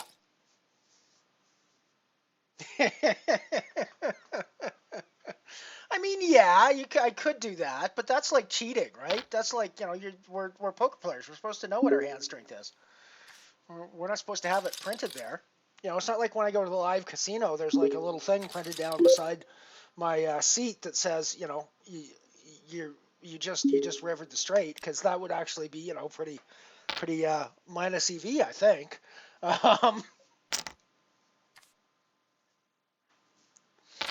Yeah, there's an option in your options menu where you can turn it on or off. I like to leave it on. It's funny, when I first started playing, they did make a change in the software. When I first started playing, it would continue posting what your hand would have been even after you folded. And that was rather annoying, because it would like tell you right out there on the screen, oh, you folded the flush, or, you know, oh, you fold. Well, it didn't say you folded, but, you know, it's like straight flush, or, you know, straight, or full house, or whatever, and you're like, but I folded, damn it.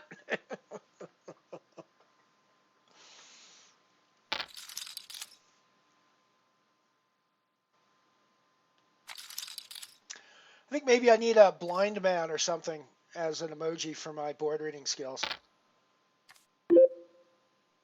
I do need to step up my emoji game. I can throw an emoji. I have one emoji spot open that I haven't filled yet, because I don't have an emoji that I exactly want to use for it.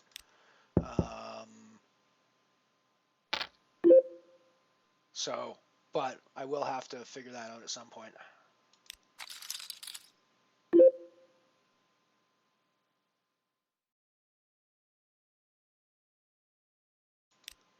Oh, pouring sun. GG, buddy. GG. It's not quite GG, but you're all in now. Probably going to be a GG.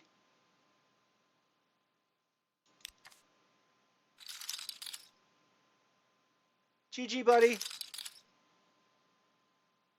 GG. I guess it was off screen, but a classic race. Night Shopper got ace king in against queens for heaps, and the queens held. You know, sucks, but that's the way it is. That left him with basically less than a small blind, and he was in the small blind next hand, and didn't double it up. So fourth place for Night Shopper in the Galaxy for 897. Nice run there, buddy. Nice run. Nice run.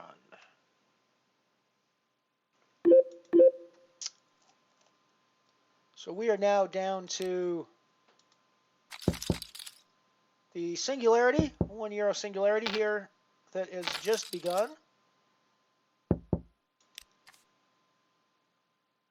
And the Comet Nano, where we're four-handed at the final table, with 480 locked up and 1274 up top for that one. So we're looking for the top prize. We are currently 4-4, but it's the Comet, so it's still pretty deep stacked. It's not like we're You know, we've got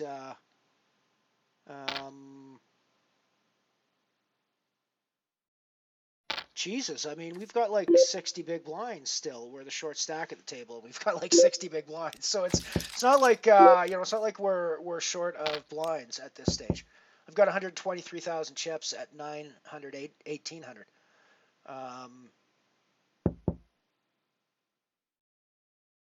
Yeah, 900, 1800, 18,000 is 10. So 120. Yeah, I mean, it's like an absurd number of big blinds for a final table. So one thing I like with Comet is the structure is so ridiculously deep. You're never really playing short stack poker if you're in the mix of things. So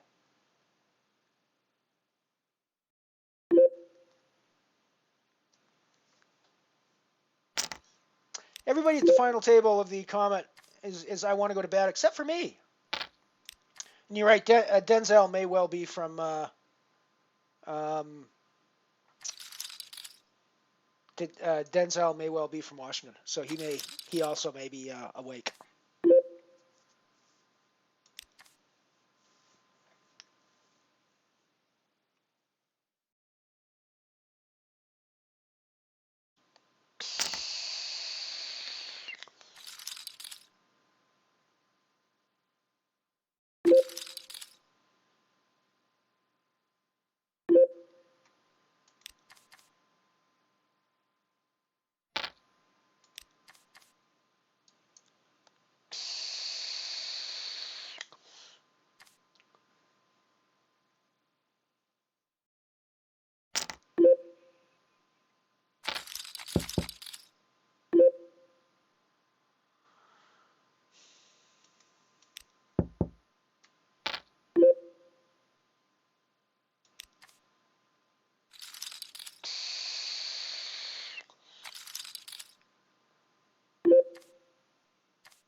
Ah, it's a good game, Knight. It's a good game. Sorry I didn't rail you at the end there. Sorry we were off stream at the end. We weren't even really watching exciting action elsewhere, so I don't even really have an excuse for it, frankly.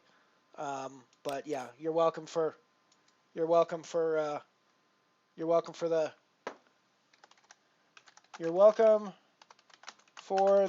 bad rail, my friend.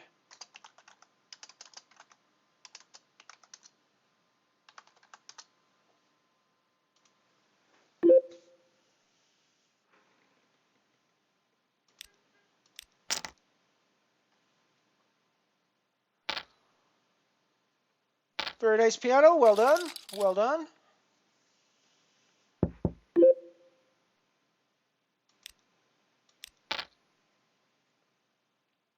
Keep it up.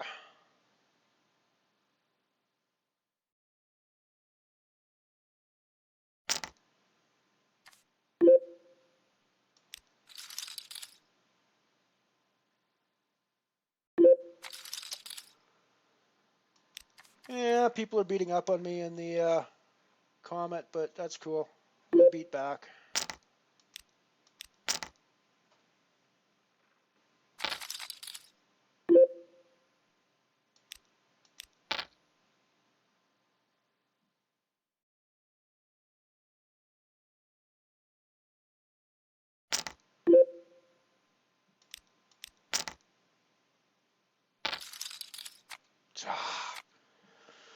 And we're done in the Comet.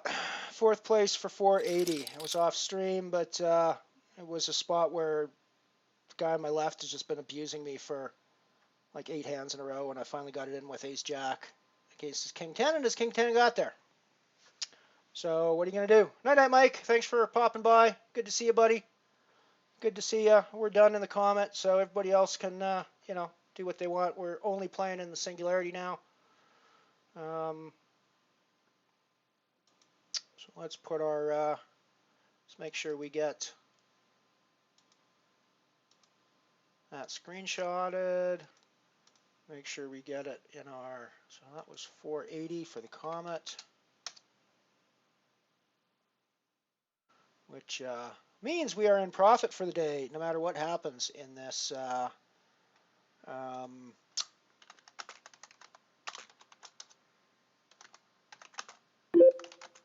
No matter what happens in the Singularity, we have profit. everything that we might win in the Singularity will be gravy on top of that profit.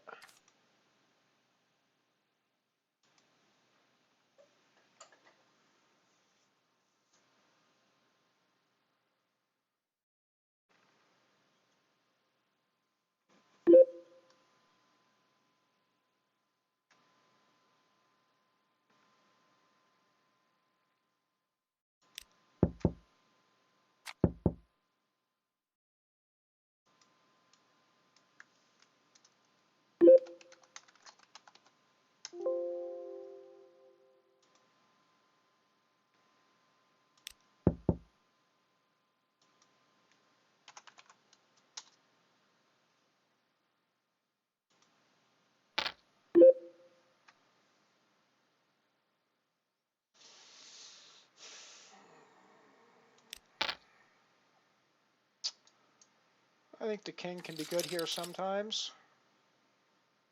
Like this time, apparently. I called there because it's basically the nut nothing, so I'm beating all the other nothings in the hand, and it seemed like there was a lot of nothings in the hand. Wes, good to see you, buddy. Welcome, welcome, welcome. How's it going? Welcome to the mothership.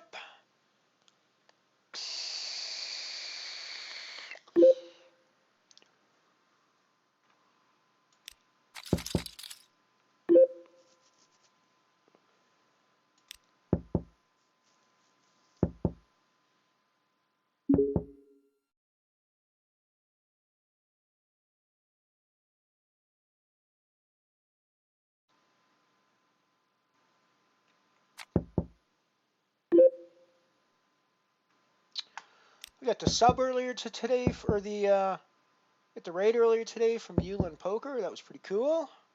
That was pretty cool. Wow, why is my mouse on this screen? My mouse should not be on this screen.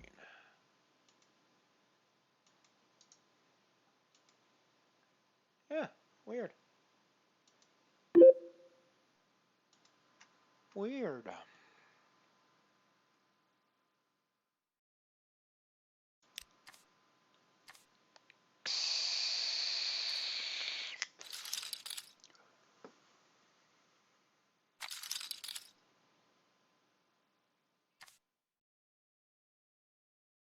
Yeah, I'm a bad streamer. It wasn't on stream when I busted the Comet, but yeah, we picked up 480. You can see the results in our bankroll. We're a little bit above.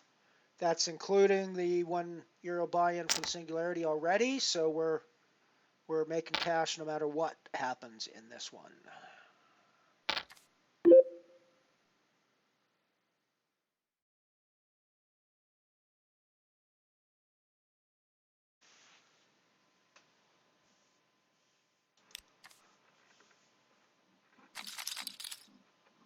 Yeah, out of position with the ace-5 there. If it's suited, I might be more interested, but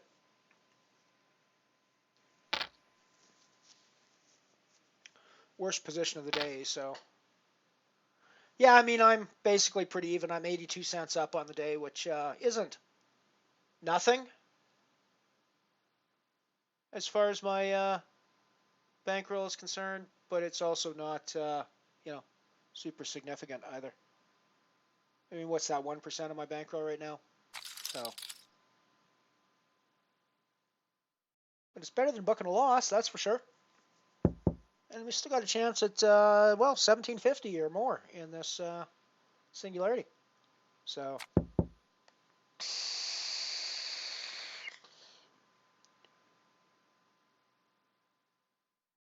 oh, got a familiar player sitting to our right in the Singularity as well. I just noticed O Shiny, who's hangs out in the Unibet streams quite a bit. Definitely remember that avatar from David's Stream League, and from other stream games, the home games and stuff like that. So, or the free rolls and stuff like that. So.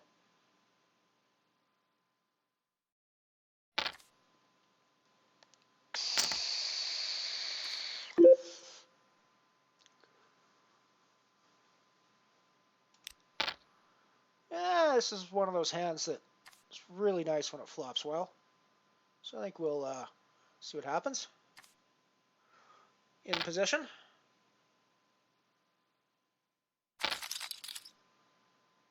Yeah, it did not flop terribly well this time.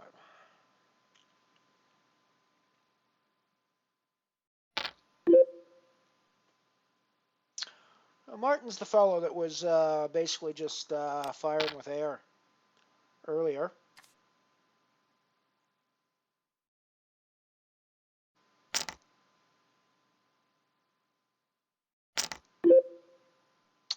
I think we get out of the way now. I mean, I was basically calling behind to take it away on later streets from Martin. But I think clearly one of these two players is now pretty clear has a hand. So that turn obviously was like super good for our hand, but that's okay. We've already folded. Life's like that. I think it was the right fold.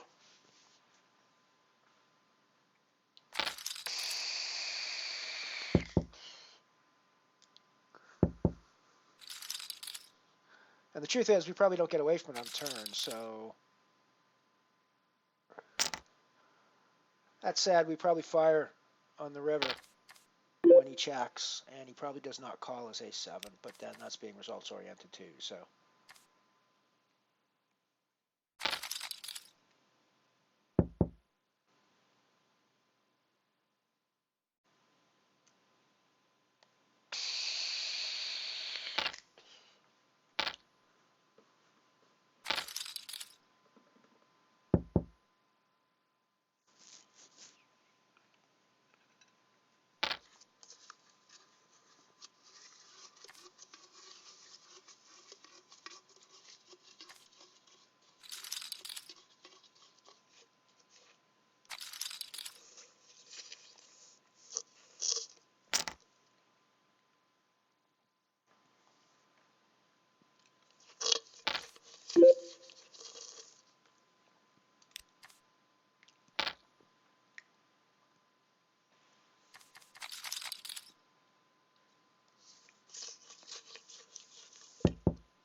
I actually like these singularities quite a bit. I wish there was more of them. Out there. I'm a fan of the traditional freeze-out format anyways of poker. I think one of the things that makes tournament poker so interesting is you have one life to live, and that's it. And I think that the rebuys kind of throw that into a bit of chaos, and they bring more cash game thinking into the formula, which isn't a terrible thing. And I don't necessarily think that there's I'm not the kind of person that would say never rebuys should be banned from poker or whatever. I don't believe that. I do think it's a bit of a cash grab in some cases, depending on how it's done. But I would be quite disappointed if rebuys and re-entries kind of muscled out all the freeze-out tournaments in there, because I think there's a place for freeze-out poker. I think poker at the end of the day is actually, I think tournament poker fundamentally should be a freeze-out game.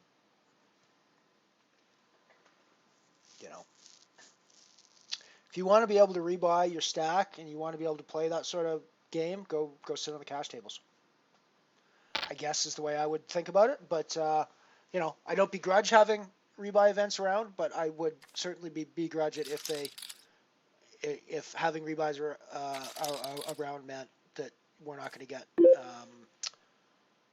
freeze outs anywhere.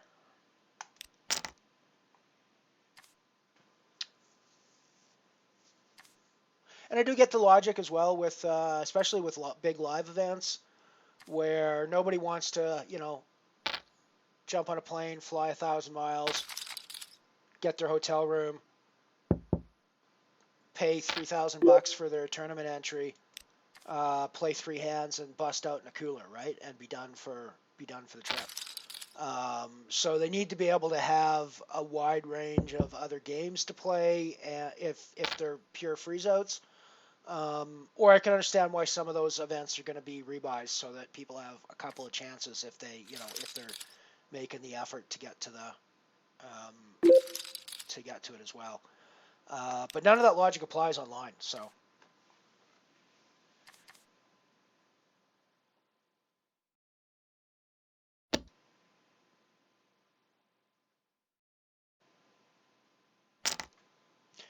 Rather than having rebuys in a tournament, I'd rather see them run online, and there's no problem with this online. I'd rather see them run multiple versions of the event so that you could bust out of one and buy into another one. If that's what, if you wanted to rebuy that way.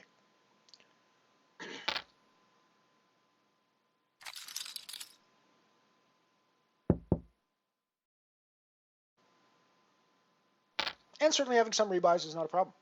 I don't think. I just wish there was. I wish there wasn't quite so many of them.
Get rid of 610 here, I think.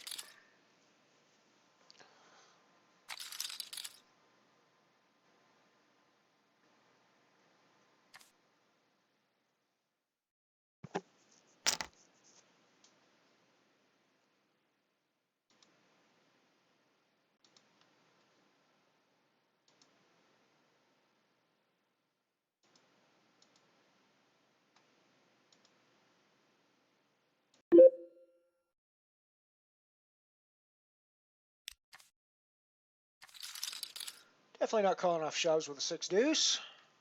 Although, in this case, it would have been the right move to make. It's never really the right move to make, I have to say. So, we're never results oriented. So that was obviously a joke and not the truth. But yeah, we're not calling off shoves with our 6 deuce.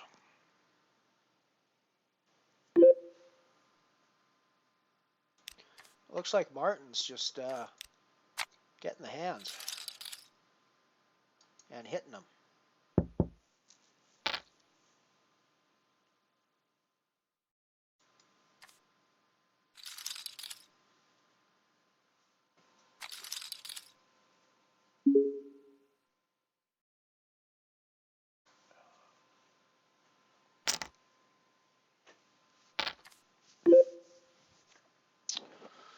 We're going to see a flop with our King Jack. It's not really a 3-betty hand in this spot, I don't think.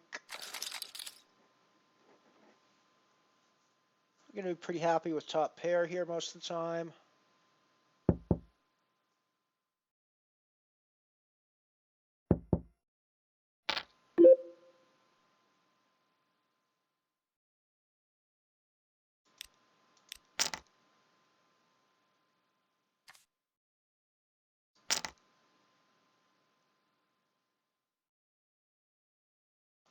I think we're happy to get stacks in here, even though it's a singularity against the range that we've seen from Martin.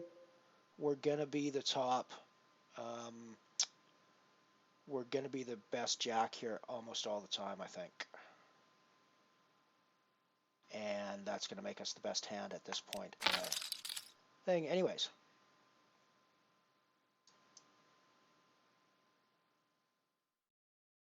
I wish I'd had the option to reshove there, because I just wanted the money in the middle, but...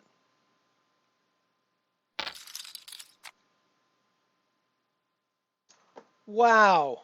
I mean...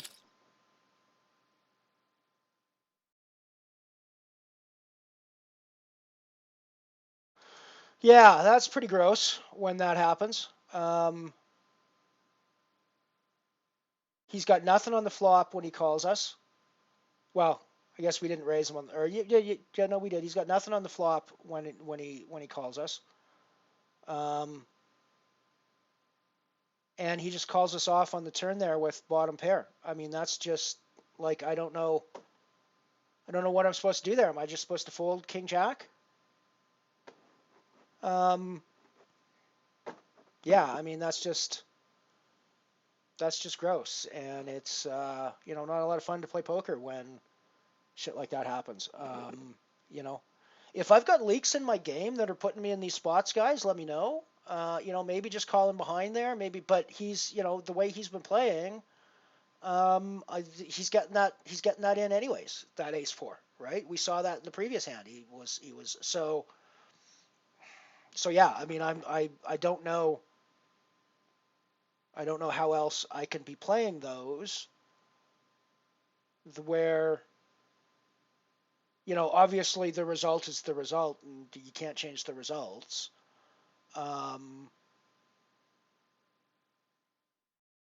it's just frustrating when that's there and you're basically putting the people in this exact spot you want to put them in.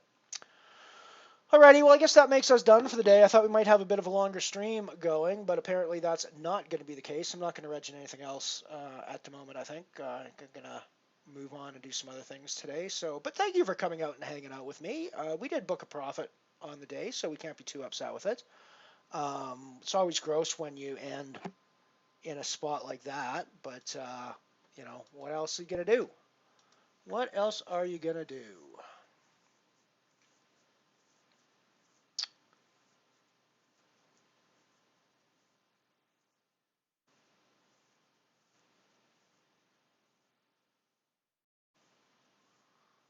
And here's that hand coming up now. I mean, I'm exactly in the spot I want to be in. Although I guess at the end of the day, I was in bad shape against Cellini. But, yeah, it's one of those spots where I'm in a great situation against. And I want to just reshove here. I can't. They won't let me. I would really have loved to just reshove on the flop there. But I'm always getting it in. I mean, he's just called all that with essentially nothing. Ace-4 is what he called that with, and he's now calling off my shove with bottom pair.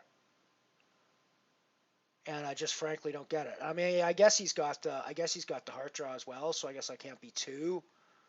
But yeah, no, it's very frustrating. Very frustrating.